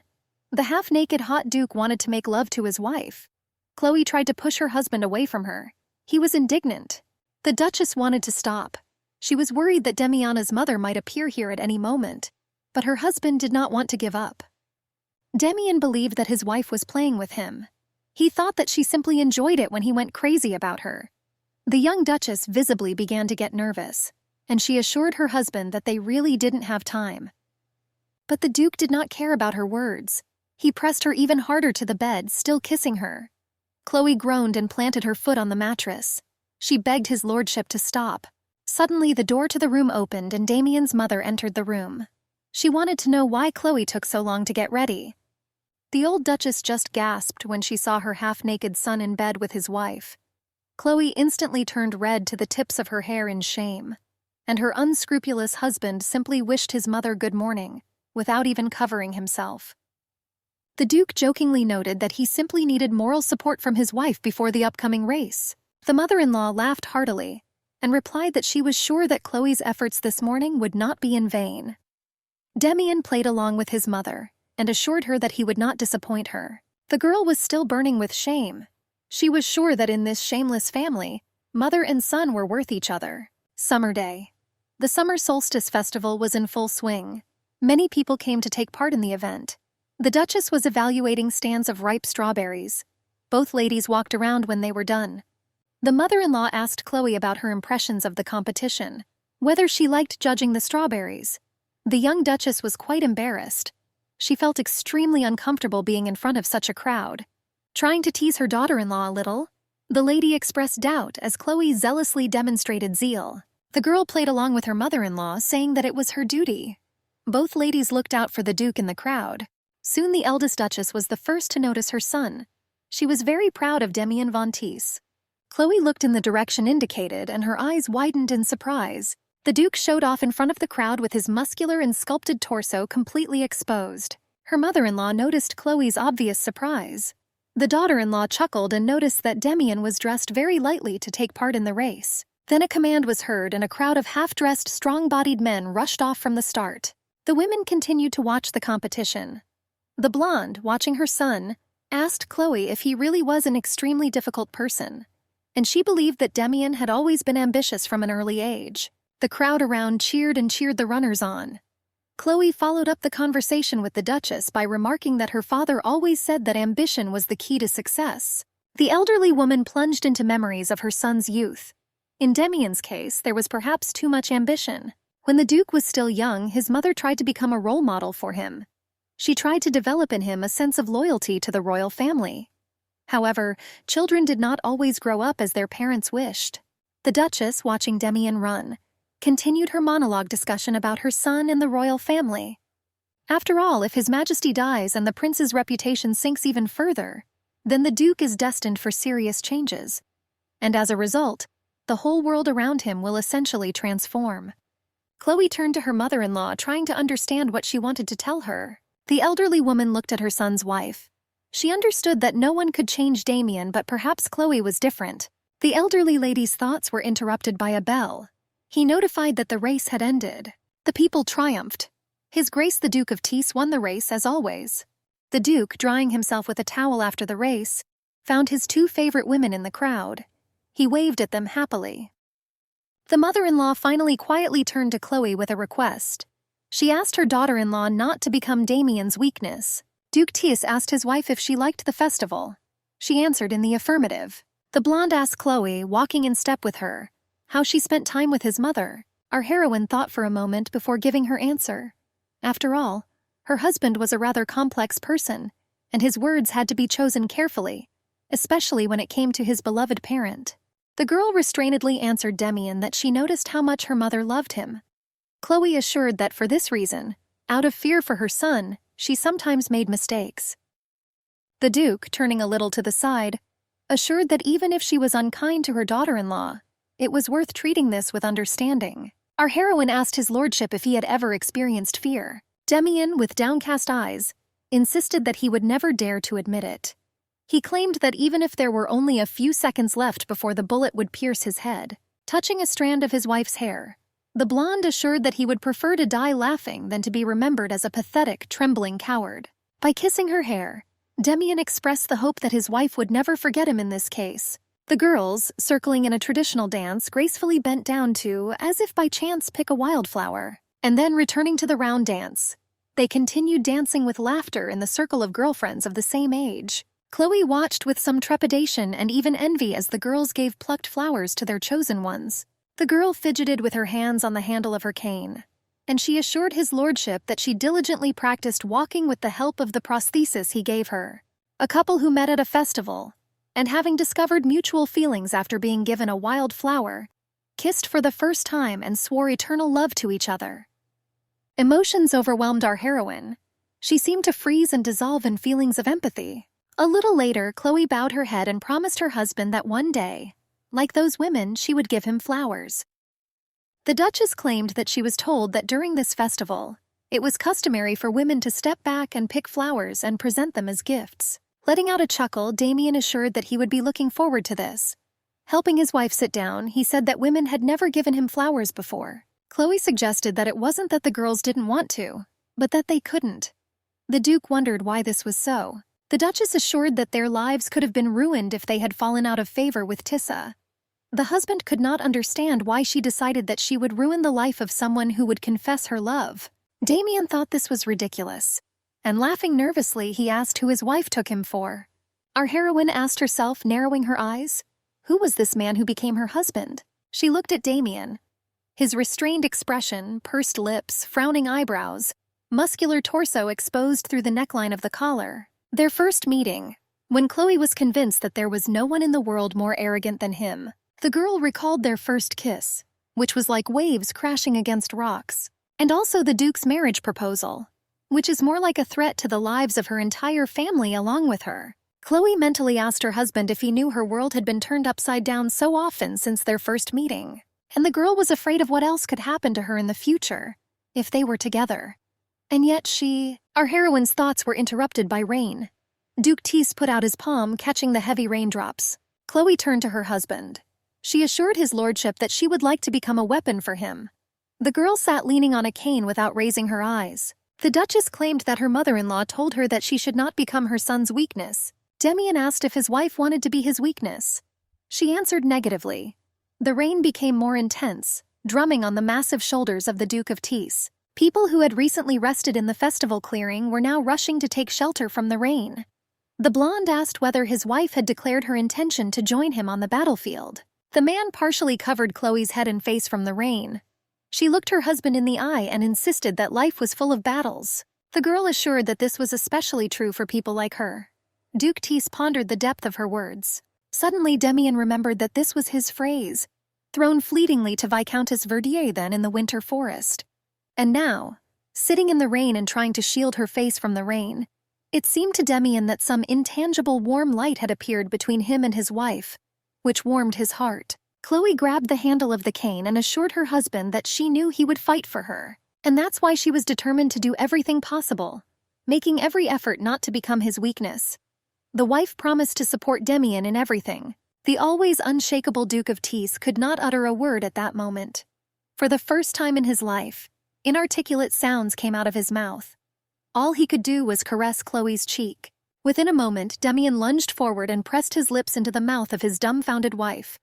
Having pulled away, both were gasping for breath from the passionate kiss. Leaning his knee on the bench, the Duke asked Chloe for permission to tell her something. Demian assured that his beloved wife never became his weakness for a moment. The girl listened to his speech with bated breath. The blonde argued that it was so and will always be so. He gave Chloe another long, passionate kiss as he leaned over her. The couple indulged in caresses, not paying attention to the frequent drops of rain that fell on them from the sky. The youth were having fun and laughing. The girls squealed with delight as they enjoyed the rain. The Duke and his wife sat on a bench watching what was happening. He asked if Chloe knew that many people born in Tissa had almost the same birthday. The girl assumed that this was due to the meeting of lovers at the midsummer festival. Demian claimed that the passion was contagious. After this, the Duke abruptly stood next to his wife. He extended his hand to the girl and smiled, and he assured that they, as a married couple of dukes, were obliged to set an example. Chloe's cane lay in the grass, wet from raindrops. Footsteps were heard. The girl insisted that she was embarrassed. Demian could not understand why his wife felt this way. The Duchess had a noticeable limp. Embarrassed, she assured her husband that she had never danced in front of such a large number of people before. Chloe claimed that her dancing skills clearly left much to be desired, and she realized that everyone would make fun of her. The husband assured that no one would even dare to think about making fun of her while he was around. Demian suddenly picked up the Duchess in his arms, as if she were a light feather for him. The blonde looked his wife in the eyes and smiled. He asked how Chloe was feeling now, and was her embarrassment less? The fragile hand of the brown-haired woman rested hesitantly in the outstretched wide palm of Duke Tease. Demian hugged his wife around the waist. The girl closed her eyes from excitement and fear. The ducal couple began to dance, but very soon her ladyship gasped. She tried to hold on to her husband's torso, but to no avail. Her foot slipped in her shoe, which was soaked with rainwater, and the girl began to fall. Demian managed to grab his wife by the elbow in time, preventing her from touching the ground. He anxiously asked if everything was okay with Chloe. The brown-haired woman resolutely took off her wet shoes. She decided to continue dancing with her husband barefoot. Duke Tease was surprised at her courage. The girl stretched out her arms and wrapped her arms around her husband's neck. She assured him, smiling, that everything was fine with her. Soon the married couple of gentlemen continued the dance. Chloe felt liberated. Her bare feet walked boldly on the wet grass next to her husband's boots in time with the music. Our heroine was having more fun than ever. She had fun and laughed heartily, twirling with her husband to the rhythmic traditional music. Her eyes sparkled with delight. And the rain continued to pour water from the sky. It fell in huge drops onto the grass and wildflowers. Laughter was heard all around. Chloe thanked her husband. He asked what his beloved was grateful to him for. The girl replied that because his lordship invited her to dance with him, and nearby on the wet grass were her ladyship's shoes, and the constant companion of lameness, a cane. Our heroine was having fun while spinning around with Demian. She apologized for turning down his invitation to dance at the Castle of Roses. The blonde man hugged his wife around the waist. She was breathing heavily. Rainwater dripped off their bodies. Demian voiced out loud that the rain was getting heavier. The servant loudly announced that the carriage had already arrived. But the girl tried to keep her husband. She looked into his eyes and assured him that she would like to continue dancing with him. And the Duke agreed. The wheels of the carriage spinning tapped along the road, splashing puddles filled with rain. Chloe sat on her husband's lap. He, holding her, asked his Duchess to move for him and only for him. The girl could not hold back her passionate moans. Demian impatiently tugged at untying the lacing on his wife's dress. Her body trembled. The clothes slipped off the girl's shoulder, partially exposing her breasts. She tried to tell her husband something or ask her, The Duke pressed his lips onto her body, giving it many passionate kisses. The shoes and dress lay on the floor of the carriage cabin. The couple gave themselves over to passion. The wheels tapped rhythmically on the paved road. The crew was driving along a forest road. Many drops of rain fell from the sky, collecting in huge puddles on the ground. Demian and his wife were lying on the bed. The blonde said that he supposedly understood how much she loved him. He caressed Chloe. The girl opened her eye, and she asked when she spoke words of love to her husband. Leaning towards his wife, the Duke assured that this had just happened. The girl's hands clasped her husband's muscular shoulders. In response, he pulled Chloe to him and began to kiss her passionately. 3 months later, there was clear, sunny weather over the Duke of Tease's estate. Our heroine was sitting by the window. She was in high spirits, and she asked if they were sure. The servants assured my lady that his lordship had arrived. Chloe turned her head. The joy of anticipation of meeting her husband shone in her eyes. The door creaked. The blonde appeared in the aisle. He walked inside silently. The wife jumped up to greet Demian. She was in a hurry to happily tell her husband something, but the Duke interrupted Chloe. He said that the king had died. The happy expression left our heroine's face, replaced by anxiety, surprise, and even fear. Demian assured that for now this news was kept completely secret, but they will have to make an official statement soon. He asked to return to the topic that his wife was going to discuss with him. The maid bowed low to the master. She assured that her ladyship was expecting a child. Duke Tis stood looking at his wife in complete confusion. Chloe, holding her stomach, confirmed what was said with a look full of hope. Demian could not believe that His Majesty remained unwavering in his decision to transfer the throne to Johannes until the very end. This was all unconditional. However, the real bewilderment was caused by the Duke of Tease himself. Why did he need to delay seizing the throne until after the period of national mourning? The details of the prince's madness had already been covered in the red veil, and the people cooled towards him. Talking to each other, the two guys wondered why his lordship did not make any decision. Suddenly, shocking news came out. As it turned out, Her Grace the Duchess was expecting a child. The brunette was amazed. If the Duke acts hastily and makes a mistake, then not only his life will be in danger. The brown-haired man assured that if the man was worried about the safety of her ladyship, then they could provide protection. But there have already been such proposals. The answer was clear.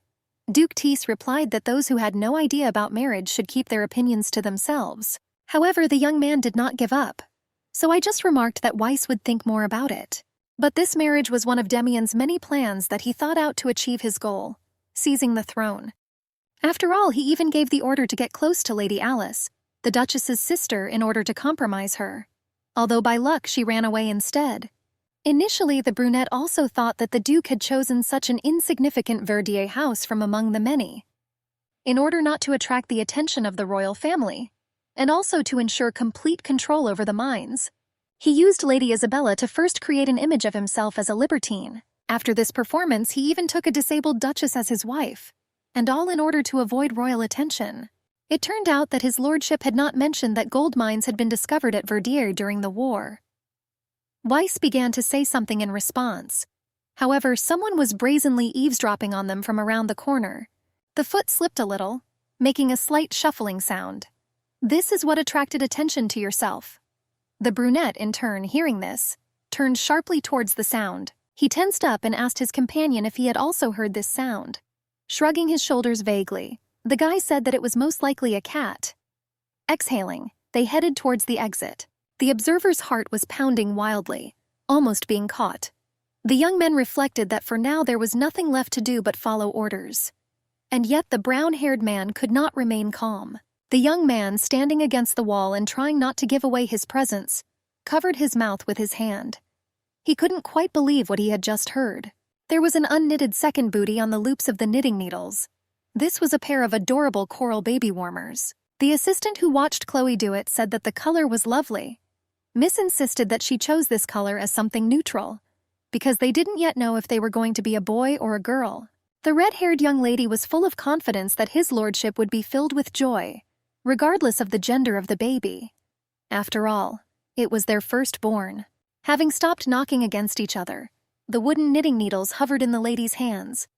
The brown-haired woman asked if the assistant really thought so, because the lady herself was not so sure.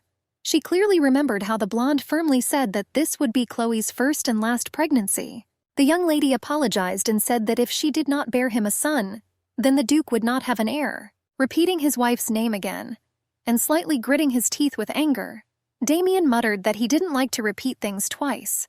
Passionate about knitting and lost in her thoughts, the girl was thinking. Could it be that her husband, since he wanted one child, was so sure of the birth of a boy? Frowning, the question was asked about how Miss thought when his lordship would return from Swan.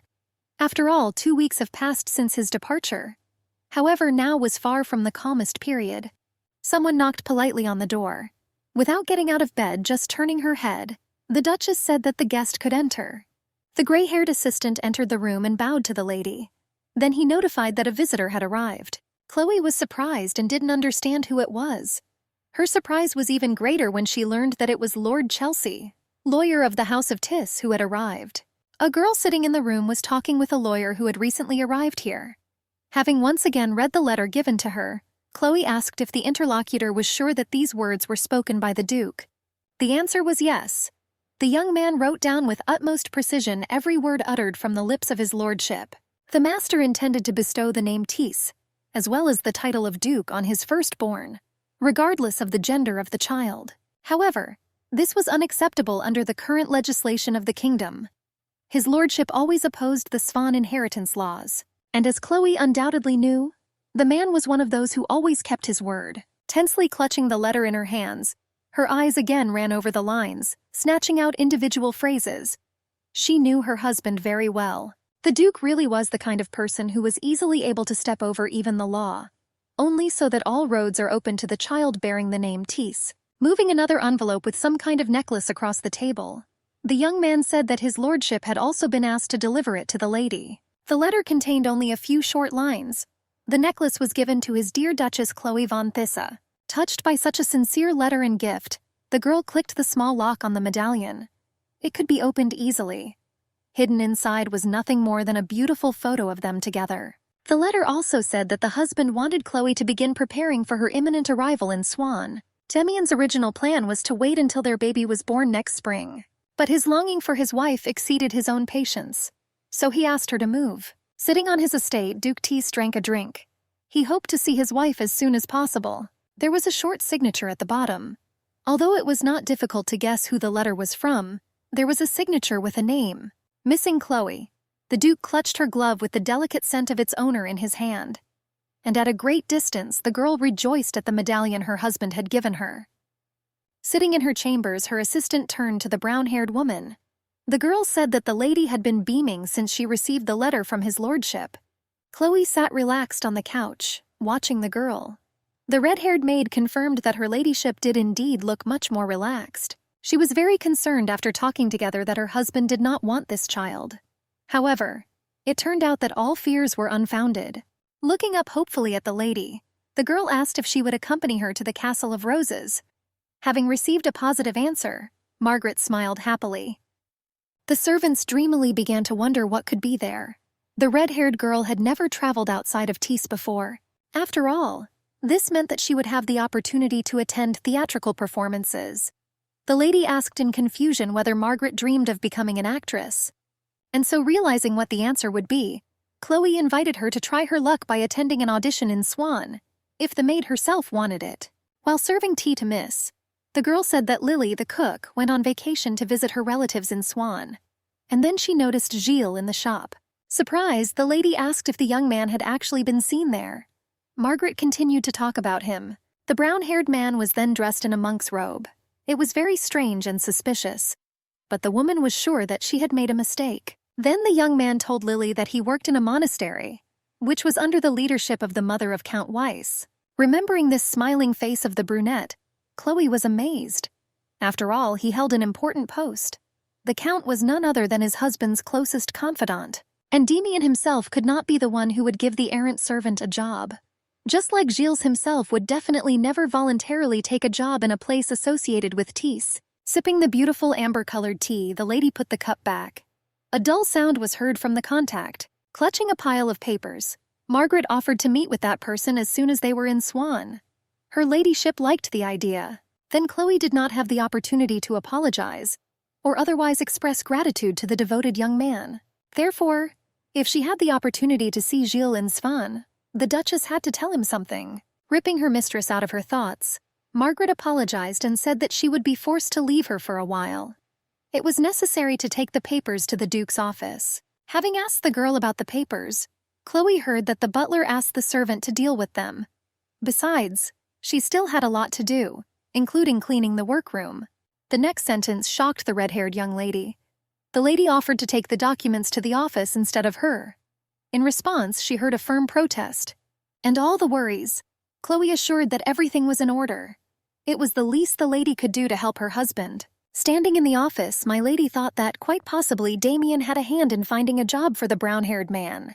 Gilles then provided her with invaluable support, and the Duke was not the one who could remain in debt for such a thing. Looking back and looking at the portrait of her husband, the girl thought that he could be surprisingly loving. Limping due to an old injury, the lady walked closer to the frame. She touched the canvas gently and whispered his name. Admiring the frozen expression on her face in the painting, Chloe admitted to herself that she was yearning for her husband. Noticing a small protruding screwdriver in the lower right corner of the picture, the girl was surprised. She leaned over to take a closer look. When the Duchess took it in her hand and moved it a little, a quiet creak was heard. The young lady froze from the surprise that washed over her. A secret safe opened before her eyes, which was hidden immediately behind the painting. Looking at all these piles of papers that were slightly scattered, the girl began to think. Damien did not give the impression of a man who would hide something. Quickly looking around to make sure she was alone in the room, Chloe returned to the safe. Stretching out her hand to this pile of papers, the Duchess decided to take a look at them at least with one eye. Rushing through the documents, she quickly looked through each one. There were only some working papers there. Leafing through them, the lady kept thinking about what could have prompted the Duke to hide them in such a way. But suddenly, while flipping through one of the stacks, her eyes came across shocking information. Her hand froze. In the middle, there was also a Verdier map. Since this directly related to her, this information interested the girl. She read the written letter. After examining the sample that was sent by your lordship, the following was established. The mineral that was discovered along with the sand was gold. It is very likely that its source was the Verdier estate. Viscount Verdier was then on the verge of ruin if his second daughter could not find a suitable match. In this case, Verdier Castle will be lost forever due to the enormous debts that have arisen. Looking at the date, Miss decided to mentally take stock. 3 years have passed since this writing. Responding to a request regarding my eldest daughter. Slightly interrupting the internal dialogue, a clap of thunder was heard outside the window. Continuing, I read that the girl was now skilled in medicine and excellently supervised the servants. The young lady has long given up the idea of getting married due to her condition. The papers flew out of her hands and scattered across the entire surface of the floor. Lightning flashed outside the window, illuminating her silhouette. A voice was heard behind me. He called his love. The sound of thunder could be heard again in the background. Chloe turned at the sound of a man's voice. The silhouette of a stately man could be seen in the doorway. The blonde stood and looked at his wife coldly. Glancing at the papers scattered on the floor, he looked up at the girl. Damien muttered that he took the last train because he longed to see her face. Milady was unable to answer this. She just stood silently, looking at her husband. 2 streams of tears flowed down my face. They continued to look at each other without breaking eye contact. Noticing Mrs. condition, Damien whispered that if she had any questions, he would answer each of them. It was pouring cold rain outside. The Duchess walked leisurely around the room. Her posture made it clear that she had something heavy on her mind. Chloe met her husband. She didn't want to think about anything at the moment, which is what she told Damien. The Duke, in a slightly irritated manner, asked if his wife would like to ask a question. Tisse believed that she might have wanted to know the truth. With fear, she still dared to ask the question whether the murder of the Marquise was part of Damien's plan. The Duke assured that he was not the only one involved in her death. Chloe was again surprised whether Tisse had made her out to be guilty. His answer was short and clear, yes. But according to the Duke, he did it out of great love for his wife. Damien continued. She can hold a grudge against him, beat him, scream. Her husband agrees to endure everything. The blonde believed that disagreements were normal in married life. Tisse added that ladies should not allow emotions to overshadow the truth. The wife was indignant at Damien's hypocrisy, because it was he who was attracted to the girl's wealth on the day of the meeting. He planned to use her father, who was grateful. and her husband forced her to appear in court in a chilling hall. The blonde only replied that none of this mattered. The truth that the Duke spoke about is different. He was in love with the Duchess. The wife continued asking questions. She asked whether Tease had killed His Majesty, to which he answered briefly and clearly, yes. After all, the Duke is already tired of the mad prince's excuses. Demian assured that he could no longer watch how a madman would rule the country as a sovereign. And if he himself had such a crazy son, he would have beheaded him, preserving his honor. Duke Tease believed that it was more honorable to die than to live in shame, subject to constant ridicule. Chloe got angry and pulled her hand out of the palms of the calculating and pragmatic Duke. But before he could say anything, the girl lost consciousness. Blood rolled down her legs in drops. The Duchess was carried to their chambers. The doctor reported that the child was safe and sound, but it was necessary for the lady to spend some time in complete peace. The Duke sat next to Chloe. She tried to hint that her husband would leave her alone, but he said he had nothing to do that would prevent him from being with his sick wife. Then the girl directly said that she wanted to be alone, and if the husband does not want this bed to be stained with blood, he should have left her chambers. Demian assured that since it became obvious that this pregnancy was negatively affecting his wife's health, he no longer found joy in the life that was growing inside her. The wife got angry and directly told Demian to leave right away. He finally listened to Chloe and left the bedroom. Chloe was crying. She was either alarmed or infuriated by his lordship's prudence. He understood that for the sake of the people dear to her, the girl would do anything. The Duchess vowed to protect her baby no matter what or anyone, including Demian himself. The walls of the palace were filled with muted sunlight. The young man talked with Demian about the influx of the epidemic and his regrets that it happened so quickly after the end of mourning for the king, after which they switched to discussing Prince Johannes. As it turned out, despite the situation, he decided to hold the coronation ceremony as quickly as possible.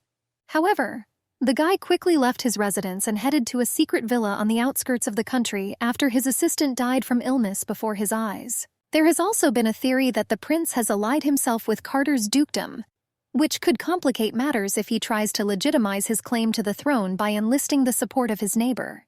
The conversation turned to Chloe. The Duke had not yet taken any action due to indecision. He did not want his wife to see him as the man who killed his family. However, he intends to show his true colors. Tease ordered preparations to begin to get rid of Johannes. He decided to kill him personally.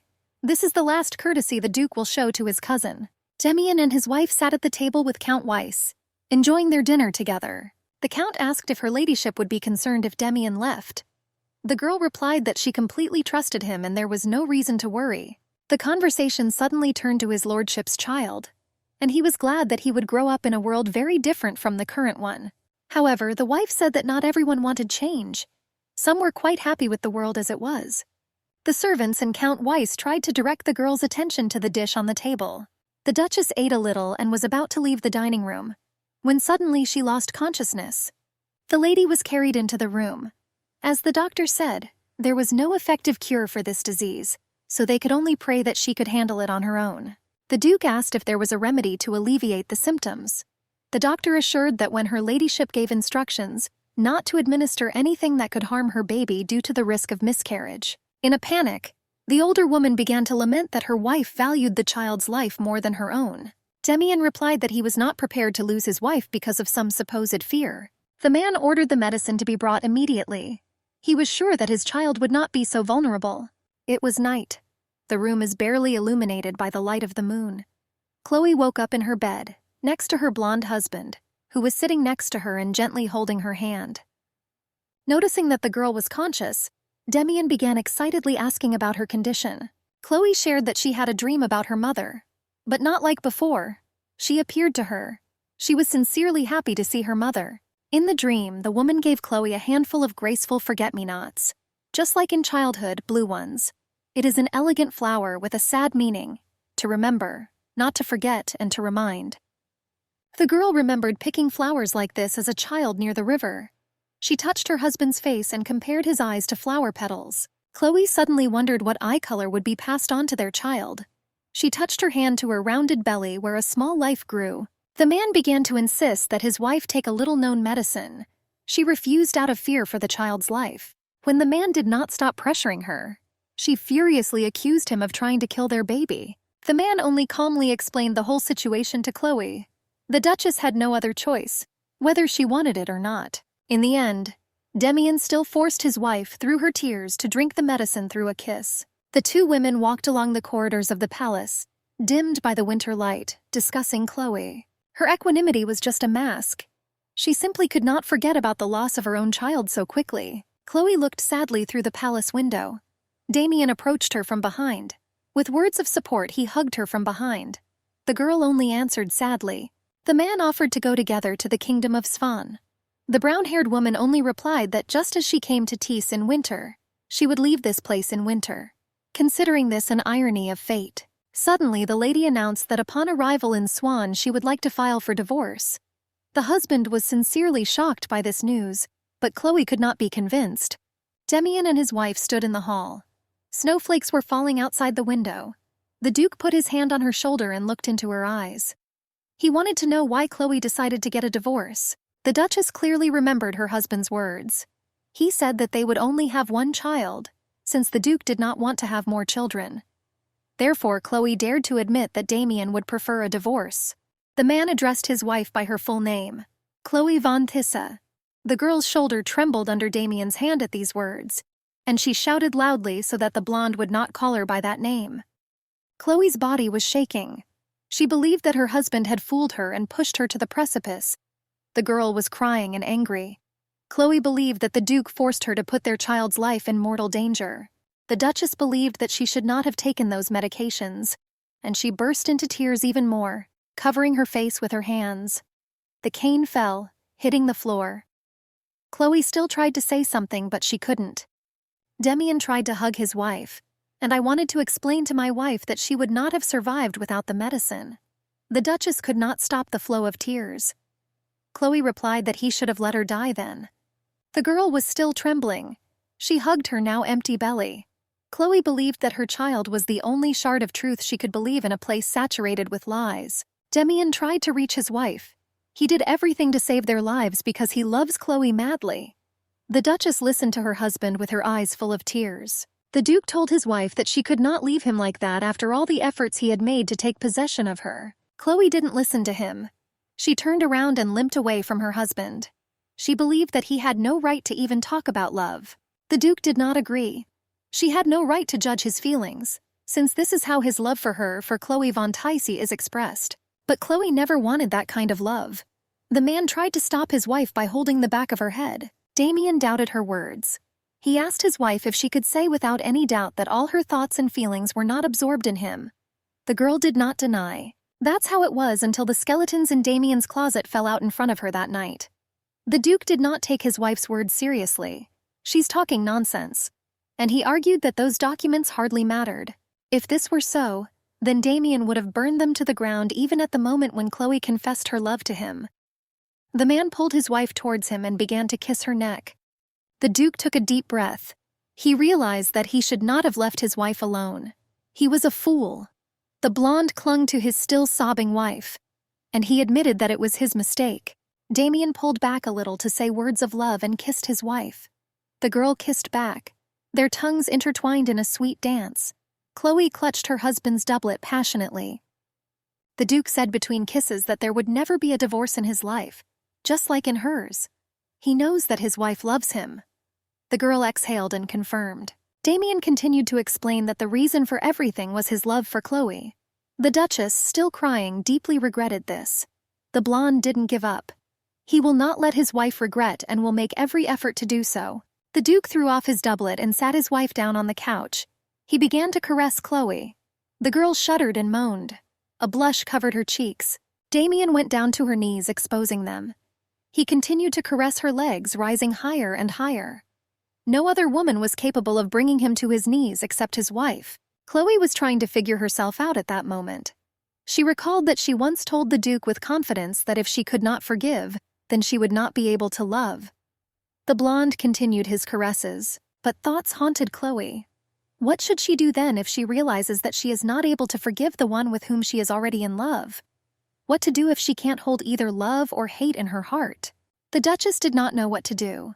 Chloe's thoughts were interrupted by the sound of the door opening and a servant addressing my lord. He reported an urgent report. The inhabitants of Svan had risen in rebellion. The Duchess barely had time to dodge and cover herself. The servant continued to report that the whereabouts of Prince Johannes were currently unknown to anyone. Tears were still falling from the Duchess's eyes. Demian reacted with lightning speed to the news. He needed to go to Svan immediately. Duke Tis rose and ordered the servant to remain in the castle and protect his wife. Chloe managed to grab her husband's shirt sleeve. She asked permission to accompany the Duke. The girl did not want to be left alone in this chaos. Damian pulled his hand away. He was categorical, and he believed that it was not appropriate for the future queen to be seen in church with divorce papers in her hands. Chloe nervously clutched the hem of her dress. She decided that this would not happen, but the Duke was unshakable. He gave clear instructions to the servants that until his direct permission, the Duchess was not allowed to leave the castle. Then Damian, throwing on his cloak, turned around and left, slamming the door behind him. Chloe was left sitting alone, shedding tears onto her dress. Things in Svan went on as usual. People walked the city streets, enjoying the sun, good weather and tranquility in the city itself. The Duke immediately pacified all the disturbances of the uprising upon his arrival. But all these events have still been the main topic of gossip among residents. The townspeople calculated the likelihood of Duke Tisi's ascension to the throne, especially considering that the crown prince's location was unknown. Some suggested that this would be the best possible outcome, but it was clear that his lordship did not skimp on communicating with persons of the ignoble class. The Duke, among other things, took as his wife a lady from a minor noble family. Therefore, perhaps he was the only one capable of reforming the rotten system. Duchess Tissa also got it from the city gossips. People believed that she had extraordinary luck. After all, of course, the path from a simple, modest daughter of a nobleman to a queen was truly amazing. Most of the townspeople were jealous of her ladyship. They believed that Lady Chloe must have done something incredible in her past life to be born with such luck. At this time, Duchess Tis was walking in the forest near the castle with her maid. Margaret was worried about her mistress's condition, because the temperature outside was still cool despite the bright sun. But the cool air invigorated Chloe. She was already tired of sitting within four walls, so she was grateful to Margaret for the offer to take a walk. The Duchess complimented the girl. The maid was embarrassed and assured the lady that she was trying to be better, thanks to such a wonderful mistress. They walked further along the path. Chloe remembered that her maid dreamed of becoming an actress upon her arrival in Swan. The Duchess asked if Margaret had forgotten about this. The interlocutor hesitated a little. The maid asked her ladyship if a timid girl like her could really become an actress. Chloe tucked her hair behind the girl's ear. She didn't doubt her at all. The lady promised Margaret that on the day she became a soloist, she would support her from the front row. The girl was touched to the depths of her soul by the words of support from the Duchess. Tears welled up in her eyes. Chloe smiled tenderly and assured the future artist that there was no need for tears. The maid, wiping away the surging moisture, informed the Duchess that there was another reason for the walk. Chloe was intrigued. Margaret reported the visitor and expressed the hope that he would lift her ladyship's spirits a little. Immediately, footsteps were heard from behind, and Chloe turned to look. Among the trees, she saw a young man in a dark robe. It was Gilles. The Duchess was glad to see him. The guy looked very handsome. She even compared him to a priest from distant lands. Unnoticed, they approached a small house in the forest. Margaret remained outside the door to give her mistress and her guest some privacy. The lady and the priest sat down at the table when they entered the house. Gilles scratched the back of his head in embarrassment. He assumed that the monastic robe did not suit him at all. Chloe sincerely assured the guy otherwise. The former servant said that Margaret told him how things were going with the Countess. Chloe froze. Then she put on an innocent expression on her face and assured the guy that she was fine. Gilles fidgeted with his hands nervously. The guy asked my lady if she knew the reason why he helped Lady Alice escape. The Duchess was sure that these were her sister's tears. Lady Alice didn't know what to do. She cried and nervously clutched the dress in her hands. After all, she just wanted to be happy. Her ladyship recognized her sister's style. The servant hesitated and did not know how to start. He suggested the same to my lady. Gilles could not forget the overheard conversation between two friends of the Duke and talked about it for a long time. He hesitated and wrung his hands for a long time, not knowing how to continue further. After all, if his mistress had been happy here, he would have remained silent for the rest of his life. Chloe assumed he had come to tell her something. The guy looked down. Gilles began to tell that the Duke of Tees approached her ladyship with clearly defined intentions. The Duchess cannot even imagine what methods Damien used to get her. Chloe stood up from the table. She told Gilles that there was no secret that would not come true sooner or later. The guy was surprised. He could not believe that the lady had forgiven her husband, even knowing the truth. Milady squeezed the handle of her cane. She hated the Duke so much that it became almost unbearable. But strangely enough, her ladyship did not feel any hostility towards their child. Despite her disdain for the name Tees, she wanted to give it to her child. Chloe suggested that perhaps she was vain at times, like everyone else. Gilles clenched his fists. He asked not to say that because he knew that the lady only wanted the best for her baby. Chloe agreed with him and unconsciously touched her stomach. But she understood that now all this was no longer important. The former servant rose from his chair and approached Chloe. He offered to free her from the endless winter if she wanted. Gilles got down on one knee and asked the Duchess to run away with him. The young man came to say this. Despite the fear of imminent death at the hands of his lordship, the former servant realized that it was sinful for a person of such low origin to harbor such feelings. Tears welled up in the poor guy's eyes and fell in loud drops to the floor. Gilles saw how deeply unhappy his mistress was, and it seemed to him that he himself was wasting away along with her. The man begged Chloe to run away with him. The girl crouched down in front of her servant, touched his cheek and wiped away his tears. She was grateful to him for his concern. After all, the guy risked his life to come to her. The lady looked at Gilles with tenderness. She will not forget for the rest of her life this moment when he risked everything to appear on the lands of Tisa, confess his love to her and offer to run away with him. The Duchess felt the coldness of his cheek and offered to make tea for Gilles. Before Chloe could move away from the guy, he caught her hand and gently squeezed her palm. The lady looked at the servant in surprise. He was shaking all over. The guy lowered his head and asked the lady if he would never be worthy of love. Her ladyship leaned towards the young man. The lady tenderly tried to explain that if she relied on his kindness now, then the rest of Chloe's life would be spent in the throes of guilt. The Duchess sadly lowered her eyes and continued to tell Gilles that he would never find happiness. Since the guy was not one of those who forcibly kept others near him, Chloe pulled her hand away from his. She believed that the former servant was the type of person who would rather preserve someone's world than destroy it. Gilles understood that you could not argue with my lady. Her ladyship smiled and teased the guy a little that he didn't even try. The young man sniffled and asked the Duchess to promise that she would be happy. Chloe made a promise and stood up. Her ladyship smiled sweetly and continued speaking. Gilles must keep in mind that whatever choice she makes, it will be a decision made of her own free will. The servant promised to remember. As Gilles was leaving, the Duchess called out to him. The guy stopped and looked around. Chloe assured him that she would find happiness. When the Duchess returned to the castle, she decided to write a letter to her husband. The words formed into sentences, and Chloe sadly realized that this was the end. The Duke was at the station. A letter from his wife burned his pocket. The train was announced for Winsbury. People began to fuss and push even more. Damien noticed that an elderly woman was almost run over. He took a closer look and recognized Eliza. His thoughts went back to Chloe. The man knew that his wife would be glad to know that the older woman was doing well. Damien finally took out the letter. The Duchess addressed her husband. She said that she had plenty of time to think in his lordship's absence. The girl realized that she was childishly stubborn, and this allowed her grief to overshadow the voice of reason. Realizing that her worries were unnecessary, Chloe still felt obliged to take up her pen. The Duchess feared that his lordship's goals would be jeopardized because of her. Milady hoped that her husband would successfully resolve all his issues and allow her to join him.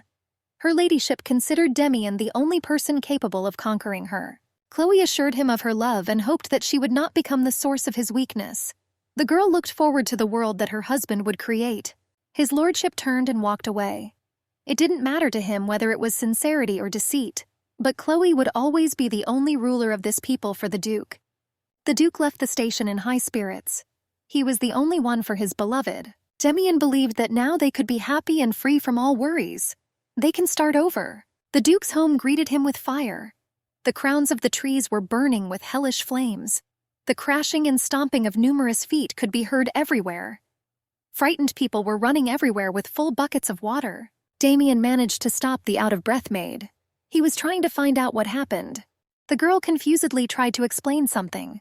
The Duke only understood that the house was on fire and her ladyship Chloe was still inside. The fire was gaining momentum. The fire was already blazing with might and main on the wooden floors of the house. Everything around was blazing with heat, and there was a terrible crash. Demian was gripped by horror and despair. He frantically called Chloe and rushed into the house. People tried to hold the Duke because it was too dangerous to go there. But the man managed to escape and ran to the burning house. Everything in the house was burning like hell. The fire burst through the floorboards, scorching the Duke's shoes. A burning beam collapsed near the window with a crash, but Damien did not notice anything around. He only saw a body on the floor. It was the body of a woman. It was badly damaged by fire. Only by the necklace was the Duke able to identify his wife. He knelt down heavily next to the victim, and I could only pronounce Chloe's name. The Duke did not understand how this could happen. Demian addressed his beloved. He didn't believe that she wouldn't get up again.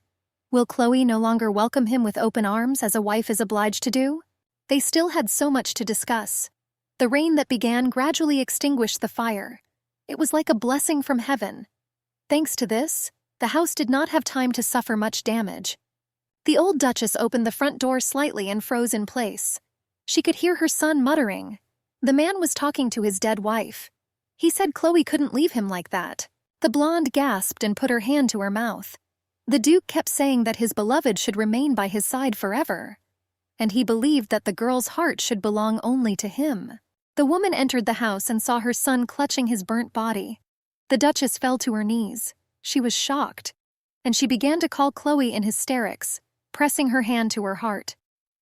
The Duke looked around and saw his mother. He wondered why she was calling her daughter-in-law. After all, his wife, Duchess Tissa, would never have died such a miserable death. Damien looked mad in his grief. His gaze seemed empty, and his tears mixed with raindrops. When the dead girl's hand hit the floor, he simply howled. The news quickly spread among the people outside. The subjects were terribly saddened by the death of her ladyship. Sometime later, the Duke was sitting in his chair in front of the fireplace. All his thoughts were occupied with memories of Chloe. Damien saw her face in front of him as if in reality. He will not allow her to escape even to the very depths of hell. The clicking of heels was heard nearby. Duchess Tisse approached her son. She called out to him and tore him away from his memories. The woman came to say that a telegram had arrived from Verdier. It talked about the Viscount. It seems he has fallen ill and is under the care of doctors. The Duke did not seem to react at all.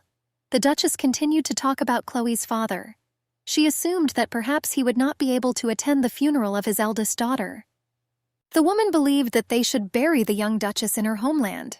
It will be like a tribute to my love for her. Damien clenched his teeth. Then he stood up abruptly with indignation. He did not understand what his mother wanted to say. Chloe was a queen and should be buried in the royal palace. The lord turned around with the intention of leaving. Over his shoulder, he informed his mother that his wife's funeral would take place 2 weeks after the coronation. As he was leaving, the Duke added that he must return to Swan. As soon as the mother sorts out the affairs of the estate, she can join him in the royal palace. The woman remained standing by the fire. The sound of the door closing announced that the Duke had left the room. The lady looked at the portrait above the fireplace. It depicted the ducal couple. The old Duchess watched as her son clutched Chloe's hand on the canvas. She recalled a conversation with her daughter-in-law when this portrait was painted. The mother-in-law then asked if the girl was in pain when Demian squeezed her hand so tightly. The young Duchess replied that it was, which is why she let go of her hand. Some time ago, Tis Station. After the announcement that the train was leaving for Winsbury, the people perked up. Turmoil, noise, and din began. People started rushing and jostling. Someone almost ran over an elderly woman with a cane. One lady tried to help an injured stranger wearing a cape. The supposedly elderly woman actually turned out to be Chloe von Tisse. The Duchess thanked her for her help and named the woman Eliza. The former maid was embarrassed and said that this was nothing compared to the kindness that my lady showed her. The woman squeezed her ladyship's hands. She did not know how useful she could be for my lady, but asked to write if the Duchess needed help. Both women were already standing near the carriage when the last bell for the train to Winsbury was announced. Chloe should have sat down already. But then suddenly she saw her husband in the distance. He left the station holding a letter in his hand. The Duchess quickly turned away and tapped her cane towards the carriage. She turned her thoughts to Damien a little gloatingly. The girl hoped that her husband would like her gift. The fugitive believed that in the ideal world that the Duke creates, Chloe's absence, no matter how imperfect, would not matter. The stormy spring has passed and summer has come. Demian Ernst von Tissa was crowned. He solemnly swore before the Lord God to devote his life to the prosperity of the kingdom of Swanton. Prince Johannes was still on the run. He left the kingdom. Therefore, a substantial reward was offered for the capture of the fugitive. Thus began the reign of the Tiss dynasty. Demian, as befits a head of state, soon moved to the royal palace. The king's chief friend and ally arrived at the residence immediately to discuss current affairs. His Majesty and Weiss sat in the library and reviewed documents. The question of the prince's whereabouts was still pressing. The guest asked the king whether there was a possibility that Johannes could seek refuge in the Principality of Cater. Demian believed that this was so, since the fugitive would not have had the strength to escape without someone else's help. Weiss continued talking about the new monarch of Catera.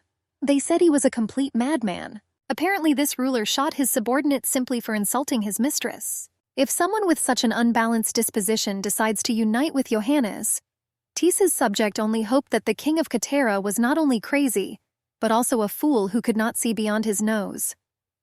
Although if he is cunning, the monarch of Swanton only chuckled and noted that then a war awaited them. Weiss even began to sweat on his face from such a statement. He did not understand how the king could say such a thing so frivolously. So the man decided to change the subject. The nobleman asked when His Majesty planned to hold his wife's funeral. The pen in the king's hand froze at such a question. The man recalled that 2 months had already passed. The ruler, like no one else, must understand that there were countless eyes in the royal palace. Demian stood up sharply and went to the window. He asked his friend why he was so sure that he liked sleeping next to the coffin. Weiss realized that he had said too much. He tried to turn it into a joke and said that he could not serve a mad king. The monarch chuckled, looking out the window. The man will offer to leave him if the nobleman does not want to witness real madness. The subject turned in his chair and addressed the king as a friend. He calmly said that the current state of the monarch was far from normal, and this was well known to His Majesty. Weiss asked his friend to behave as usual, as Tissa should.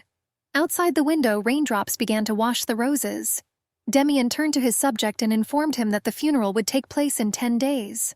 The queen's burial took place as planned. It was a rainy day. It seemed as if nature itself was mourning his loss along with the monarch. Her Majesty found peace in the garden among the rose bushes. On the tombstone, the widower indicated that Chloe, Demian's beloved, was buried here. His Majesty watched the storm at the window with a glass of whiskey. He mentally asked his late wife how she felt, being buried in a place where she promised to do anything for him. Did Chloe consider this an insult, or was she angry with her husband? Demian jerked his hand out of despair so that the contents of the glass almost spilled out. Even scolding the spouse would still look beautiful. The monarch was very sorry. Many ifs were spinning in his head. If only he had taken his wife to Svan. If he had not left her alone in Tissa. The man believed that he needed to realize his feelings earlier and properly propose to Chloe. Then, perhaps, instead of feeling the urge to cut his own throat from the horrifying sense of loss, Demian could now kiss his wife's tender neck, indulging in incomparable pleasure. A knock on the door interrupted the king's self-torture. The door opened and a servant entered with a package. He said that a parcel had arrived from the Tiss post office. Her ladyship sent the package shortly before the accident. Seeing the master's disapproving look, the servant realized his mistake and immediately corrected it to Her Highness. The guy brought the package to the king, after which he immediately released him. As soon as the door closed behind the servant, Demian impatiently tore open the packaging. The man smiled at the contents of the envelope. In the first place were stamps with his image, which he fished out of the fountain for his wife. He remembered that day. Grief came back over the king. He squeezed the glass so hard that it cracked, cutting his hand. His Majesty sank heavily to the floor next to the broken glass. His hand was bleeding, leaving traces of blood on his face, and his lips moaned Chloe's name repeatedly. Among the scattered papers on the floor, Demian grabbed a piece of glass. He wondered if he died, would he be able to reunite with his late wife? The monarch saw a vision of Chloe before him. It carefully took the shard of glass from him and said that this was a terrible joke. But the man was not joking. Then the phantom said that the bed of the river of death leads with its flow to both heaven and hell.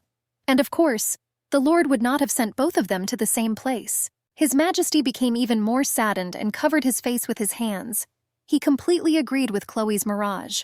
The Lord asked whether His Majesty had the opportunity to familiarize himself with the list that was provided to them yesterday. The blonde assured that he ran his eyes over it. The minister asked for an opinion on this matter. Demian argued that eliminating the strike leaders would not solve the problem, but he believed that among their demands there were very reasonable ones. Weiss assured His Majesty that this was not what he meant. The blonde looked over his shoulder in surprise at his friend and advisor. The guy insisted that he was asking about a list of potential brides. The brunette assured that he had selected noble ladies of high position, as well as young ladies from the university who had distinguished themselves in their studies. He believed that after 6 months it was time. But Demian interrupted him, calling him by name.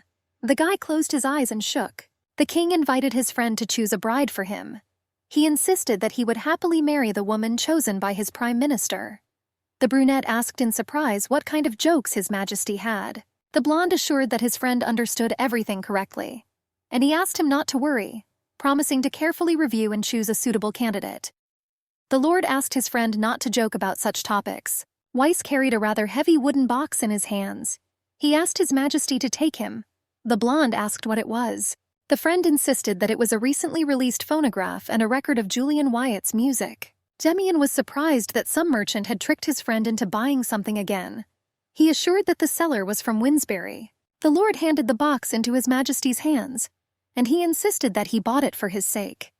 After all, I remembered that my friend liked Wyatt's works. Weiss expressed the hope that at least this music would bring some comfort to his friend. Duke Tease remembered how they were at the concert then. The hall was filled with melodies. That evening the blonde man was wearing a light suit, and sitting next to him was his beloved wife Chloe. The girl's face expressed complete delight at what was happening.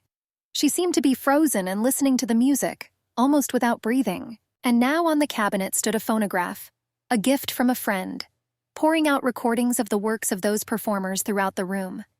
And next to it stood a container of alcohol. Duke Tease sat thoughtfully in front of his friend's gift and listened to the music, resting his head. He recalled that moment at the festival, when Chloe, beaming with delight, said that she would like to continue dancing with him. Pain and despair overwhelmed the inconsolable widower with madness. He struck the phonograph record violently, crushing the vinyl and breaking the machine. Demian cried out that this was all wrong. The blonde was breathing heavily in a fit, and an intoxicating drink poured out of an overturned bottle onto the floor. It was raining outside that evening. Demian went barefoot into the yard and headed to his wife's grave. The rain splashed in large drops on the gravestone. A fresh bouquet of roses lay next to the cross. Demian grabbed the edge of the cross with his hand. The structure creaked. His hand slid down, and the Duke himself sat down on the grass near the stove. He said Chloe couldn't sleep forever. In a fit of madness, His Majesty began to dig the wet earth with his hands. He shouted that his wife couldn't just run away from him like that, and he believed that even death could not take her away. Soon Demian was already moving the gravestone away with a roar and creaking. Looking inside, he reached out and snatched their family's heirloom necklace from the charred body's neck. The blonde thought that, despising him, his wife would hardly have worn the jewel of the Tease house. A servant hurried from the house. He carried an umbrella in his hands. He asked in a concerned tone if everything was all right with His Majesty. "List," the king said menacingly and coldly. The servant timidly asked him again. The blonde was clutching a necklace in his hand. Demian thought it would be ridiculous to end things like that between them. His Majesty ordered that a list of all passengers who left Tease on the day of the fire be brought to him. He demanded that everyone be identified without exception. The servant held an umbrella over the king, protecting him from the rain. The blonde said that he didn't care that some people called him crazy. Demian assured that he would collapse into the abyss of madness only when he learned the whole truth. He couldn't let it end like this. The blonde told his wife not to think that she had won, and he was going to prove it, even if he had to devote the rest of his life to uncovering the truth. The gravestone remained half open. The king left. The servant asked him to wait. Demian walked with long strides barefoot in the rain. In his hand he carried a piece of jewelry, a Tease family heirloom. The blonde decided to find his wife who had run away from him at any cost. Addressing His Majesty, the servant announced that Gilles Watteau had arrived. In response, I heard an order to let him into the chambers. The blonde stood, half-turned to the window and lighting a cigar. He heard the footsteps of a young man approaching. The gentleman chuckled and cast a cheerful glance at the newcomer. He said that for a man who devoted himself to serving the Lord God, he looked rather shabby. The guy looked at the Duke nervously. Squeezing his elbow with his hand, he gritted his teeth, not daring to say anything. Raising his timid glance again at His Majesty, he asked to be allowed to lay flowers on Lady Chloe's grave. The blonde repeated the word flowers. Putting out his cigarette on the ashtray, Demian explained that this action could be very difficult. Behind Gilles stood 2 guards. He sarcastically decided to clarify why this was so. Without hiding, the man almost laughed. Afterwards, he said that he had desecrated the lady's grave. Exploding from such insults towards the deceased, the guy began to scream in rage. He was infuriated by such an obscene attitude in his girlfriend. He shouted that the Duke was not a man, but a demon in the flesh. From such a violent start, he was seized by the guards. Crawling on the floor, unable to get up due to being restrained, he blamed the blonde for the girl's death. Sniffling, bitter tears welled up in Watteau's eyes. He sobbed over and over again, missing the lady. Watching this whole sorry picture, Demian Tisse came closer to the young man. The blonde told the guards that he would like to talk with the guest alone. Therefore, they could be free. Without contradicting His Majesty, the couple of men quickly left the room, and they said that they would be nearby if needed. Trying to restrain his emotions at least a little, Gilles clenched his hands into fists until it hurt. Looking at the Duke, standing with his head held high, the young man asked how he felt after the death of his wife. Already openly crying, he said that he had simply pushed her to the abyss. Gilles' voice trembled. He stammered a little hesitantly. He asked whether Tisse was now satisfied. Dropping down on one knee in front of the guest, the king surprised him with his answer.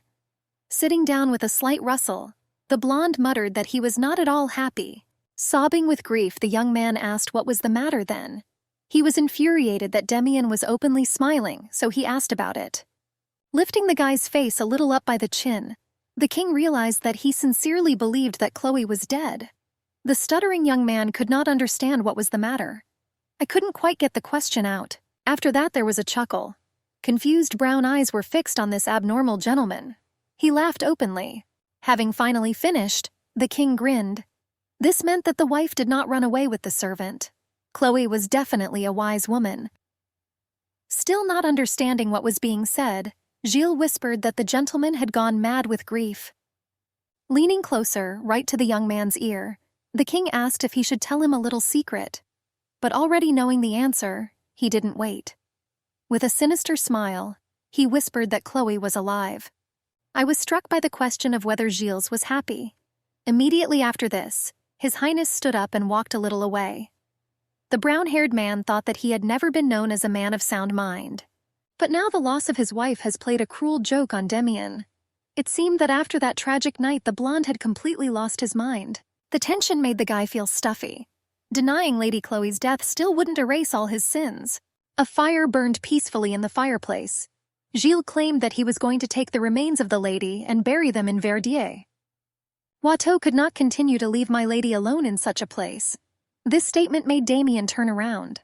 No longer objecting and with full confidence that it was not the body of his wife, the king allowed the young man to do whatever he wanted with it. After that, Demian chuckled imposingly. Presenting him with a fact, he said that he would definitely bring Chloe back to life. The sky was filled with beautiful pink clouds.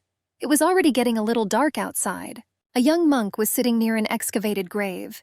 In his arms was the body of the mistress wrapped in white cloth. Without objecting to what was happening from above, the king watched the process from his office.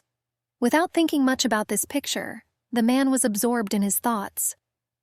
Surely the brown-haired woman foresaw everything in advance, and she assumed that sooner or later her husband would doubt her death and would look for Gilles Watteau. That explained why she didn't team up with the guy. Because of her excessive love for him, my lady wanted to protect her faithful servant at any cost. The reflection of a blonde man was visible in the window.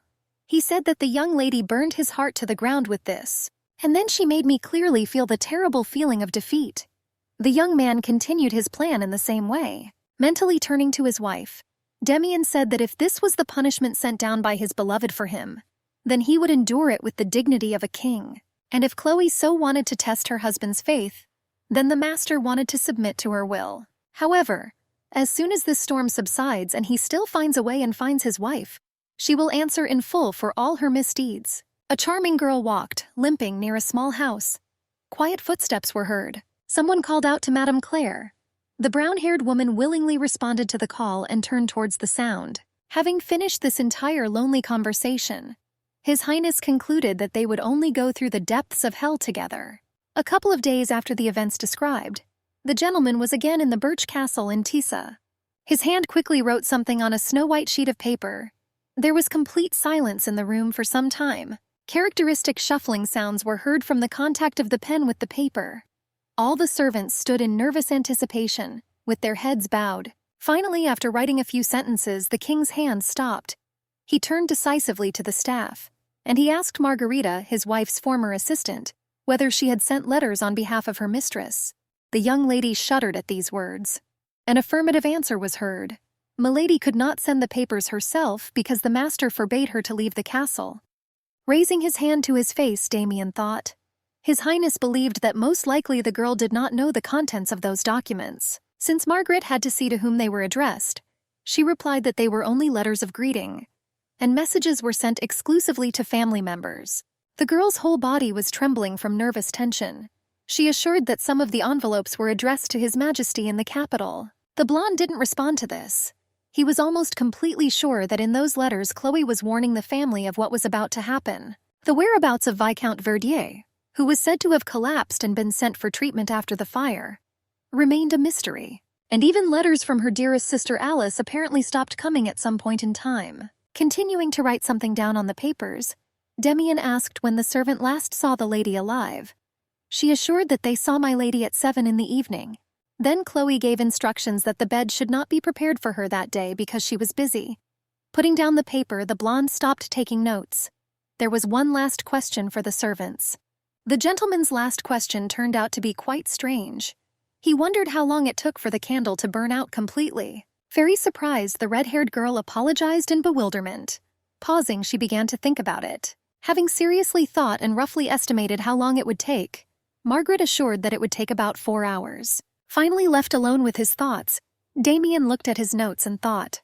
Analyzing all the information received, he finally began to have a guess.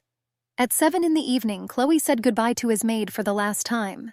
And already at about 9 at night, she was at the cottage, personally inspecting the things that were to be sent to the almshouse. Remembering the words of her assistant that the lady had left on another errand, Damien understood. Having examined the things, the brown-haired girl should have already started preparing in the cottage. Finally thinking about it, a brilliant answer came to the man.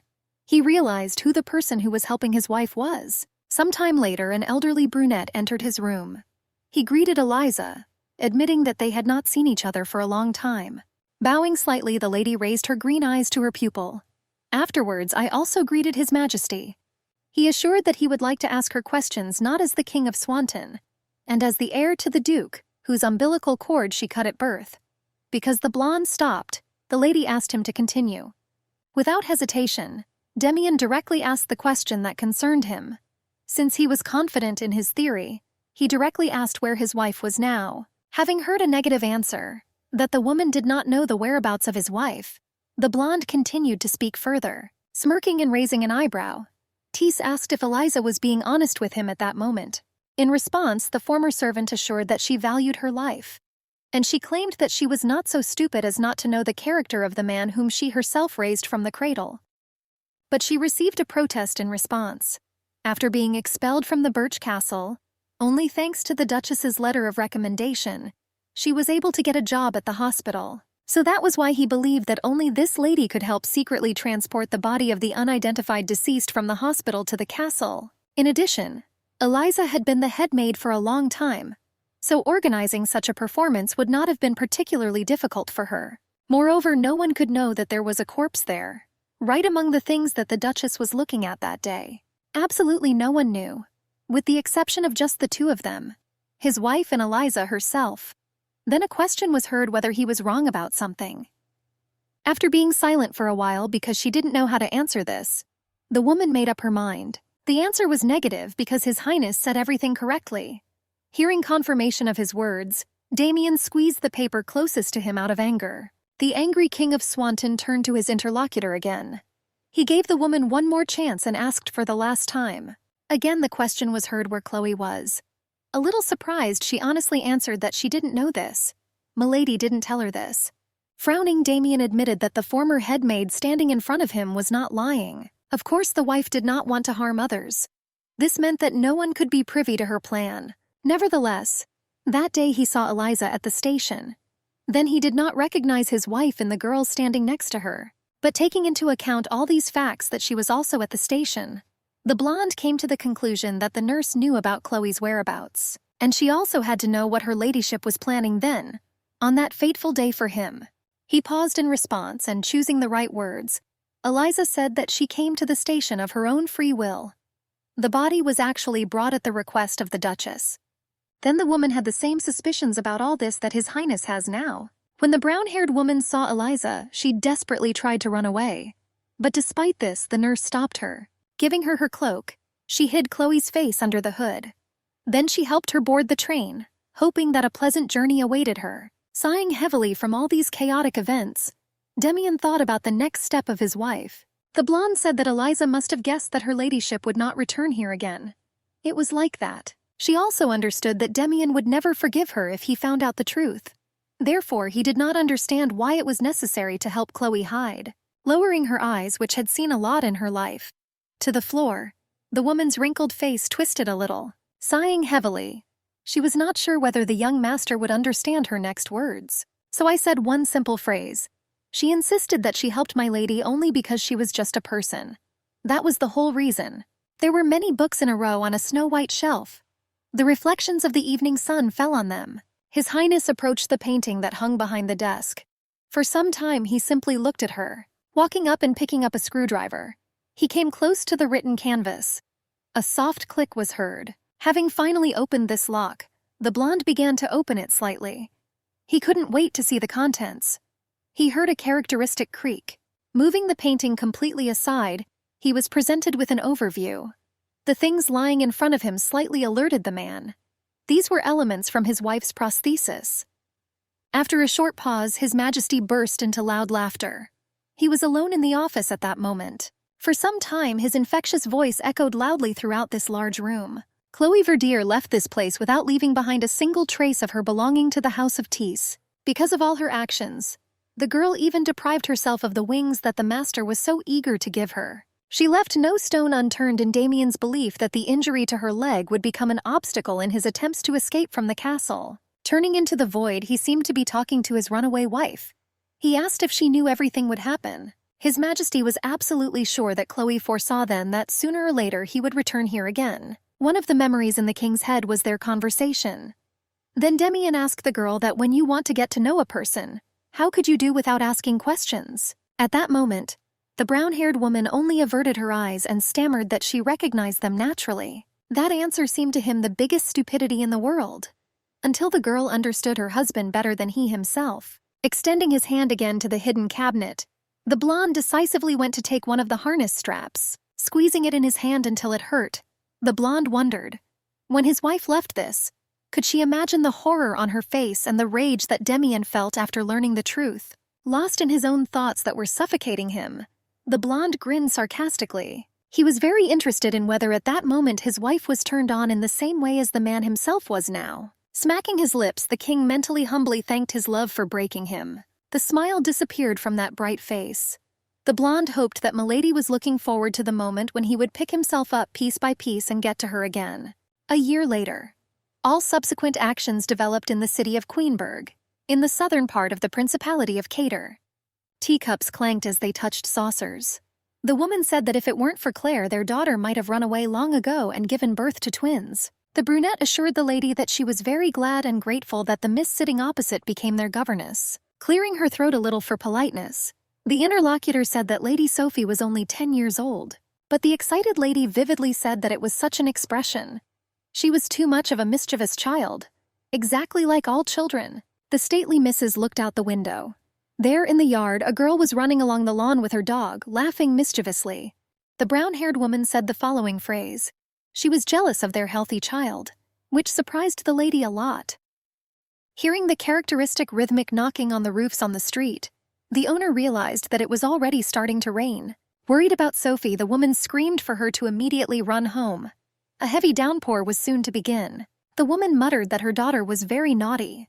She didn't understand who she was born into, and she repeated her name again. Noticing how happy this little girl was here, the brown-haired girl's memories flashed through moments with her ex-husband. Milady's hands trembled as memories came flooding back.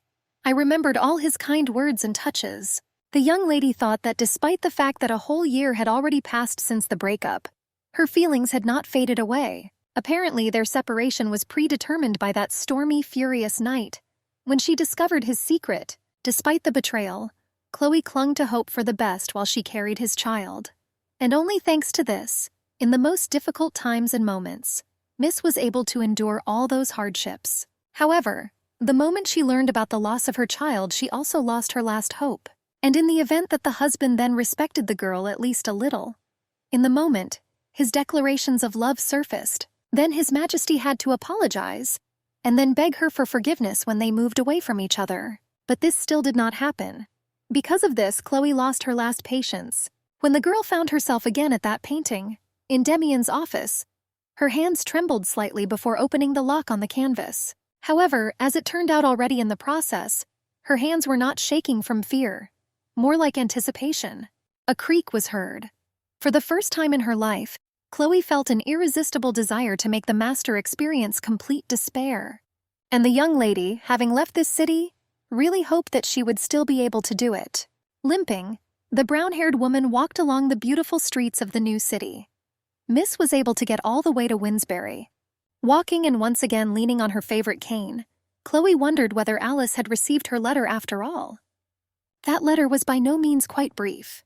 It was only said that the lady would be waiting for her near the Winsbury post office on the anniversary of their mother's death. Milady was full of hope and chose this post office because her sister always sent letters for her from here. Clutching her strong wooden cane tightly, the brown-haired woman mentally begged Alice to come to the appointed place that day. Heavy male footsteps were heard behind her. Before the master addressed her, Chloe did not even notice his presence. Calling my lady by her full old name and not acquired here, our heroine turned around anxiously. But when she realized from the words that Lady Alice was waiting for her, she calmed down. After all, this was the faithful messenger of the younger sister. The evening sun's rays illuminated the mansion. Chloe stood in the middle of the garden. Suddenly, Alice and the child approached her. The girls discussed a lot. To the surprise of the younger sister, it turned out that Eddie was not just a gypsy, but the heir to the Principality of Cater. The lady's face suddenly became sad. She asked if Chloe could believe that even though her lover says that the girl was dearer to him than anything in the world, he continues to hide her. Alice admitted that she would like to kill the man. She prayed every day for his death continuously and with the hope that her prayers would be fulfilled. Chloe had to refuse to stay with her sister because she was waiting for the man she despised, thereby reminding the Duchess of herself. Madame Claire was sitting in a chair when suddenly a little girl jumped up to her. It was time to go to church. A new missionary was supposed to arrive today. The two headed towards the carriage. Chloe started talking to the older woman in the carriage. Just small talk, nothing special. The conversation suddenly turned to the King of Swanton and his imminent engagement. The girl twitched but did not show it. He put off the funeral of the late queen for so long, and yet he gets married in less than a year. All men were the same. The former Duchess felt sad. She was glad that the trace of her existence was disappearing so quickly from Demien's world. But still she felt heavy in her soul. The girl was again mired in thoughts about Demien. However, she quickly distracted herself from them, reminding her that her life began with a clean slate. Chloe accepted the fact that she had no choice but to continue to lead a peaceful life, no longer remembering the man.